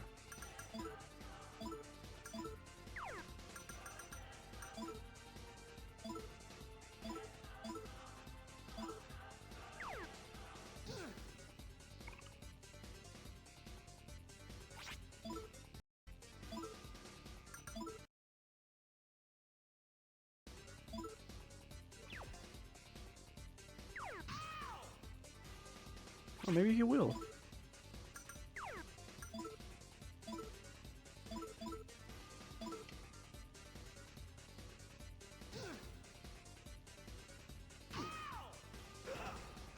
Well, let's just hope for the best.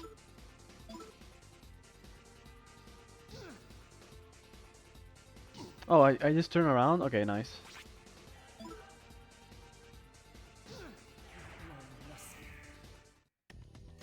Yeah, I indeed know nothing.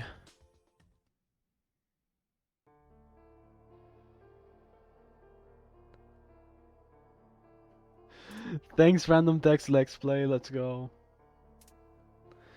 Thanks for saving my, my run.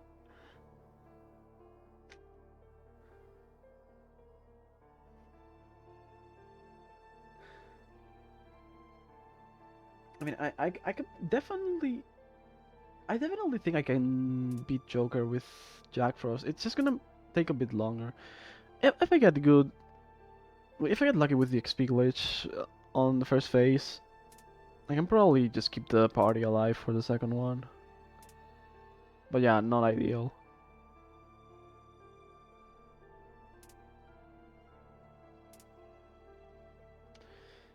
Uh, Important choice there.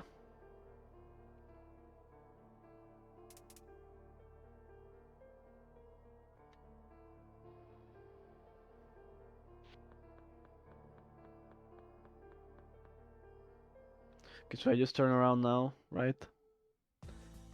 And I can just go to the velvet room, yeah. Thank you. Thanks for letting me know.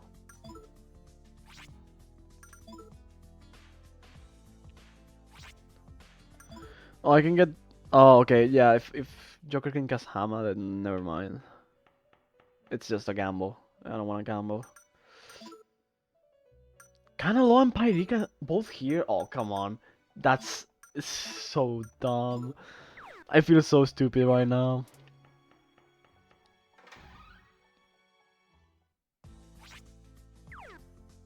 Yeah, it's quicker to leave her, yeah. Oh, oops.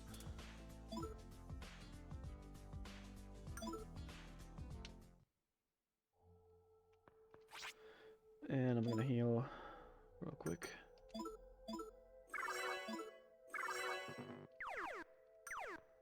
Now, I still don't know why the fusion spell earlier didn't work. The... what is it called? Bane Splash or something like that. Because I clearly did it correctly from what I've seen in my notes.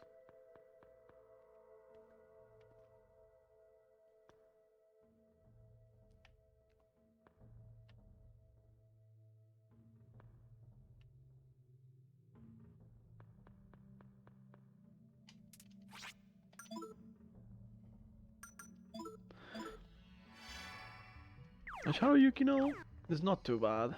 Wait. It's just a bit annoying if you get blindness, because none of your attacks will hit. Or is it called? No, it's not called blindness. It's called illusion or something around those lines. Okay, I have another chance at trying the fusion spell here.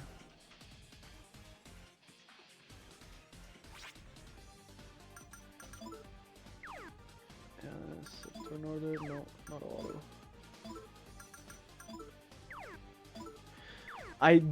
Wasn't supposed to do that. I was supposed to guard. Now, some of my guys are gonna die. Never mind, I got lucky.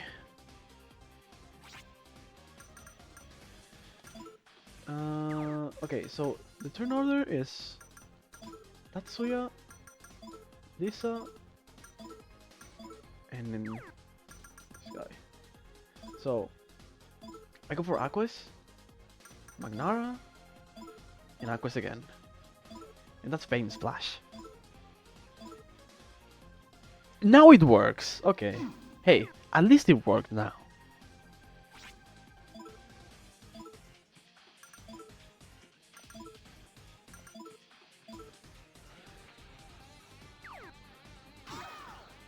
Hallucinate. I think on the energy drink description it says it cures illusion.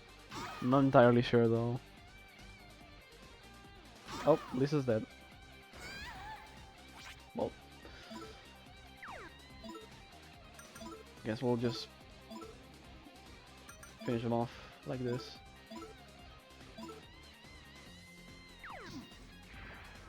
If there's a dead party member between the spells that ruins fusion spells, I didn't know that.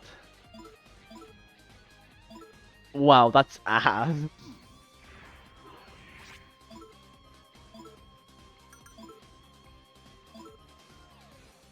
I was supposed to guard with Ikichi now. It's fine.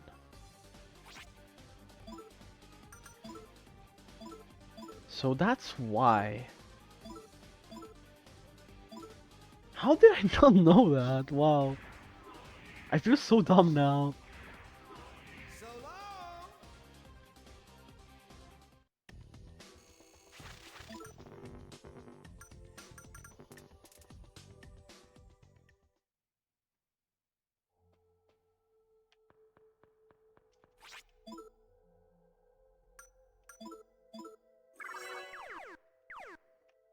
Illusion, okay, yeah. I see.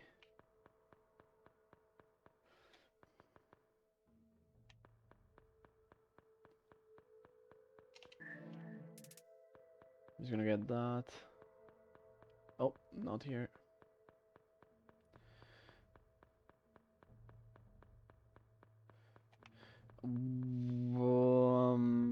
This place is a little bit. Oh, yeah, I'm supposed to have the camera like that.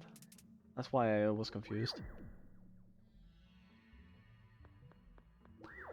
You still need to activate that experience glitch? Yes. For the boss fights, mostly.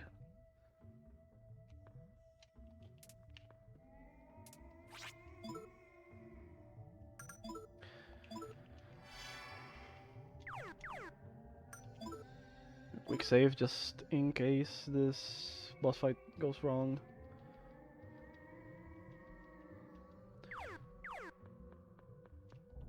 So the glitch stops being useful when you reach level 62. It's actually 66, but you rarely ever get that encounter in Shivalva. Yeah, current route doesn't need them, but it does make the game a lot faster because encounters in this game are long, very long, and without it, you get a bunch of them in the late game, especially in Shivalva. The only place where it's not useful is Silver River because that's an auto scroller, and you don't really. Stoma doesn't work there for some weird reason, but it's probably for the best because we have to grind cards there anyways.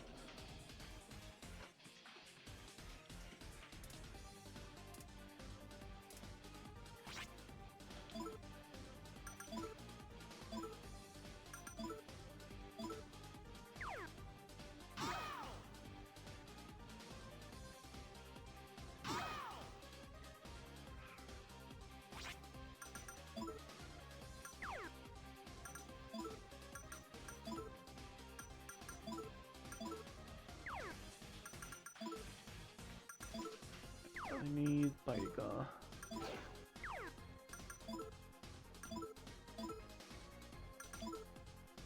And I need Tengu here. Where's Tengu? There we go.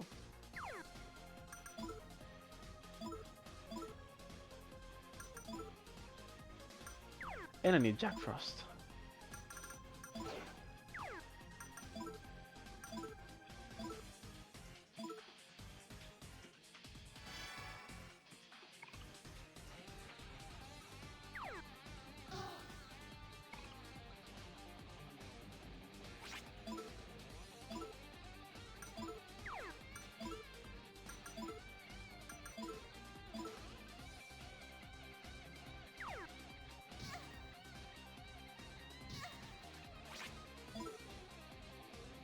Okay, we're pretty overpowered. 2 hits might kill Shadow Yukino.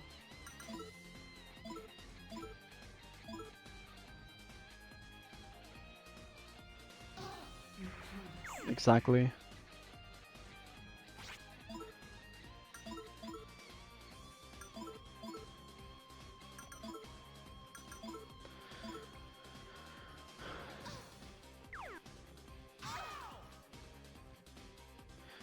Oh yeah, every single enemy needs some sort of insta kill, of course.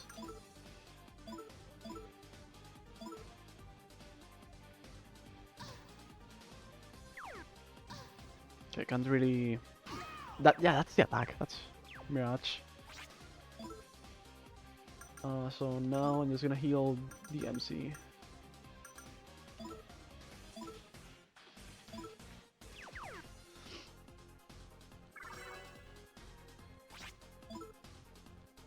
Let's go for 1 turn with Kanaloa.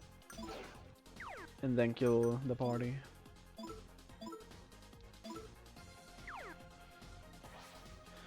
She still avoids it, of course. Of course. Illusion is just... It's just a decoy. It does nothing. This boss has an insane amount of agility.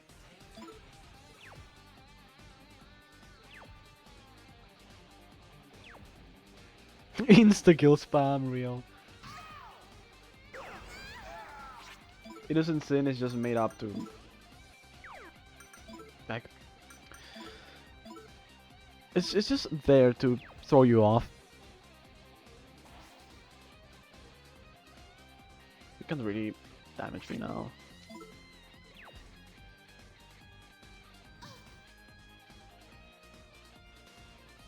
Like, I block everything. There's nothing you can do. Well, yeah. Avoid my attacks.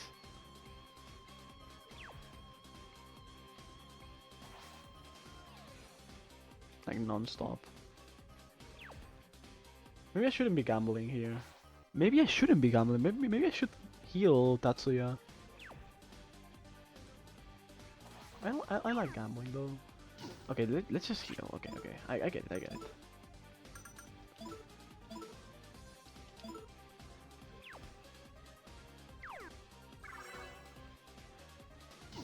Oh, okay, okay. That hurt. That threw me a bit off guard.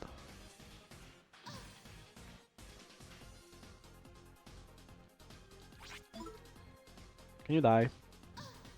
Thanks. Okay, I got up to level 50. Pretty nice.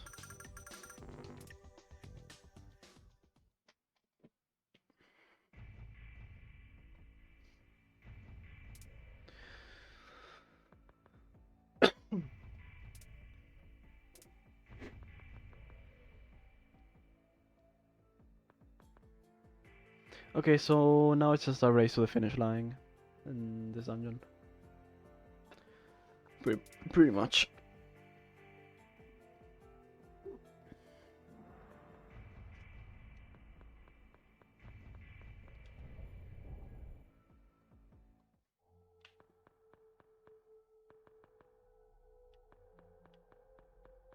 Oops. Not there.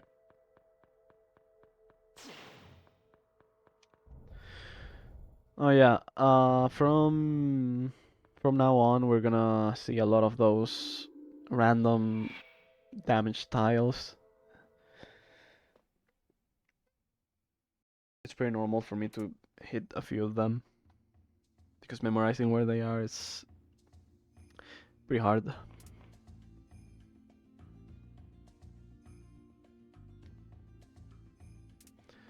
Maybe not in this dungeon, but in Shibaba it's really hard to memorize where everything is. So you just end up hitting up a few of them. It's fine. It doesn't really matter that much. You just heal or use some chewing sauce and you're chilling.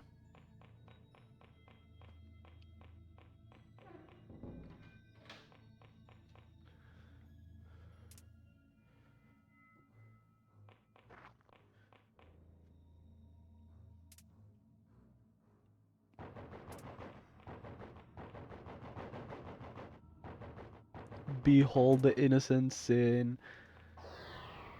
Yup, this is the innocent sin.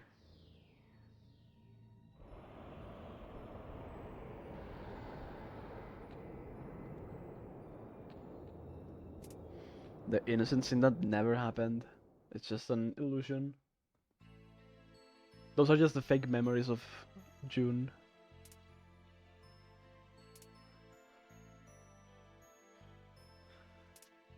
The innocent sin is giving the enemy so many insta kills. Like, come on. Like, did the developers not know?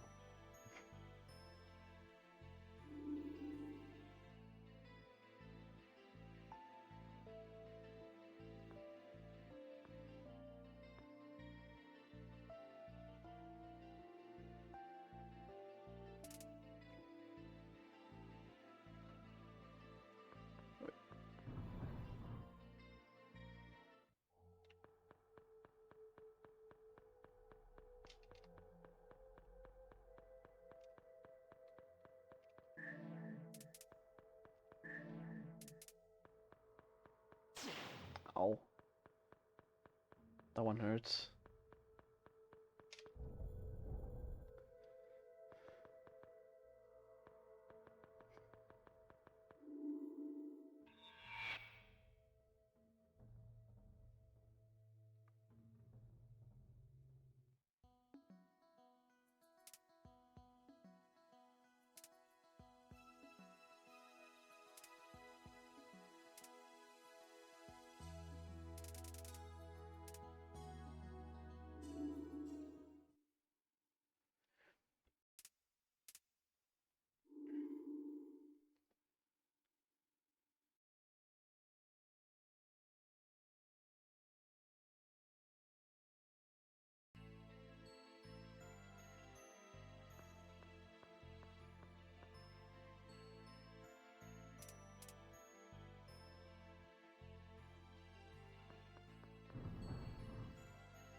Um.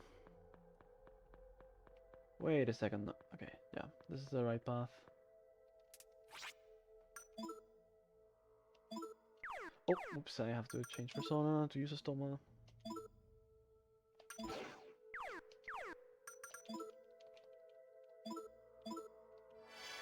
I'm also gonna heal.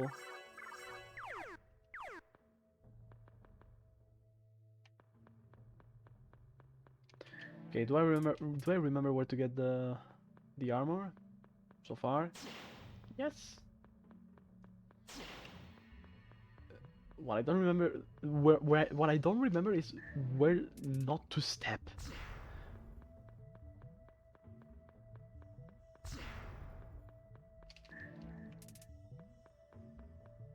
Okay, we got to the end. Now we just need to heal real quick. Of course, I'm gonna save again. Uh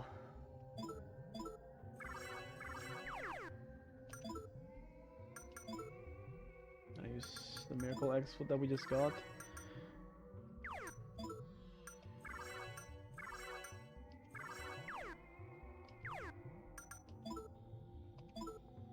Now save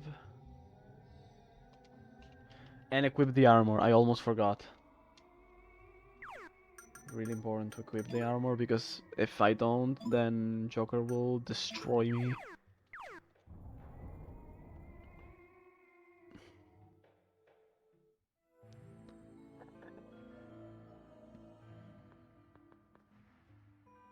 Oh yeah, we're gonna meet our boy, um, man with sunglasses.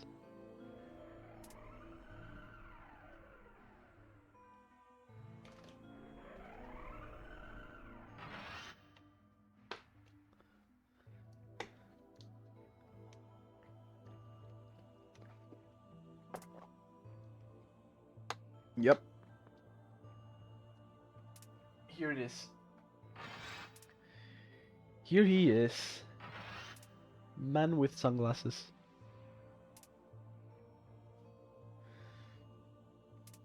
I really don't know what they were thinking when they made this game. I mean, by the design choice of the bosses, you can already tell that things weren't going too well in development. But this is like a step too far. But hey, at least they explain it later. A lot later, but they explain it.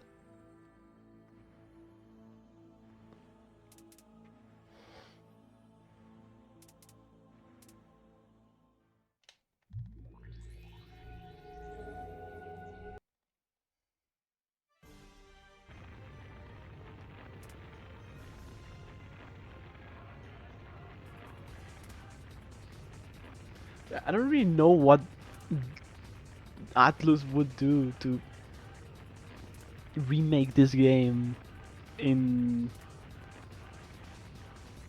the modern era that we live in today. Like, how do you get rid of all of these references? Not just only the guy, just put a mask on him or something, but just everything else. It's kind of hard, honestly.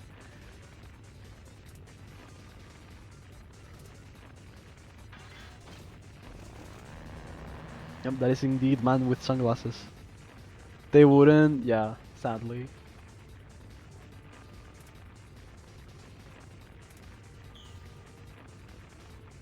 So let's just remake Persona 4.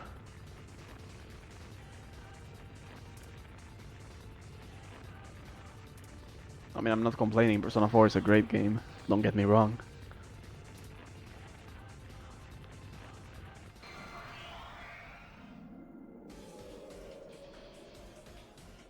Alright, time for Joker.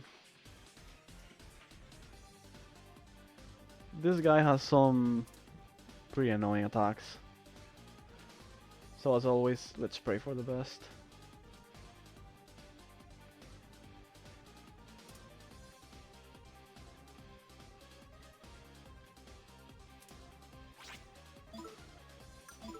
Also, he has insta-kills, of course. So, we gotta be careful. That is an awful start, but what can you do?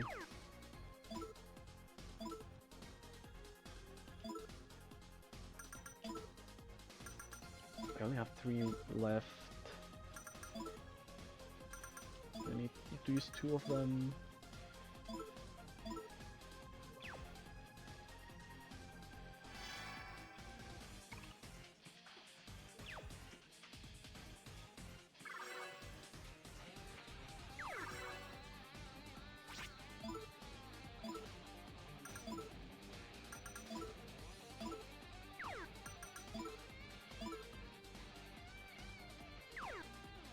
Pressure. What does that do? Doesn't that one confuse me? Maybe it does, but we will never know. Probably for the better. Oh, I need Jack Frost.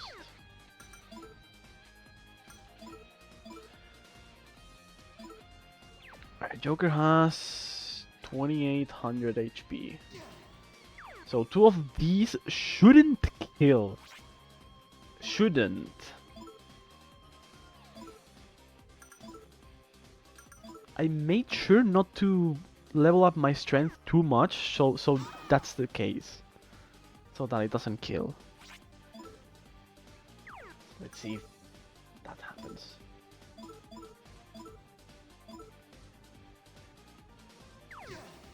Okay. So now he's one hit.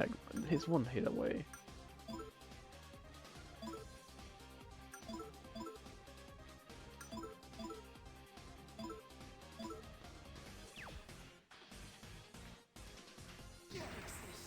There's absolutely no way. Alright. See, this is what we're gonna do. Let's pray that the second phase goes well. And I can get the XP that I need. I was not expecting for that to happen. I thought it was like 200 HP away. Not 200, but like 100. And that was not gonna kill. But hey, you know, tiny mistake. We can correct it. It's fine. Surely we can correct it.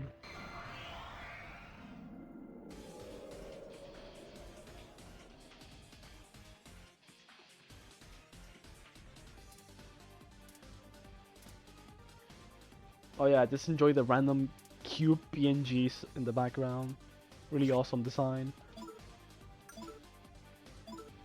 Hey, at least it won't be that hard to set up the second phase.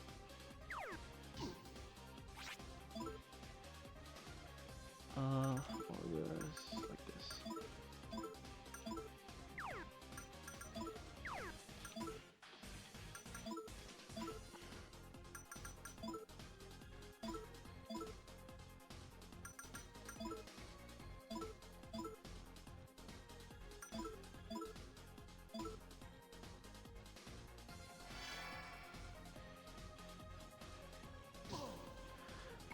Alright, 2. I'm only gonna do 2.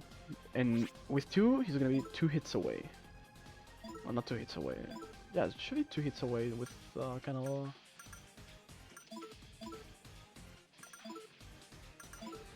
So let's pray. Honestly, I think Joker. Oh wait, I wasn't supposed to kill Lisa.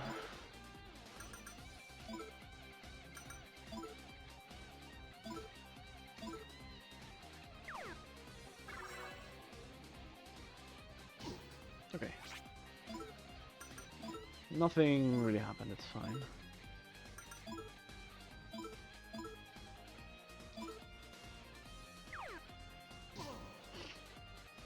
Okay, now I can just solo with Tatsuya. I'm pretty sure he's pretty far away from death for like normal attacks to kill now, so doing it like this should be perfectly fine now.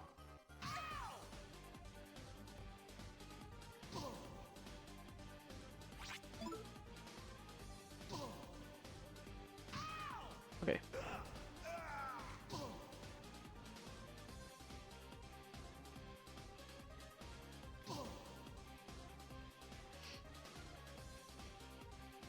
Please just hit Lisa. A little bit more, please. That's not helping me. There we go. That's what I like to see.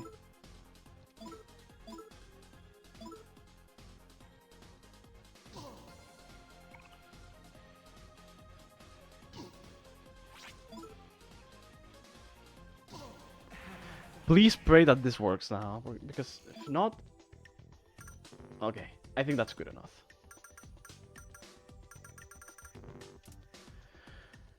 Level 55 is not what I'd love to see for the last section of the game, but hey, we kinda saved it. Like, I would've liked like to get it an extra time, but hey, we made up the loss. Because, believe it or not, yeah, we made up the mistake. Because you usually get 150 for both, and getting double XP on the second one just means we got the extra 150 that we were missing. So that's fine. That's all good.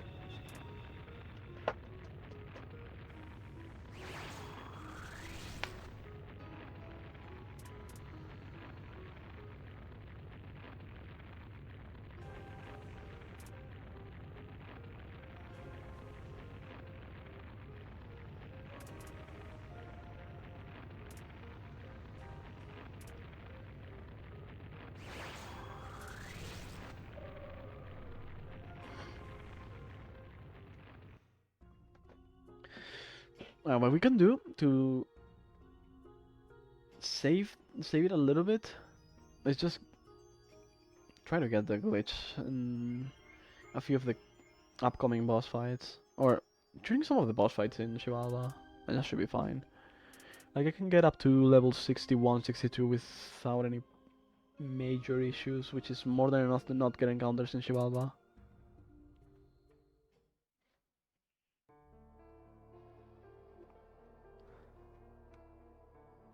So, let's see, encounters in Chivalva start at level 47 and go up to level 66.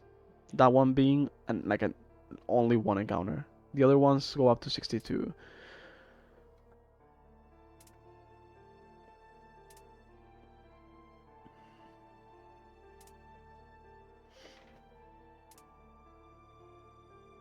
Yeah, they didn't release any SMT games for the GameCube. There's no way. Cubes. Nah. Big fan. True.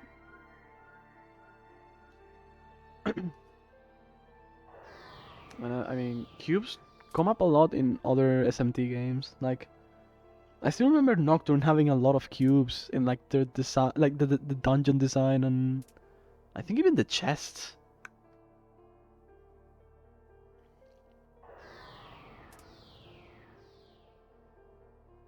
Catherine, I haven't played that one. I should probably do that.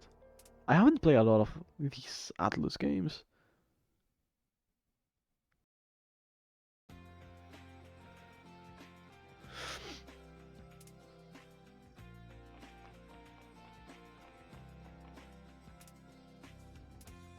I guess Atlus just loves cubes. Thanks for playing this classic. Nah, I'm just doing my job.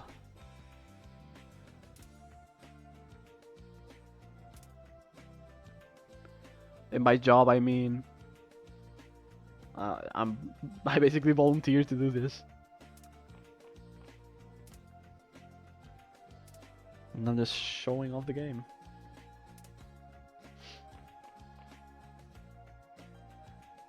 Yeah, 75, true. It also has a bunch of cubes. You're getting paid for this? Oh, maybe you wanna mute the VOD for this, Sion?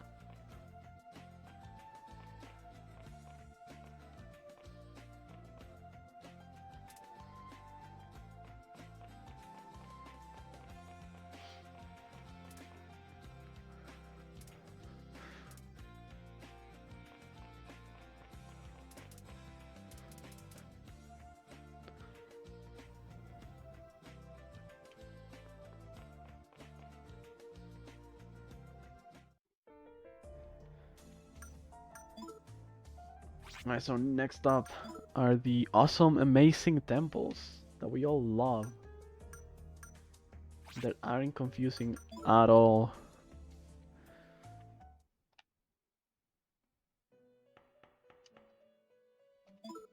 I need a bunch of magician cards. 164 if I remember correctly. I need to summon Abenoseme.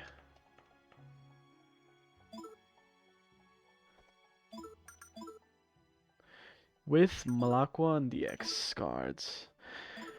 And I need to remember to get the Megidola card in the is it the Aquarium Temple?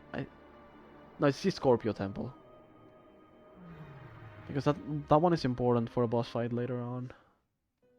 It's not super important. I kind of need to summon the persona. Don't make this same mistake again.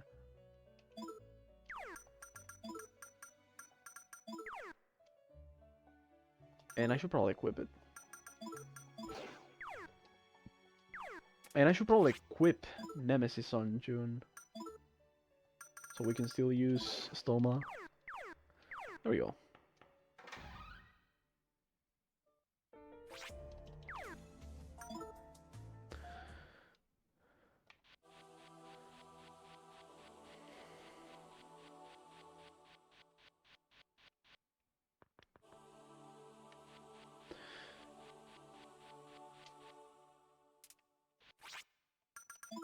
Let me reapply Stoma and heal real quick.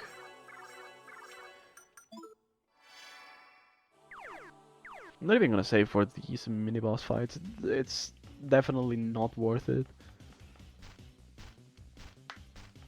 Yeah, you just skip those two buildings.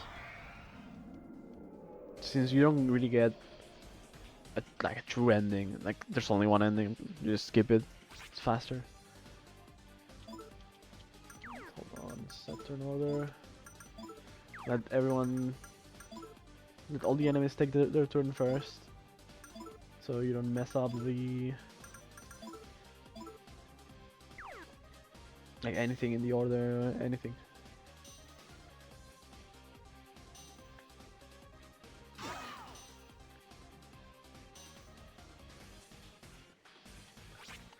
You know, now with this new persona that we got, I don't know, Seimei, we can do some cool stuff. Like, just go with June, Aquas, and now Summon Spirits, and we get a powerful fusion spell that kills everyone instantly. Like it's nothing. Bad luck running into me.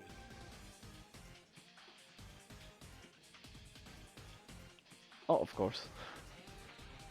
Stats increased.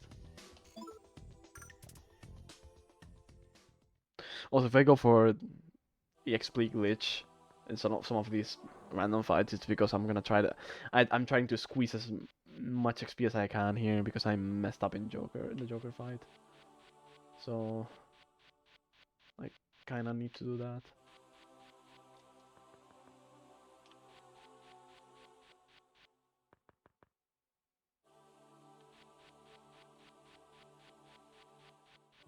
Oh.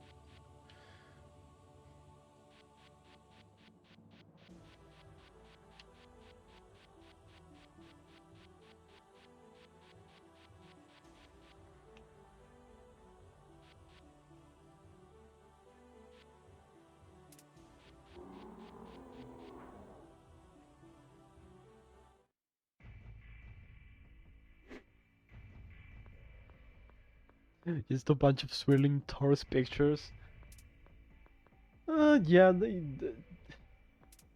oh yeah, one of my favorite backgrounds. It's in this fight.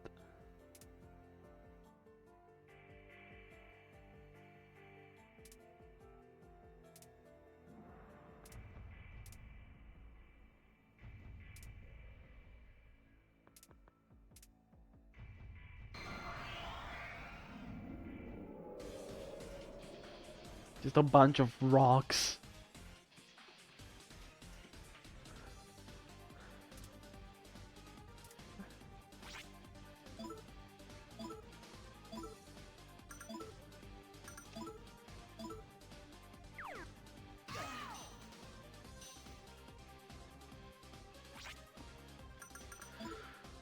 Right, Maya goes first, then Jun and Tatsuya.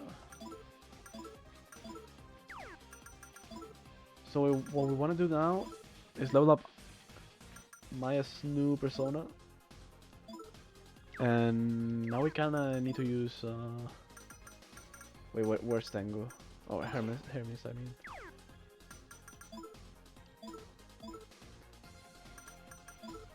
And Jack Frost. We need Diamond Dust, so we're gonna be using Maya's ultimate persona for that. Oh, I also need to apply Tarokaya. I kinda forgot.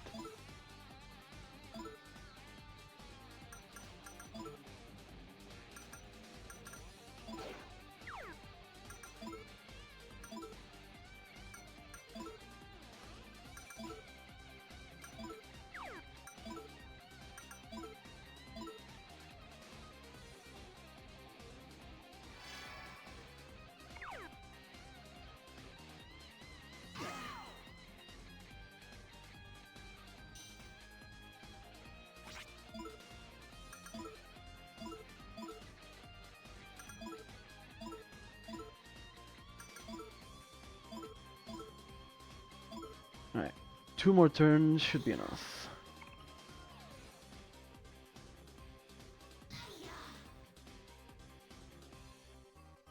Yep, that's the one. That's the one. Abeno Chadmei.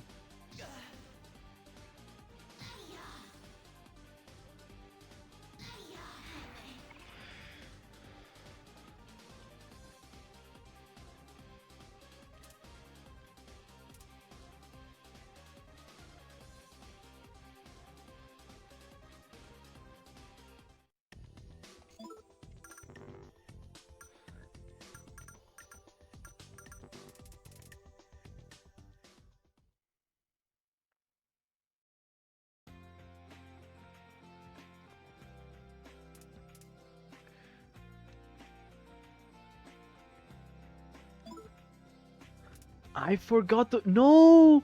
No, what did I do? Oh no. It's Pride Month and I forgot to choose the correct option here, which is June. It's so over for me, I'm getting cancelled now. I was just mashing X. Oh no. I'm so sorry guys, I failed you. Actually, Sion, you should just got my run right now. Just go straight to the next one. Not worth continuing, honestly. It's not a real run.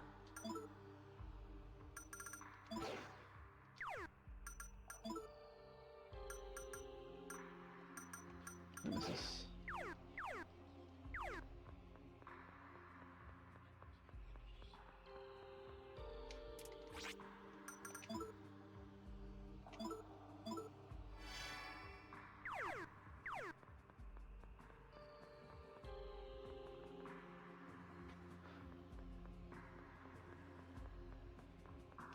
Yeah, surely Sim doesn't mind starting 2 hours early.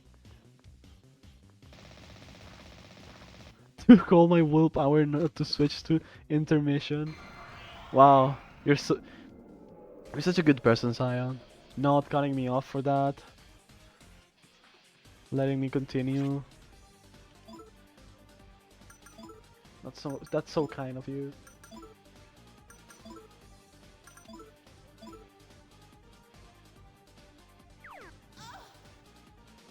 Yeah, and I need to choose the correct tune option before Tatsuya because I actually need that. I actually need that. It's important.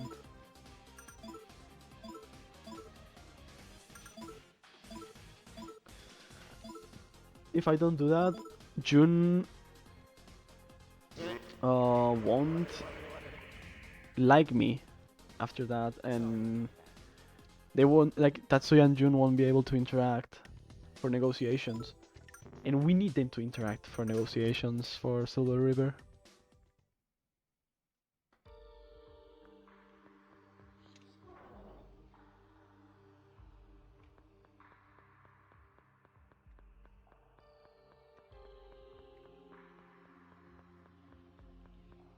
Leo Temple might be the easiest temple to remember, honestly.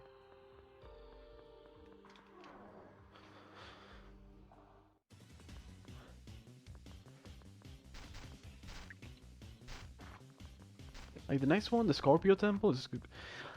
I, ca- I'm just saying it right now. I'm gonna get lost.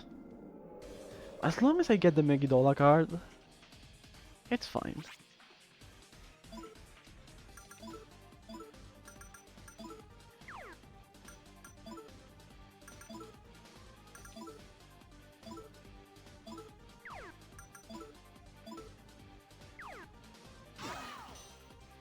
My favorite temple design-wise?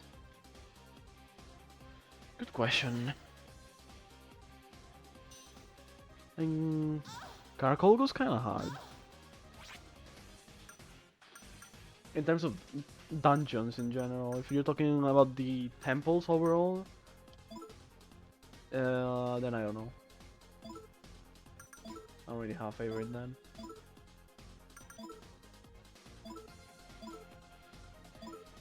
I mean, I also like Shibaba, the vibes of Shibaba. It's just really annoying.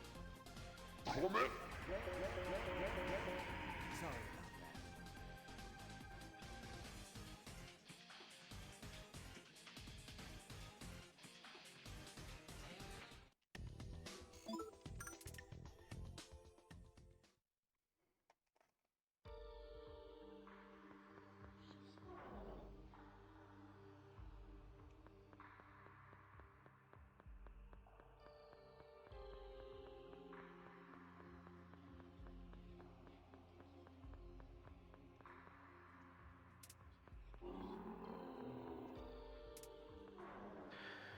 Okay, I need to know. I need to remember to reapply Stoma before entering Scorpio Temple.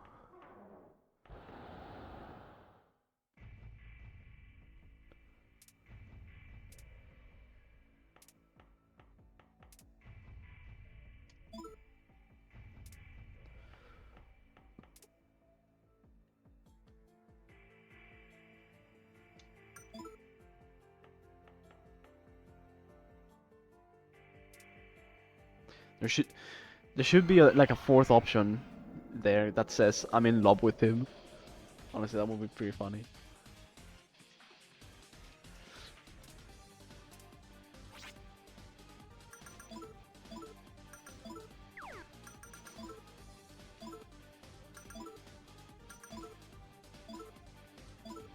Would also be lore accurate.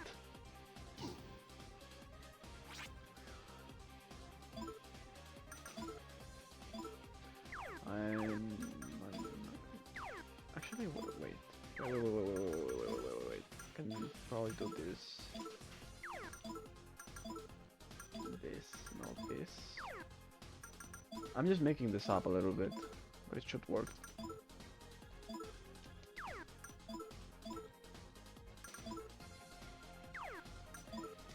Come on, stop selecting the wrong menu. You got this.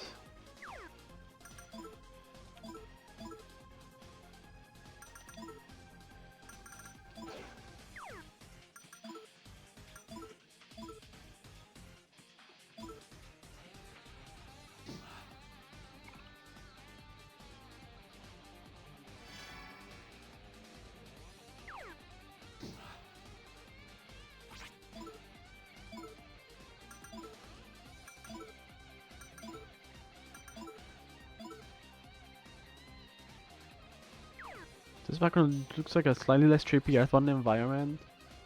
I can see that.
Okay, so next up, Scorpio Temple.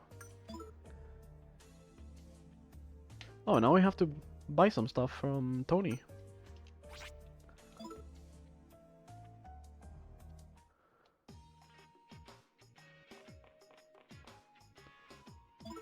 Need to buy this and this thing. And that's it. The rest of our money will go to stuff for the end game. Items, beats, bombs of life, those things. Okay, need to reapply Stoma. I don't have it active right now.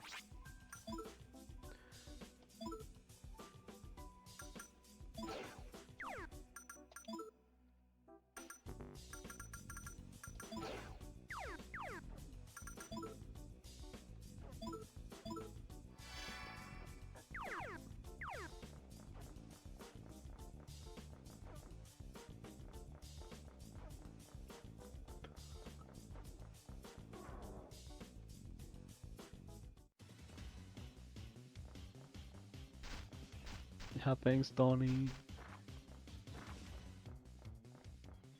My guy.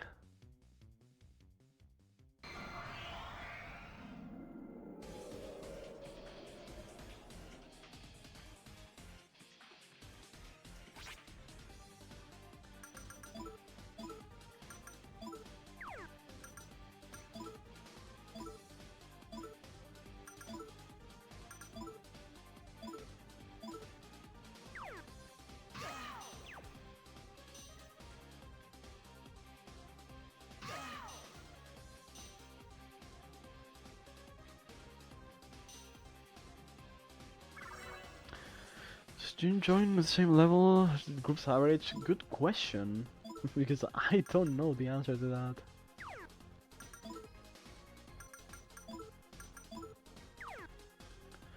Wait, who has...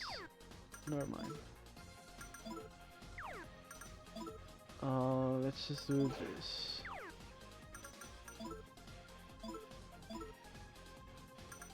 Summon spirits.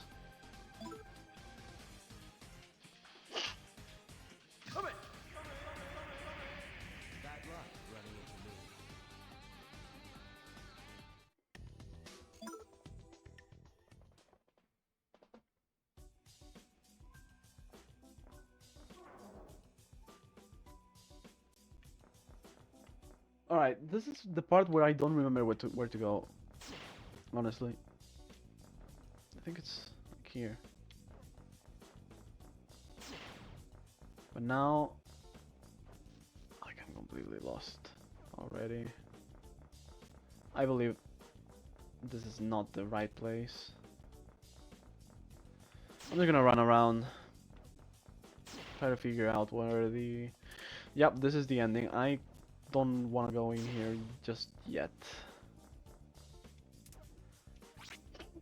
Because I need one item that I don't have.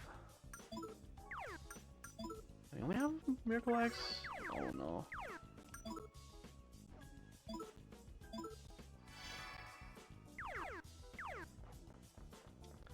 These are not the items. I actually think I'm lost. Yeah.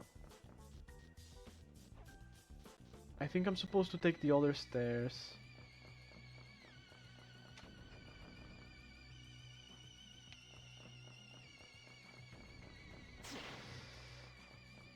This is the part where I expose myself.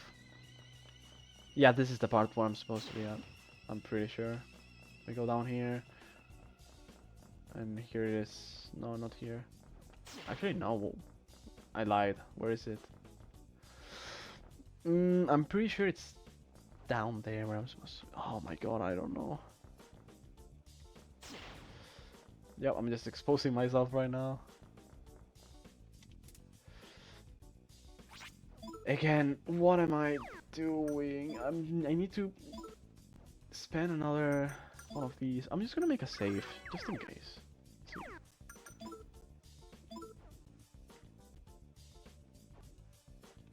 Like, I need an item here that I really don't want to miss. But I'm probably losing more time by trying to find it than just keep going. I forgot to reapply Stoma. Oops. Well, let's hope for the best, because I need to escape. You got off easy this time.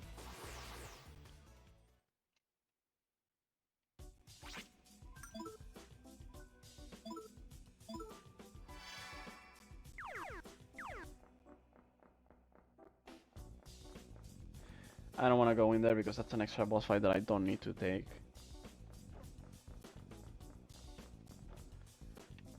It's not that chest, I know that for a fact.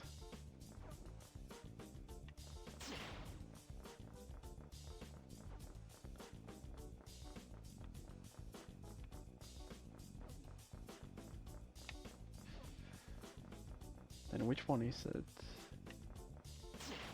Let me just take every single trap.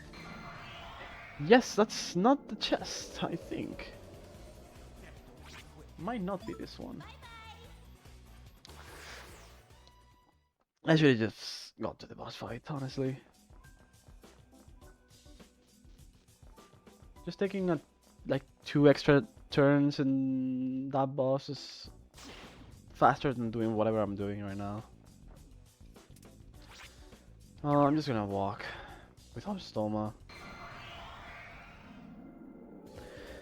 No, it's not mandatory. I got to the end of the temple without getting it, and then try to go back to get an item that I missed. But apparently I'm not exactly very successful. No, wow, what is happening? Not only did I not get the item I'm also like lost and I don't even know how to get to the... Okay. I'm just gonna I'm gonna load the save, okay? Let's just go back and do it normally.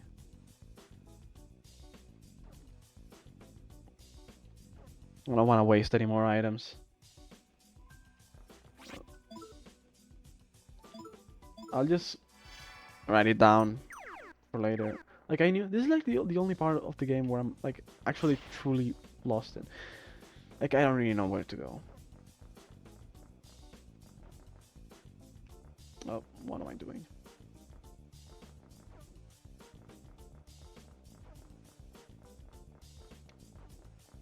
Could it be around here?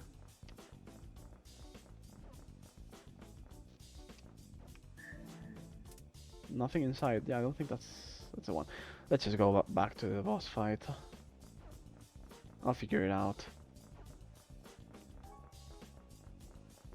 I want to finish the run. That's not the wrong stairs. What am I doing? Okay, yeah, I'm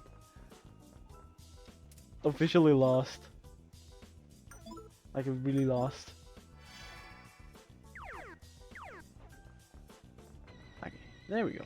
These are the stairs. I think.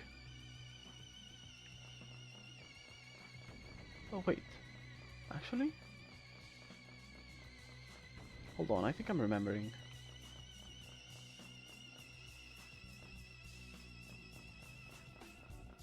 I'm not.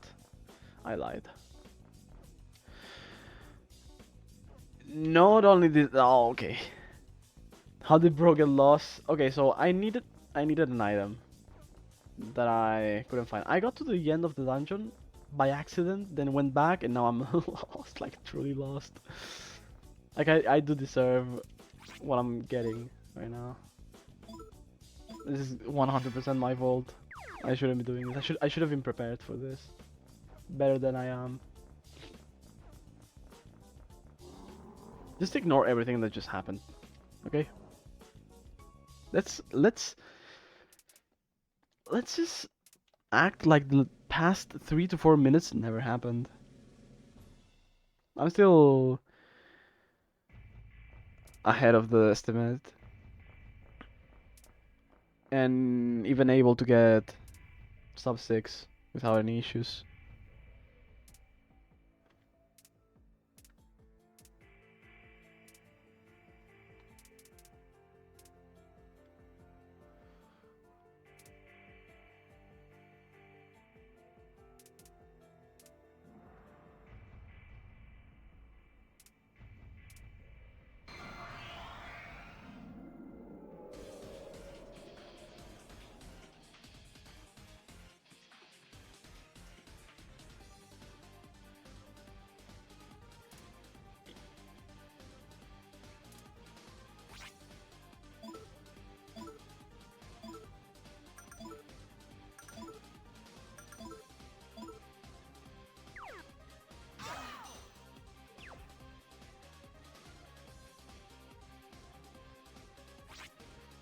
Alright, so the fight is basically the same as the other ones.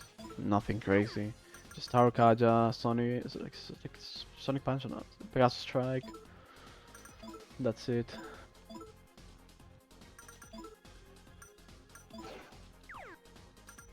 This is how most fights are gonna go from now on. Just switch personas, Pegasus Strike, GG's.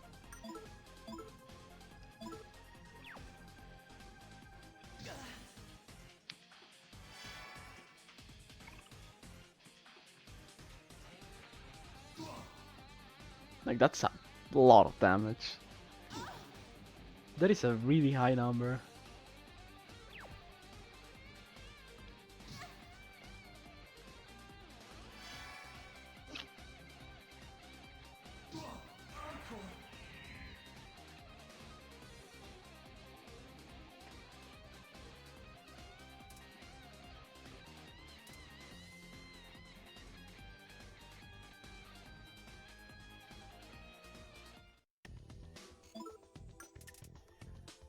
Can't really get the XP glitch to work now.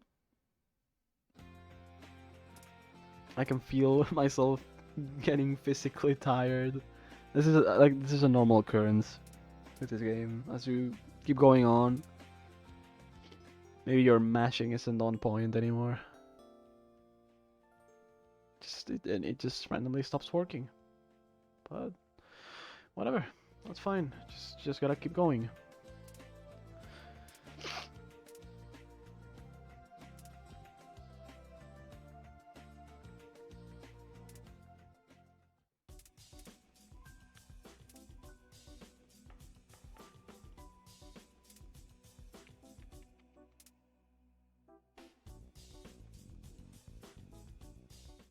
Alright, one last temple.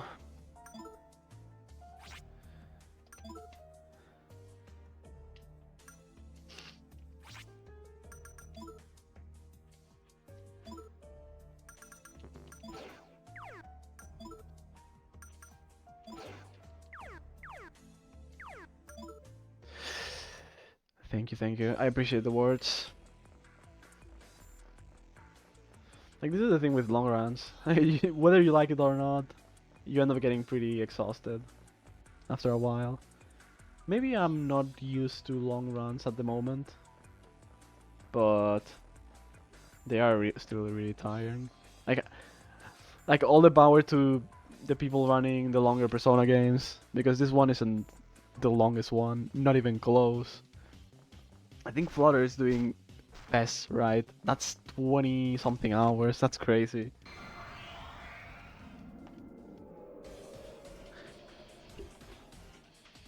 All the power to them.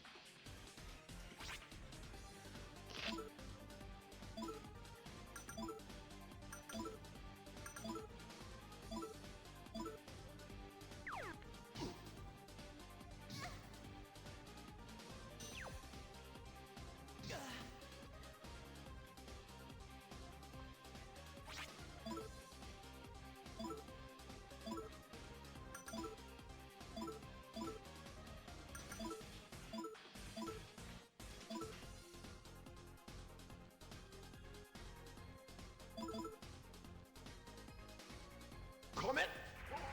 The urge to pee actually makes you speedrun better. Real. Nah, honestly,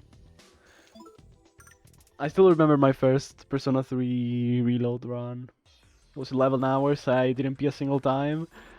That was really pretty rough, but I managed to finish. So, hey. I couldn't even imagine going 20 something hours. I'm pretty sure like a few breaks are required.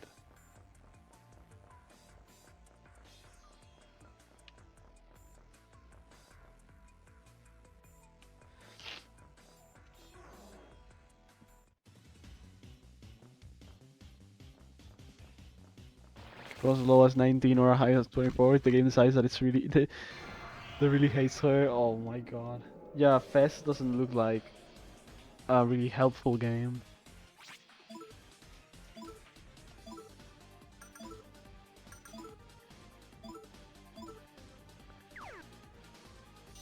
Like, it looks like if you get like really unlucky. I believe the shrine money is really important there, and if you get unlucky, you just lose a bunch of time, like a good couple of minutes for no reason.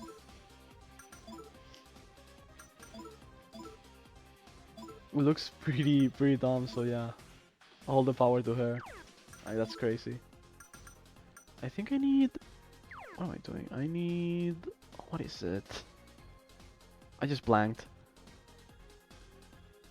Where are my notes? Need Tengu. Okay.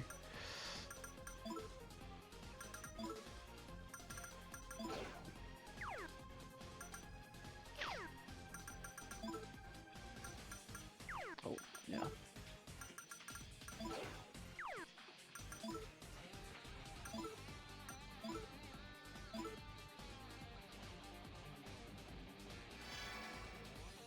Vanilla's pretty bad too. I haven't seen anyone run vanilla ever. Probably for a reason. Okay, are you not gonna run away? Sure. Let's just keep hitting.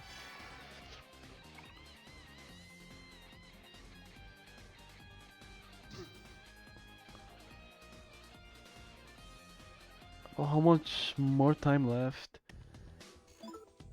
Around an hour 15. An hour 20 maybe.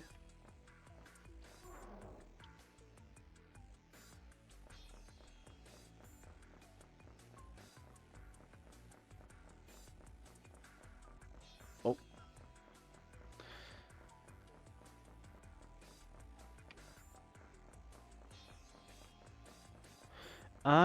Okay, I'm not missing this chest.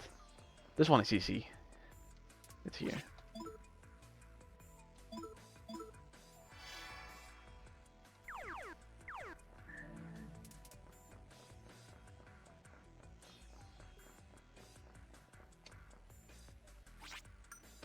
Okay, this fight is annoying, so I'm just gonna save, just in case. Like, even after all of this, I'm still praying, hoping for a sub 6.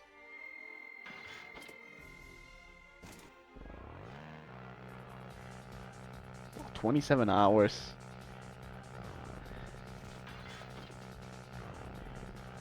"27 hours is crazy. I've done 20-hour runs before, but like I was like by hour 16, my body just completely gives up.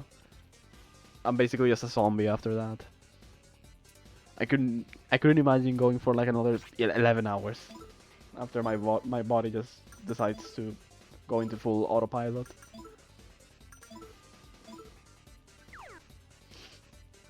Of course, Longinus copy. Of course, yes. My favorite one. Oh, that's great. Okay, let's see. How do we go about this? So what I'm thinking is, let's just do this. Let's change the turn order a little bit. Go with June here.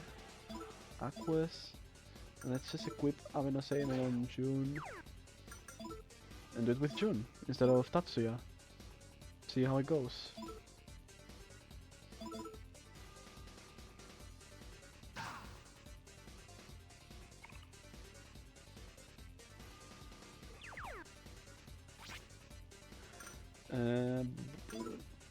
This.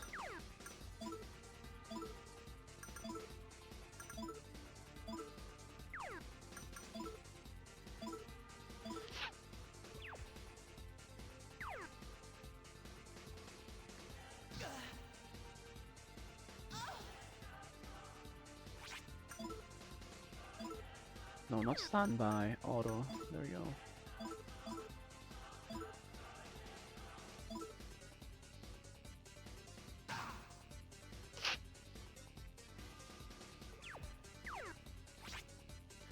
Alright, Tatsuya's healed, but honestly, I don't really need. Actually, yeah, I'm gonna give Avenosame to Tatsuya.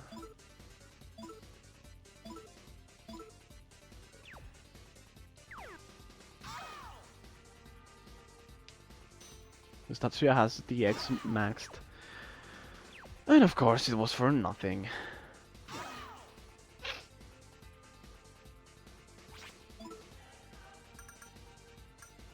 That's a classic.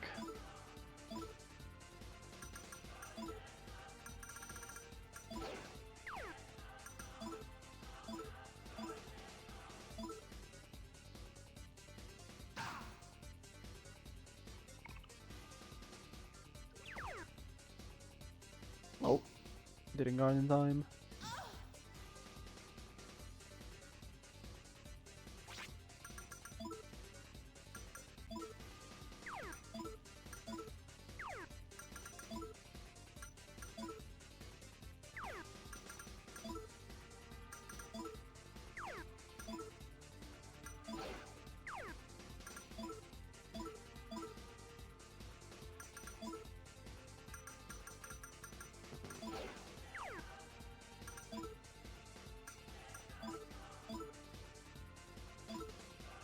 Use diamond dust here.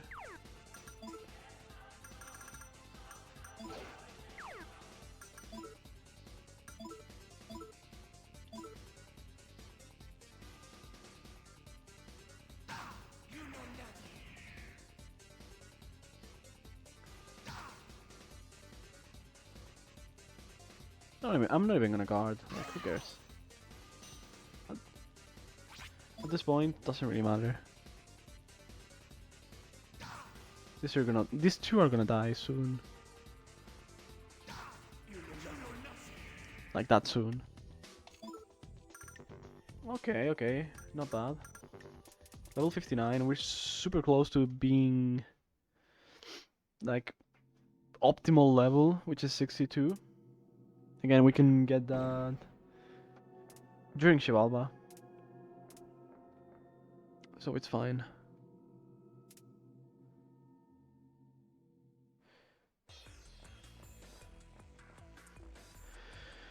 Yeah, we finished all of the temples. Now it's time to go into the last dungeon. Almost done. We're really close, yet super far because the last dungeon is long, really long.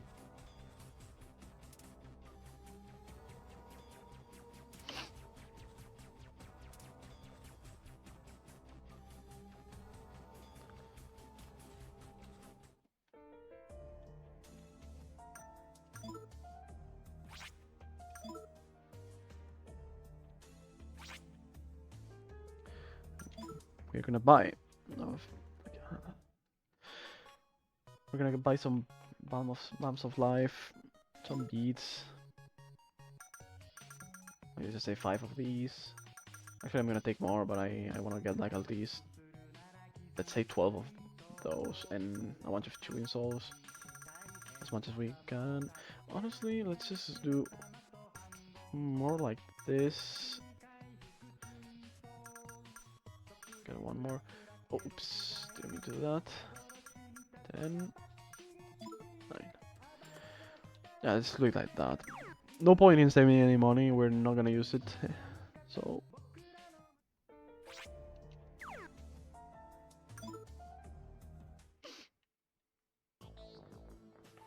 hey look, we're back at Seven Sisters. No way.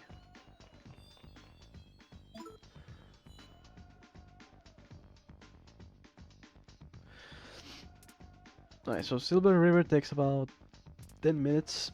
Chivalba is an hour, so about that time to finish my run.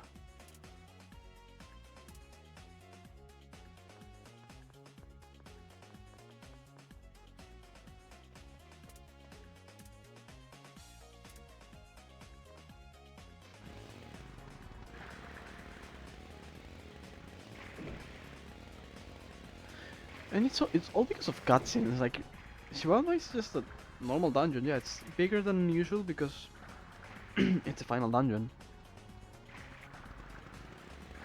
But there are so many cutscenes and like 4 bosses before the final boss. Like, it's the Longinus encounter, then the Metal Dad and Metal Mom, and then the aliens. And then you can fight the final boss after all of that. Thank God. So here there's nothing we can do to avoid random encounters. Stoma does nothing, but it's good because we need to farm cards.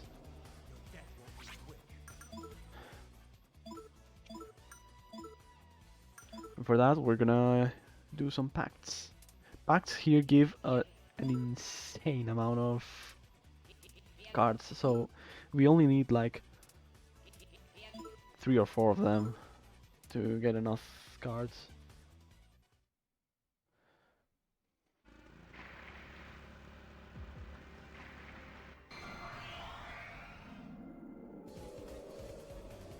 Alright, this is one here is Mananan. This is the best one, honestly. Like, not even close, this is the best one because For each one, you get 70 something magician and 50 something free cards. Super good. We need magician cards, so that's really, really good.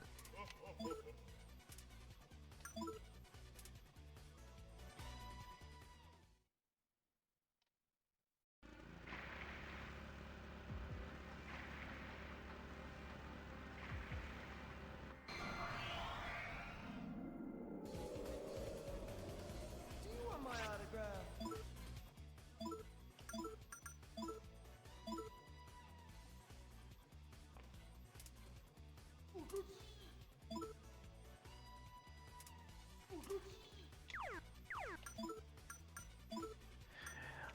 Yeah, this is the the bad part about like the bad part about not choosing June for that question in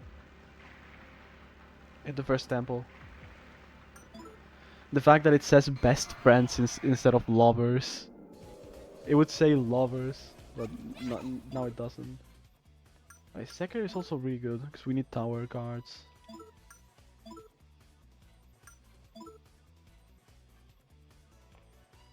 Best friends. Like, yeah, sure, buddy. Best friends.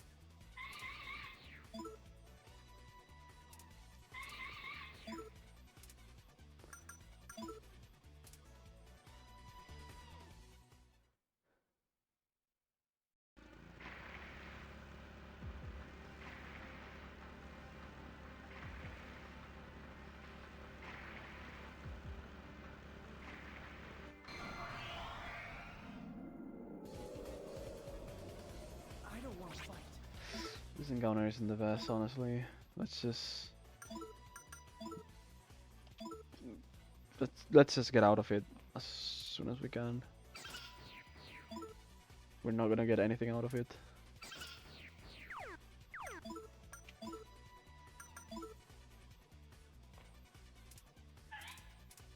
Historians say they were best friends.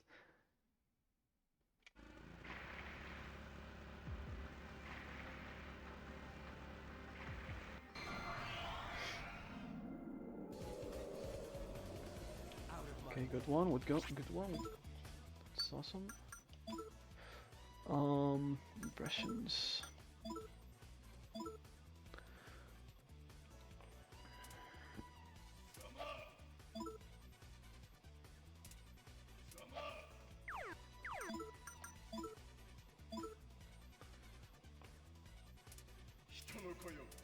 That's a lot of cards. I still have like 100 free cards, so I should be perfectly fine. Oh, effects of Storm wore off? No way. They were really useful. I'm so sad they ran out.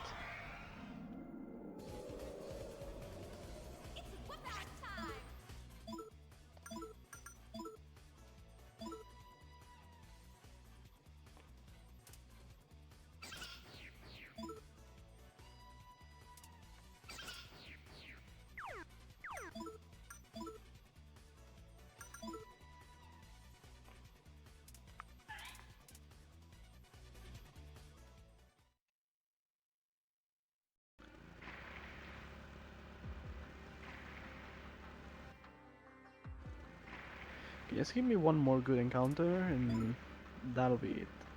Like just one more. If I don't get one more, then I just hope I have enough cards. This one, this one should be more than enough to get enough cards. Wait, hold on. This is wrong.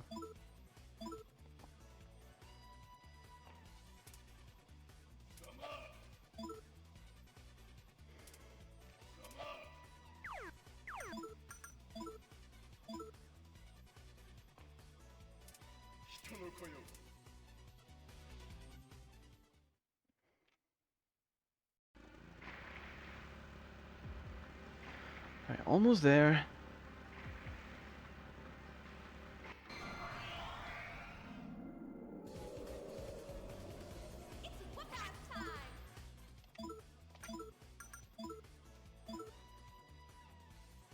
Whoop-ass time indeed.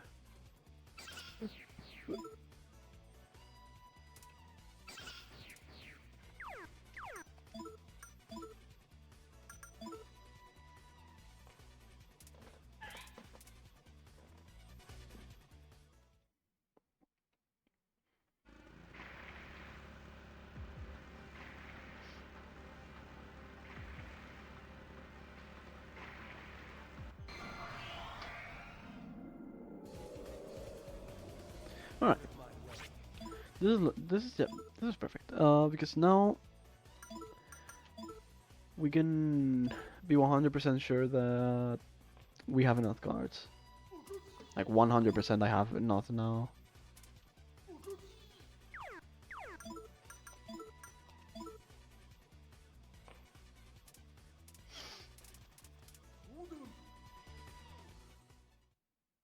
I'm not even gonna check. Like I'm pretty confident. Even if I check, there's nothing I can really do after the river is over, which it is right now. So, but I can tell you that I have about 300 free cards, 140 magician, and let's say around 70 tower. Actually, no, I don't think I might not have any tower cards, but it's fine because I have more than enough free cards to compensate.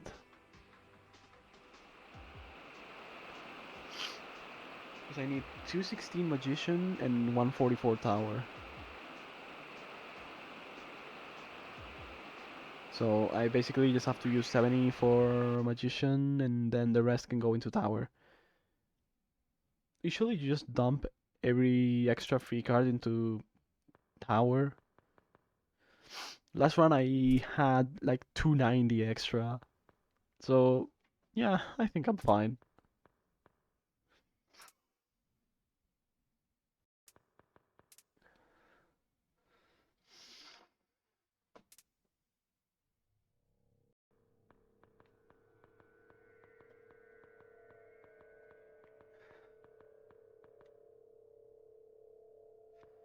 And this is the entrance to Chivalba, the very last dungeon of the game.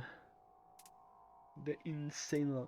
It looks like me saying that we are in the last dungeon makes it look like we're close to finishing. No, that's not true. This dungeon will. This dungeon will be pretty funny.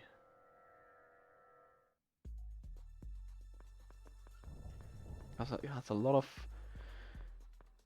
bosses, a lot of things that can go wrong, really confusing layouts, and the worst thing of all is that during some cutscenes you enter a room, a square room. After the cutscene finishes, you don't have a way to know if the door to the next area is to the front or the back of the room. It's like random.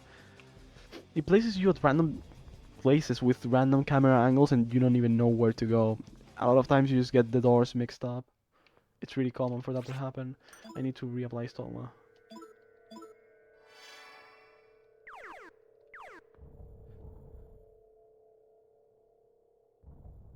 A video wall isn't that long, honestly, compared to this. Like it is a like don't get me wrong, it's a really long dungeon with a lot of confusing mazes, but this one isn't as long in terms of like walkable surface, I guess. But it is longer because of all of the insane cutscenes and bosses that there are. In P1, that last dungeon is just insanely big. It's just the biggest dungeon in the game. A lot of really big rooms with really big mazes.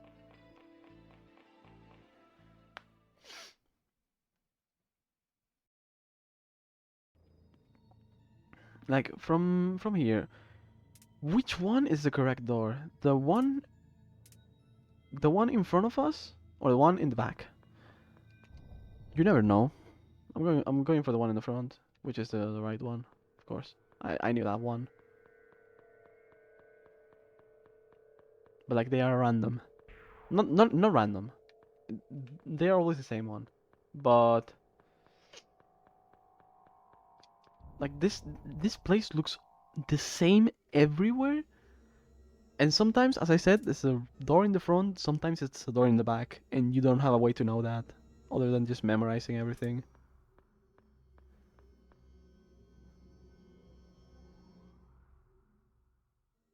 Yeah, the last save point in a video world is just halfway through, that's true. you don't have a way to save right before the boss fight, which is pretty annoying if you want to retry it, or if you're doing a casual playthrough and you can't figure out how the Pandora mechanics work, like the hair and everything.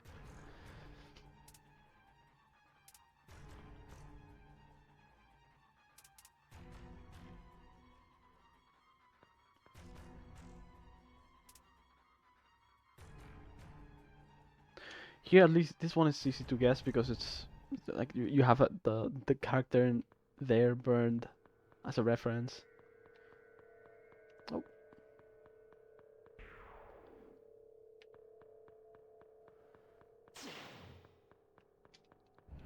I love Shibalba as a like it's a really cool vibe and design and everything, and the lack of music, it just gives it that eerie vibe that I really like.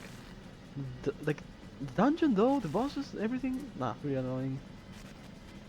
Like the looks is just the only good thing about Chihuahua, nothing else.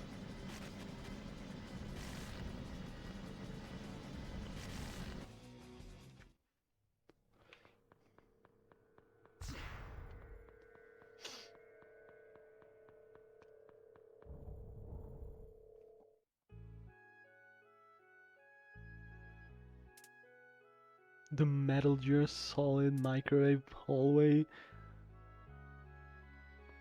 I wish I could get the reference. I haven't played anything from that series. I should probably play more casual stuff. The only things that I've played this past 3 years are only speedrun related, or like some kind of, let's say, competitive game or something, or games without any like ending point. Like, I don't know, rhythm games for example. I should probably play some more casual single player games. Those are fun.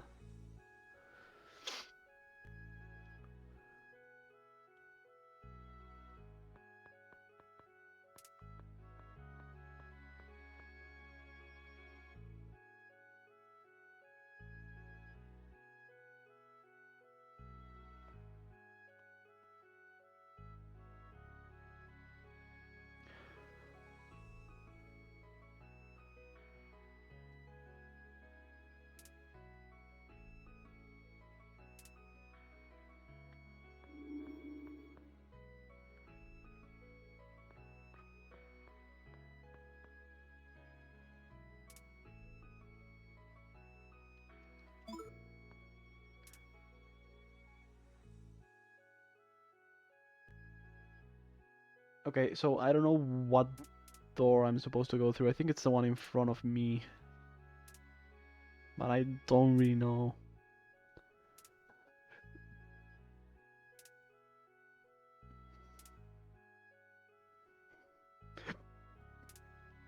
We're gonna find out.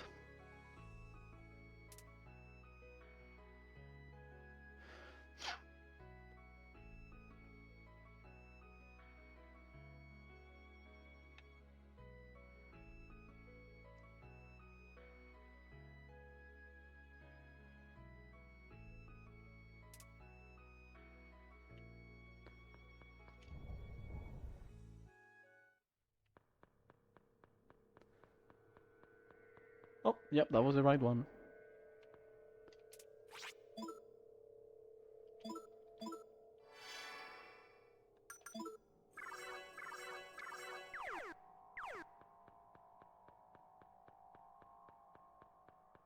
Wait, I might need this. Yeah, I need that.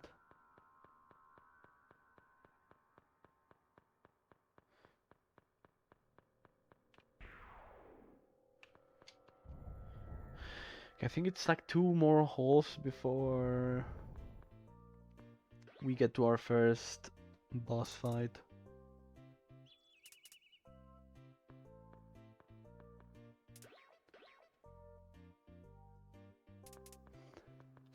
Yeah, Metal Daddy soon. That boss fight can either be super quick, dies in like 3 turns, really easy, or like he can just annoy the shit out of you with random insta kill moves. Because of course, Persona 2 Innocent Sin. That's just how it works.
Alright, so now we're gonna go to the Velvet Room for the last time.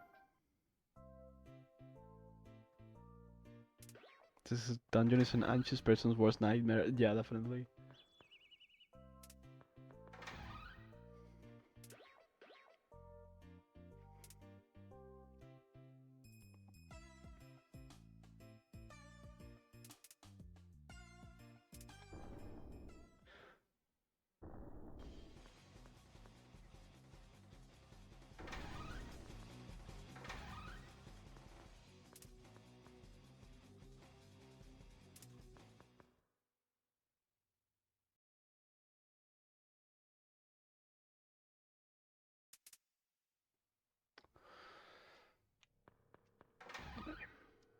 So 216 Magician.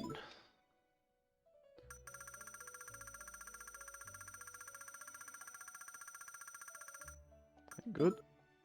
Wait, and tower, right? 144 tower. And since we don't need them anymore, just dump everything into tower. So I had about like 70 extra free cards. Not bad. Okay, so summon Isis with usually you summon Isis with Megidola card. But we don't talk about that. I don't wanna get reminded of Scorpio Temple, that never happened. You know, the only downside of not getting that card is taking like 2 extra turns in one boss. I need to summon one more. Loki.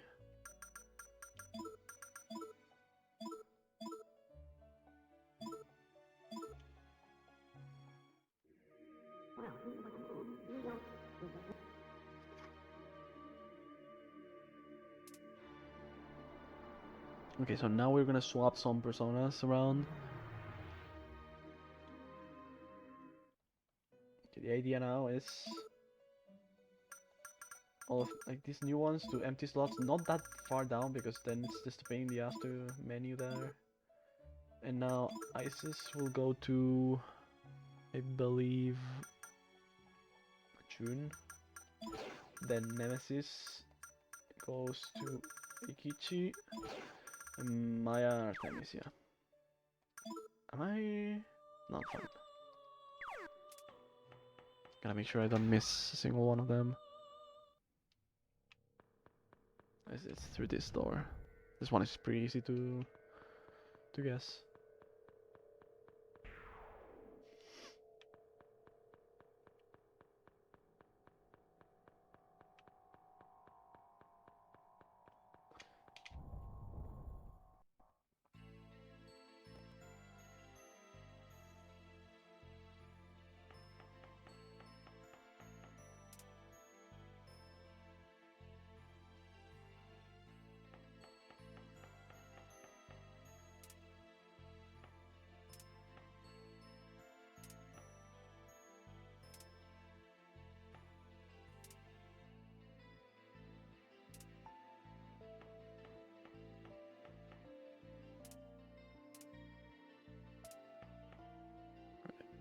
Gotta love these cutscenes.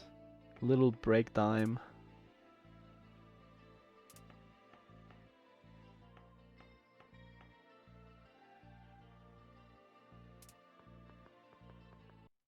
Because we didn't have enough of these cutscenes during the rest of the game. Okay, so you'd guess it's the door like here because we're closest to this one. I believe it's this one. Never mind, I was wrong. I always get confused with this one. It's really weird.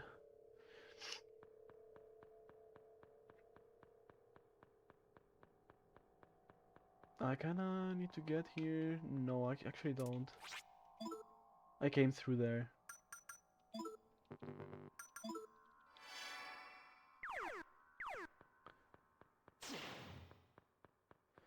Okay, so this is the Manic Hall. Okay. Here is when I have here I have to make a choice.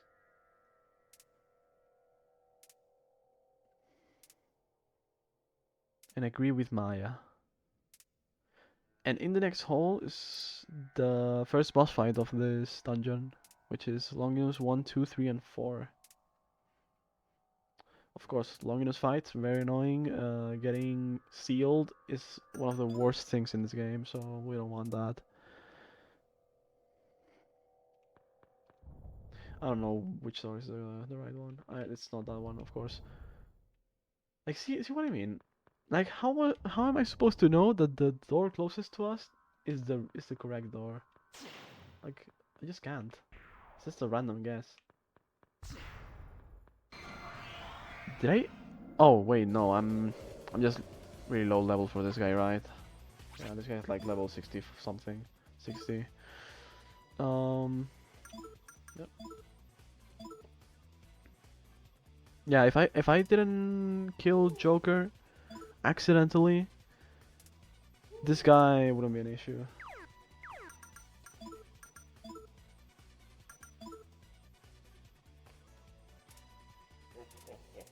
I think you start facing the correct way. Might be, I never really found a pattern. But you might be right. It's one of those things that I really need to test. But I haven't yet because I don't really play this game that much. It's one of those runs that I take more casually. And do a run of like once a year. Or twice.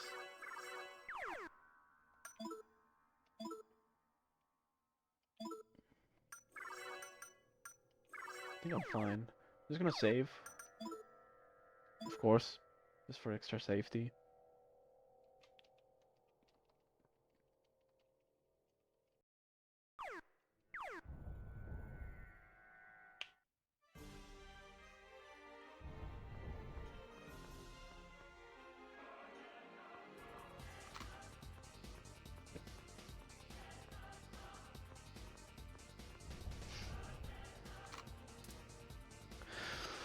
Alright.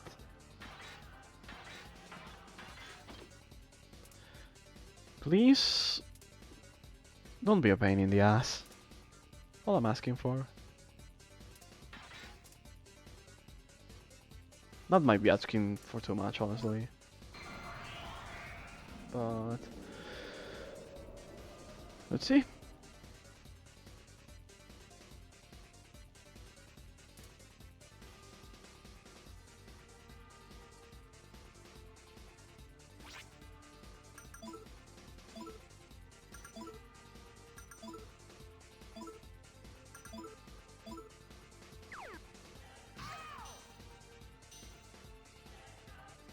Yeah, the good thing is that if I get sealed, these guys just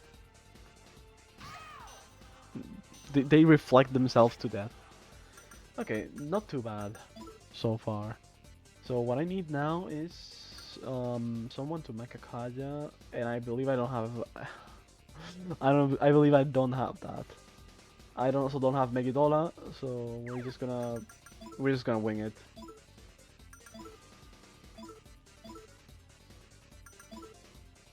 Completely winging it.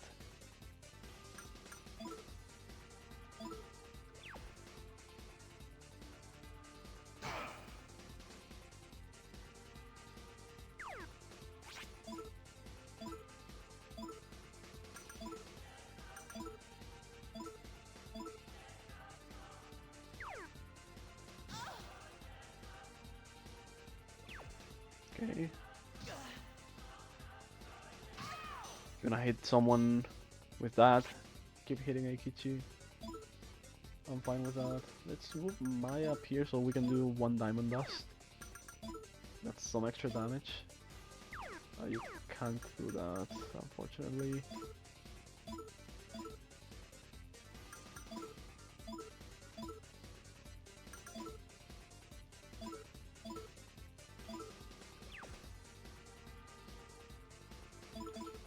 Yeah, at least in this fight you can get CL randomly cured.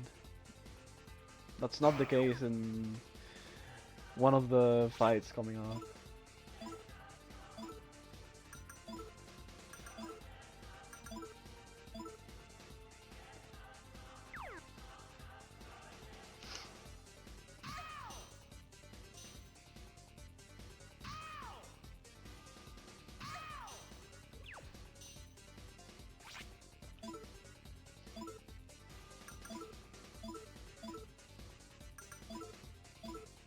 So this is gonna be the fight. As long as I don't get healed, this is all that's gonna be. I should probably set that to auto.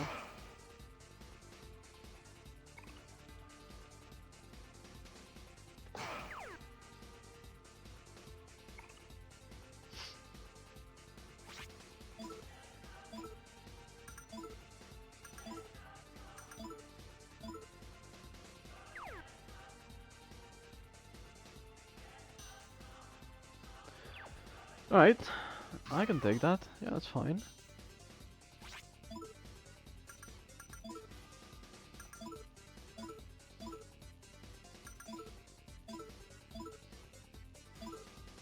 No, you do Diamond Dust.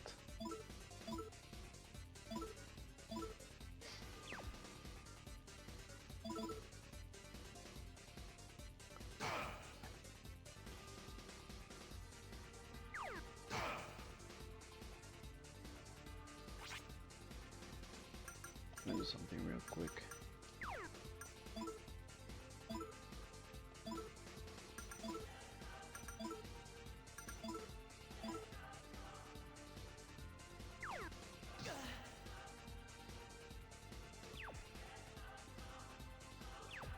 Sure. Sure, that's fine.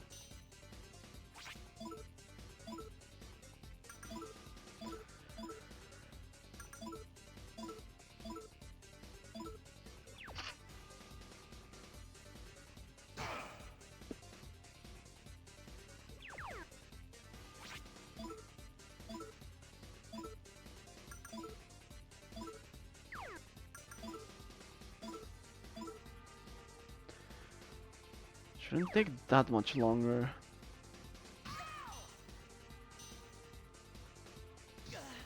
Like, these guys have a lot of HP. Also doesn't help that I forgot to bring someone with Magakaja. That's just me forgetting everything.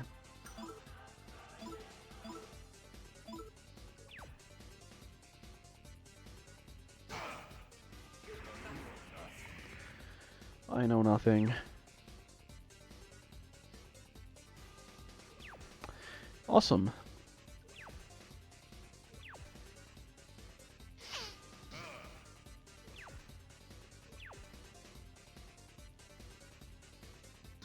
Okay, Maya got healed, that's good.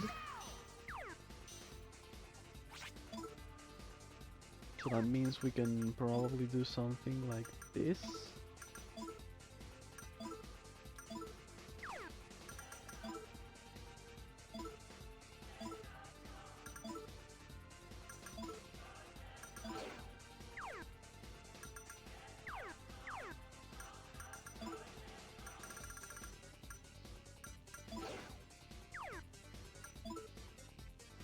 Actually, no, we shouldn't be doing that. Artemis, Diamond Dust. And you use Sabenosame.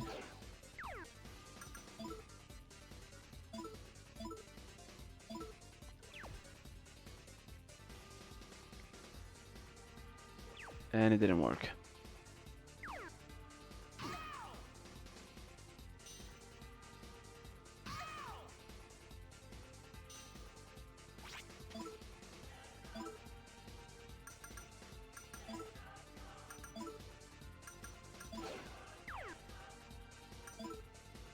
I don't have enough SP for that.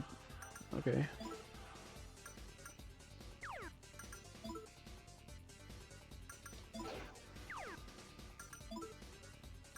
How close? They should be close to death.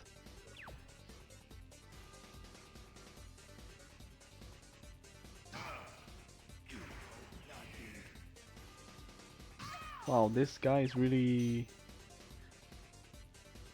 just still there, standing strong. Oh, never mind.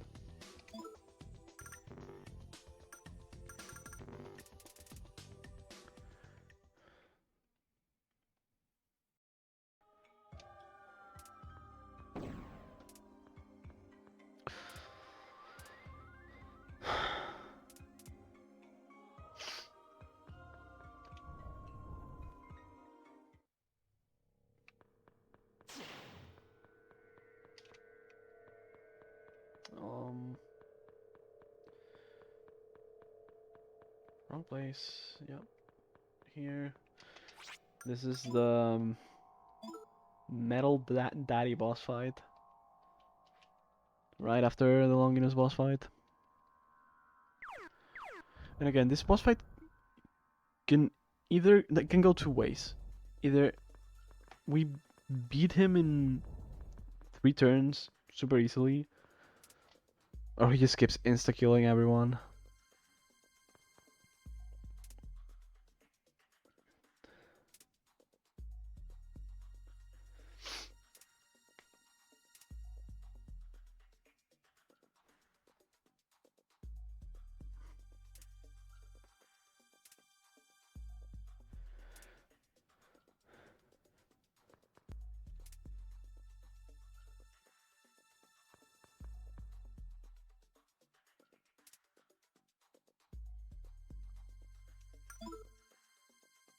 Of course, I had to reject Lisa. I'm sorry, Lisa.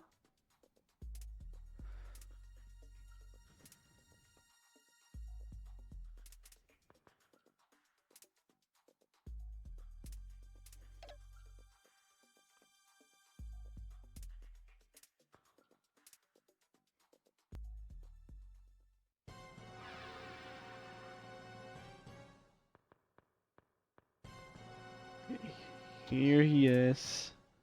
Metal Daddy.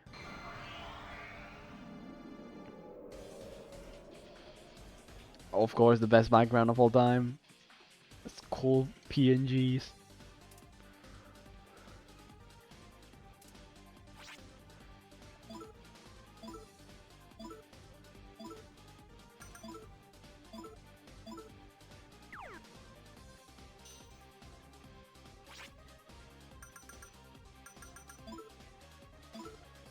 Actually, I need these up here. Do nothing. Taokaya Tatsuya. Now we switch personas real quick for a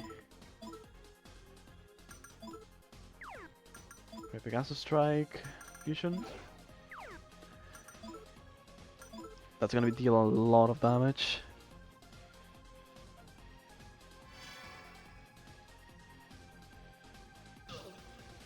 Yep, that's a lot of damage. And thankfully that's not one of the things that one-shot us. The insta-kills are so annoying in this fight. He just dies in 2 turns. Yeah, that's the good outcome. But don't worry, we got a pretty identical fight coming up in about 3 minutes. And we won't have easy access to Pegasus Strike because June is not gonna be fighting. I mean, we will have access to it because we can still do it with the other people. Okay, level 62, so we won't have to worry about more encounters unless we get that one encounter that's level 66, which is pretty rare. It can happen, you know. I'll be ready if it happens. So no problems.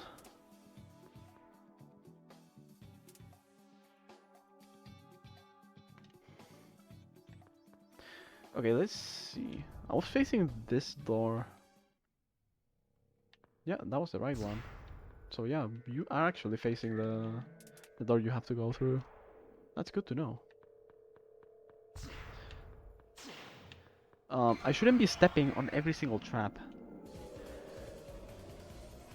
Okay, I said the level 66 encounter is pretty rare, right? Here it is. Never mind.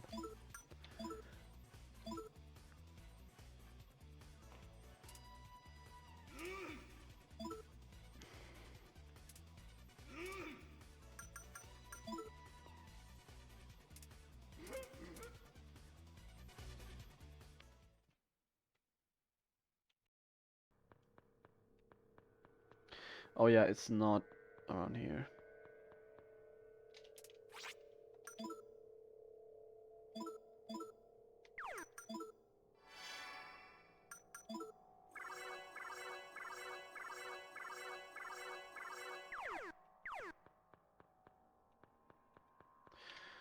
Okay, this is the one.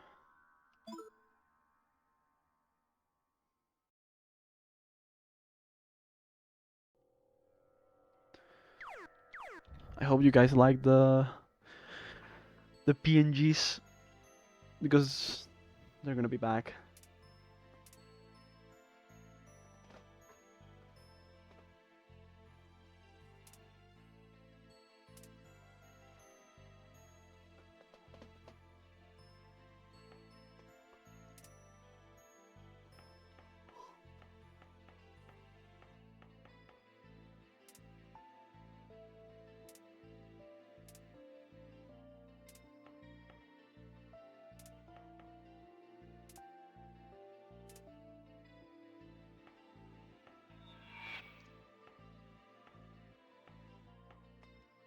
Oh, wait.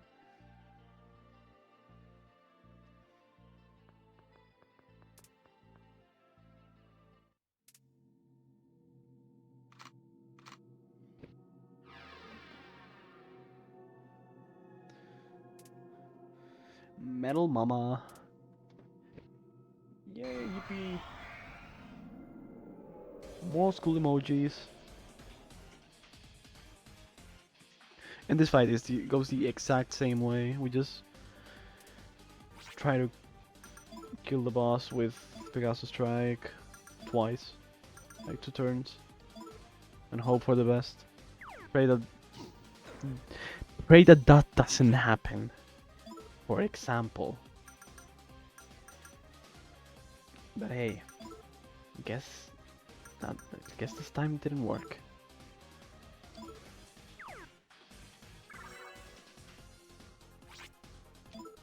So I'm gonna try one Pegasus Strike right now.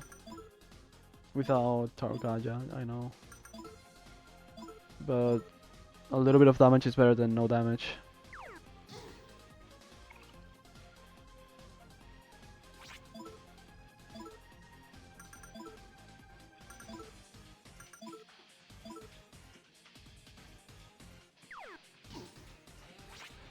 Sometimes this boss just decides to guard every single turn for some reason, and it becomes a pre-boss fight. Like this one isn't as bad as Metal Daddy, but it can still be annoying as you clearly saw. Like, there we go. Cheers guards. And now it's free. Bad luck running into me.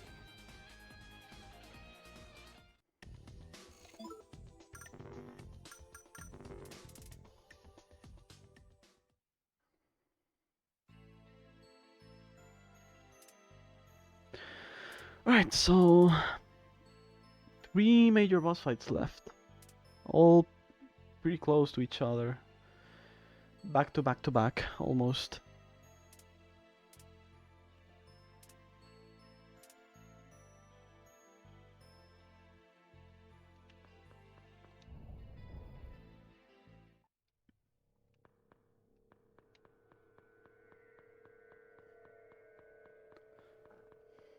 Oh.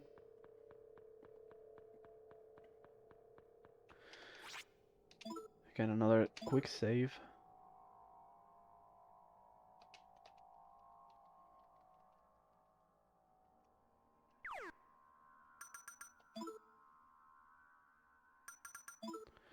And we're gonna swap some personas around.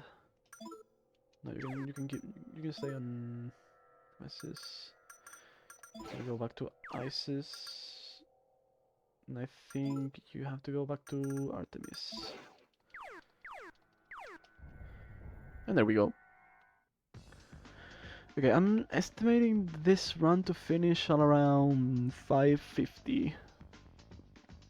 As long as, of course, I don't game over.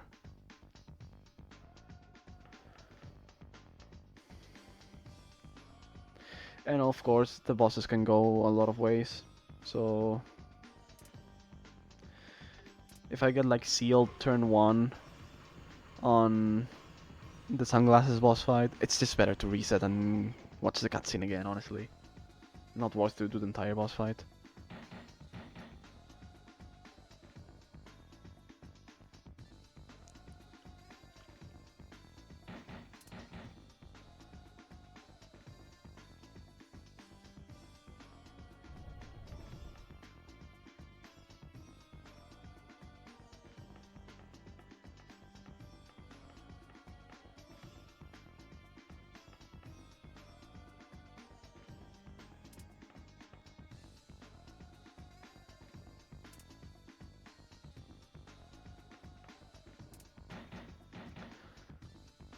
I mean, I don't dislike that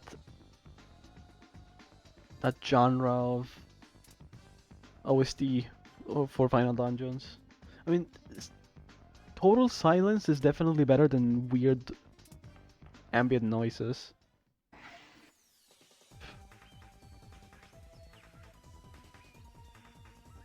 But yeah, some epic sounding song is definitely way better than nothing at all.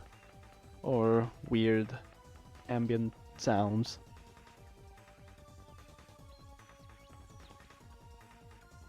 That's for sure.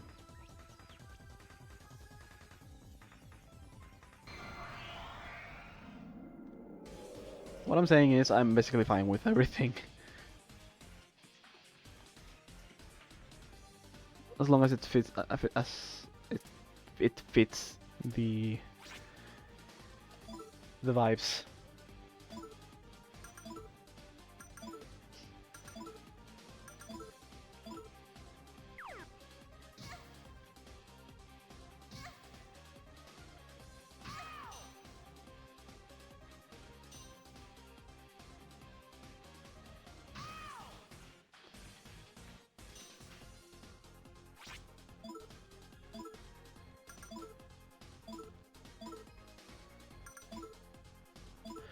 Okay, I don't have Megidola for reasons that I don't want to talk about, so we're just gonna have to take a few extra turns in this fight. As I explained earlier.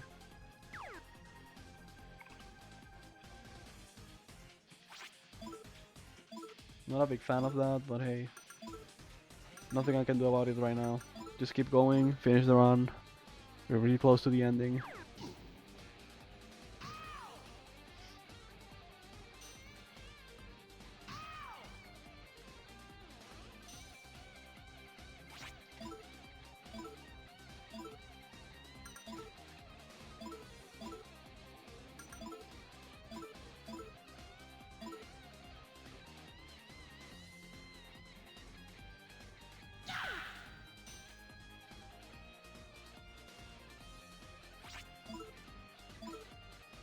Actually, can I just... maybe I can just do this. Wait a second, wait a second, wait a second. It's not ideal. I don't want to have these two down there. There we go, that's a lot better. I want to use Maya to just get some diamond dusts in and do some extra damage.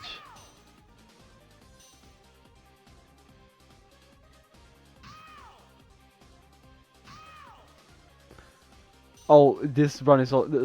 I mean, this fight's also pretty infuriating in the run. It's just a little bit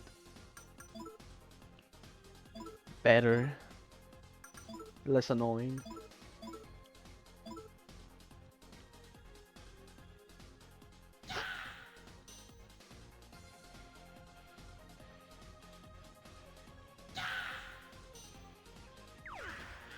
Okay.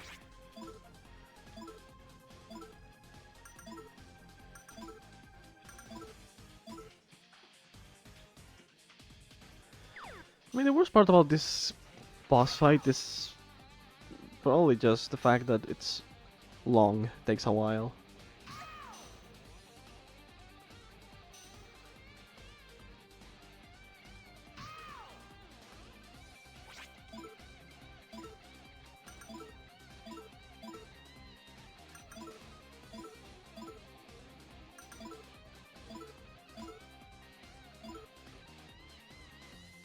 Should be doing King Frost instead of Gnome.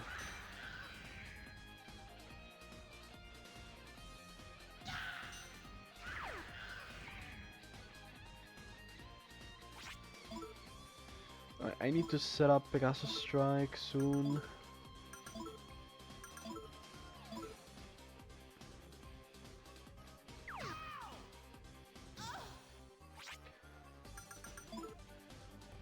Okay, actually, yeah, let's go for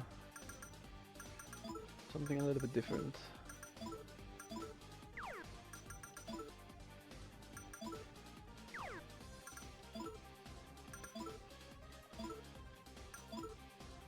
To finish this guy off, I'm just gonna do... Actually, I need to swap to... What is it? Oh. Yeah, my bad. It's actually like this. You swap to this guy, then I get Nemesis.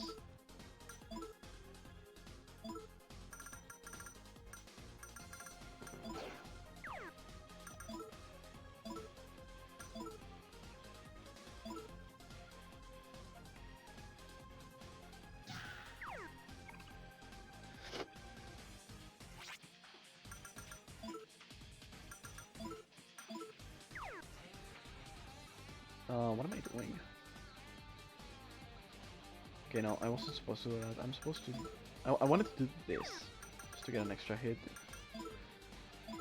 Because I forgot to do this.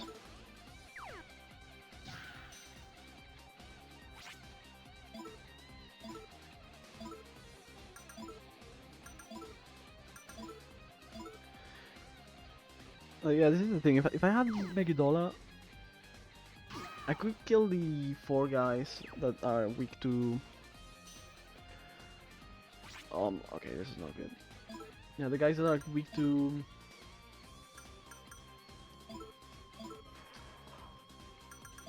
magic attacks. Like all at the same time, instead of having to deal with one random alien that doesn't die to that. Also, this one just gets one shot out of existence. It's pretty funny.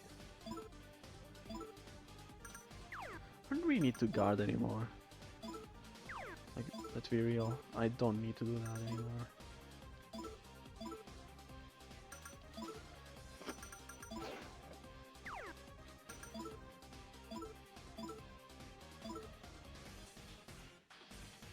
Oh, yeah.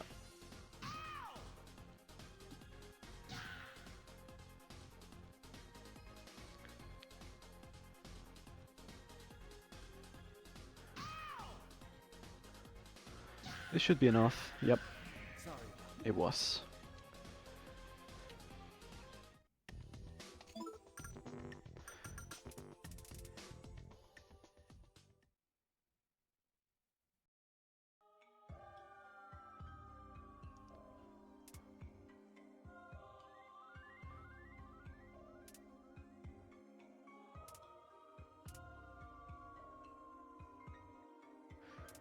Right, almost there.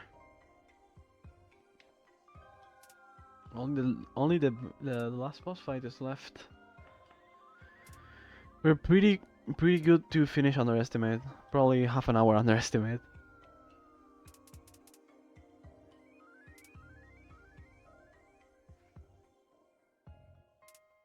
Even with all of those mistakes, that's pretty decent.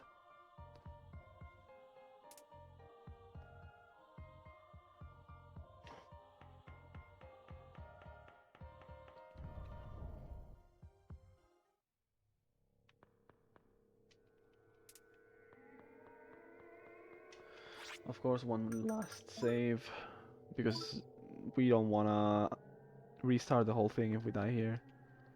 Alright, not restart the whole thing, I mean, go back to the alien boss fight. Okay, so for this we need to equip Isis on Tatsuya. And Abenaseme on June. That's just for defense. Of course, we're gonna use Pegasus Strike. It's our strongest attack. But we can't really defend with Jack Frost anymore because he's really weak. He doesn't protect us from ailments or insta-kills, which of course these two final bosses have a lot of them. Because of course Persona 2 insta-kill spam.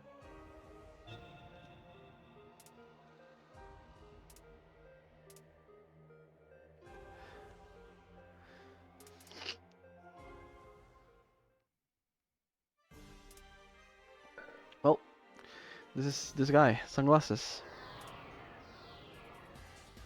Let's see how it goes.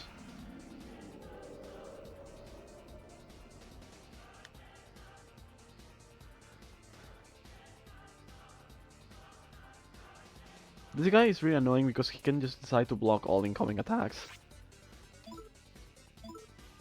Let's hope that doesn't happen too often.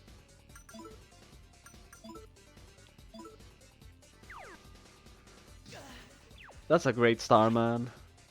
Great start. Awesome start. Insane start.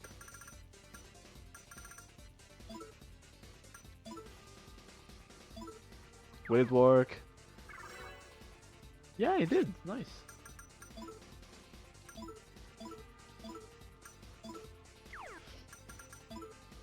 I got the 50-50. Oh, Tarokaya.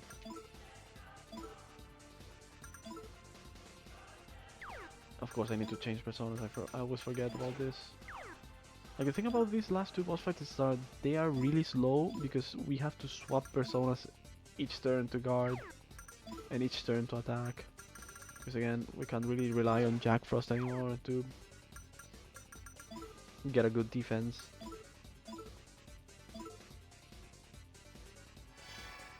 Unfortunately. Okay, this guy should die in 4 turns, 4 Pegasus strikes in total. No, you just guard. And you change your personas. Go back to this one, guard, and you go back to this one and guard. That's how this battle goes.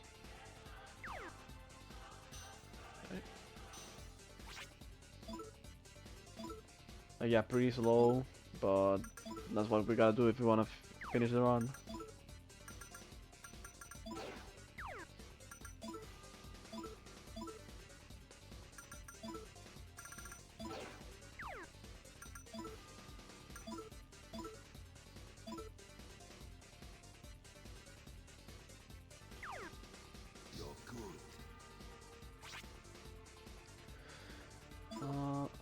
And then just rinse and repeat.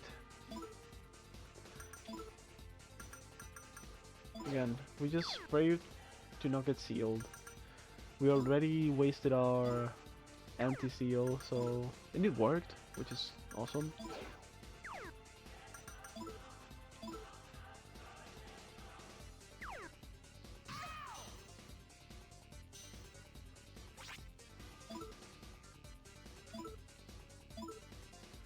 Again, got really lucky, so go back to our Pegasus Strike strat.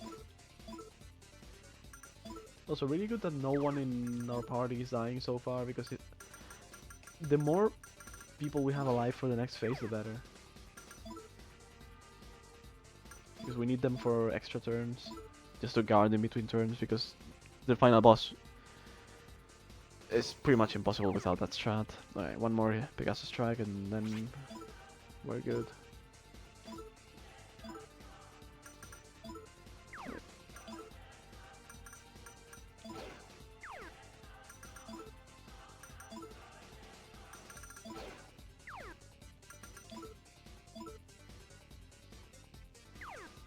Oh. Okay. I don't care about Maya.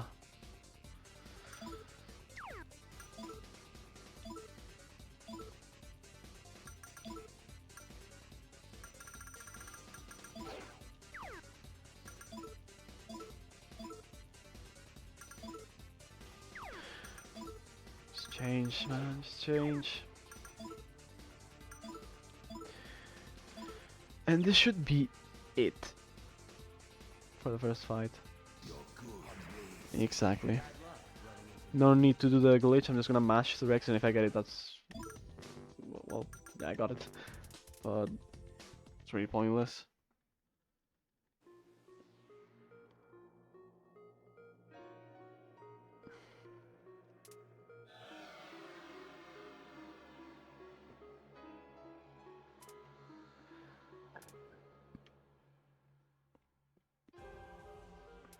Alright, time for the true final boss.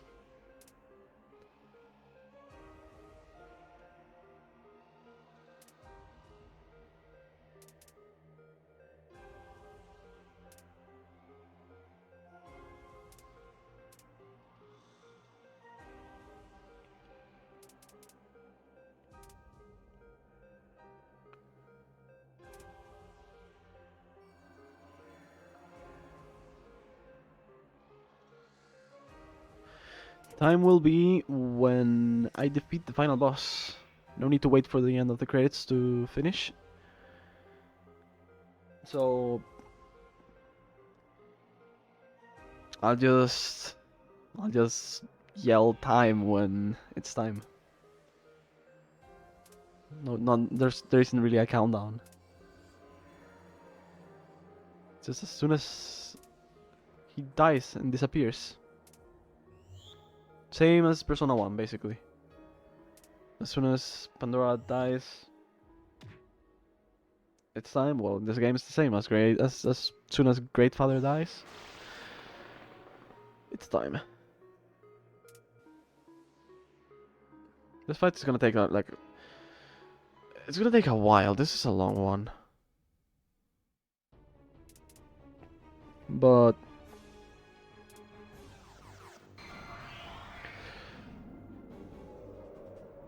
as long as I don't mess up too badly, I'll be fine.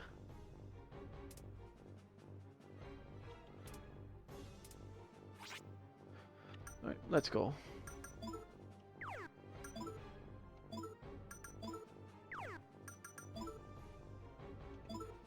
We gotta let the enemy go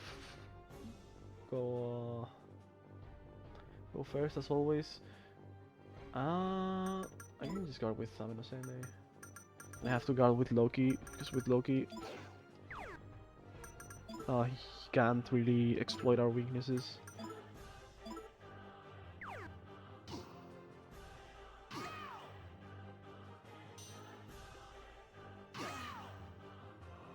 Also, this guy has an attack that switches damage from HP to SP, so when that happens, we can just chill, because SP damage is pretty insignificant. Okay, so let's see. Let's gonna swap some things here just to get Tarukaya on, and now we can start the fun. No, I need you. I miss.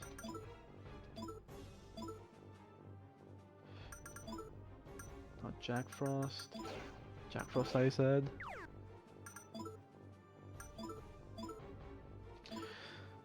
And the rest can just auto battle. Now I don't really need the rest of the party. I just need one alive to guard each turn. So I'm gonna say May. And Tatsuya on Loki.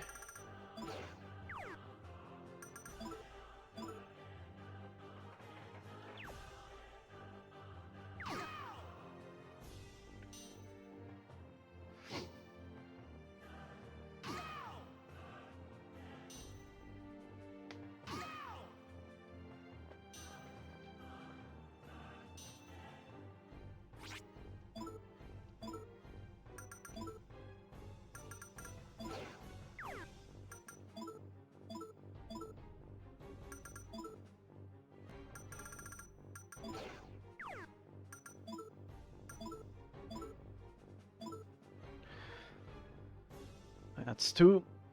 I think I need to get 7 off of him to kill him. So it's still a long way to go. But with each attack, we get closer to the end. No, not Isis, it's Loki.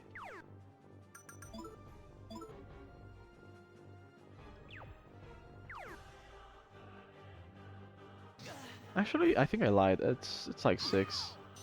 6 to get to kill him. Okay, so that's fine because we have energy drinks, right? Right? Yeah, we have one left.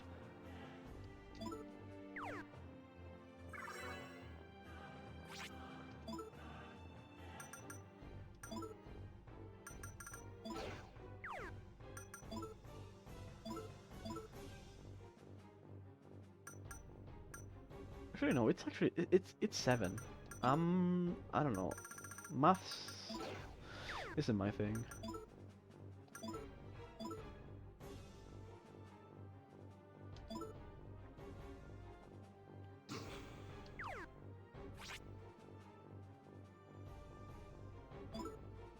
Well, I guess it depends. I don't really know. We'll find out soon enough.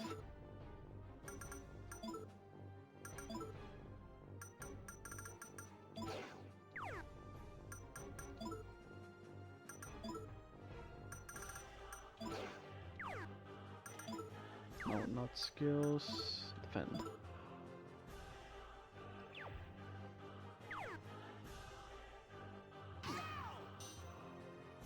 Oh, we're taking SP damage now. Again, SP damage, pretty insignificant. As you can see, I'm just taking one damage.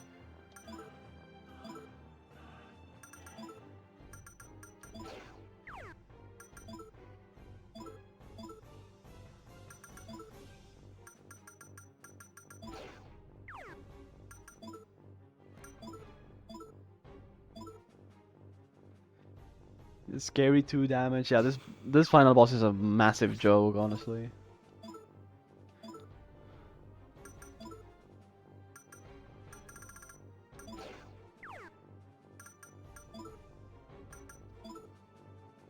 It's a bit of a joke final boss because it's one of the easiest boss fights and it's the very last one. At least in the run. Like the only thing that makes this a bit challenging is if you don't really get lucky in the sunglasses boss fight. You have to revive some people and then it becomes a bit weird. But overall this fight is super easy. It's just long and tedious.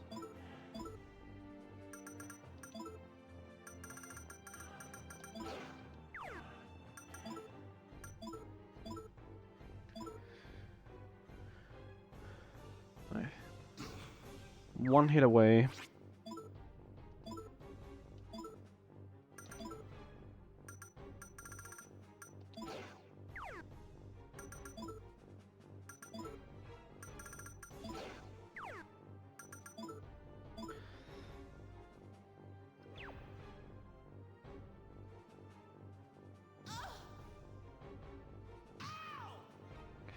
Master 18, like Master 18, it's just 18 times.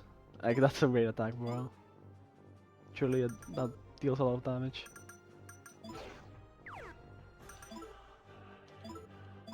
Alright. Time's gonna be soon. Wait, Jack Frost.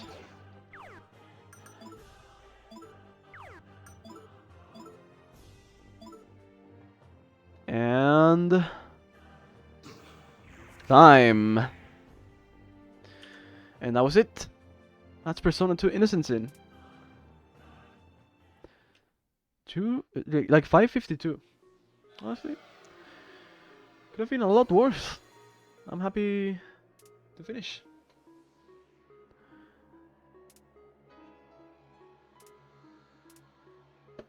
"28 minutes ahead of estimate, so pretty nice."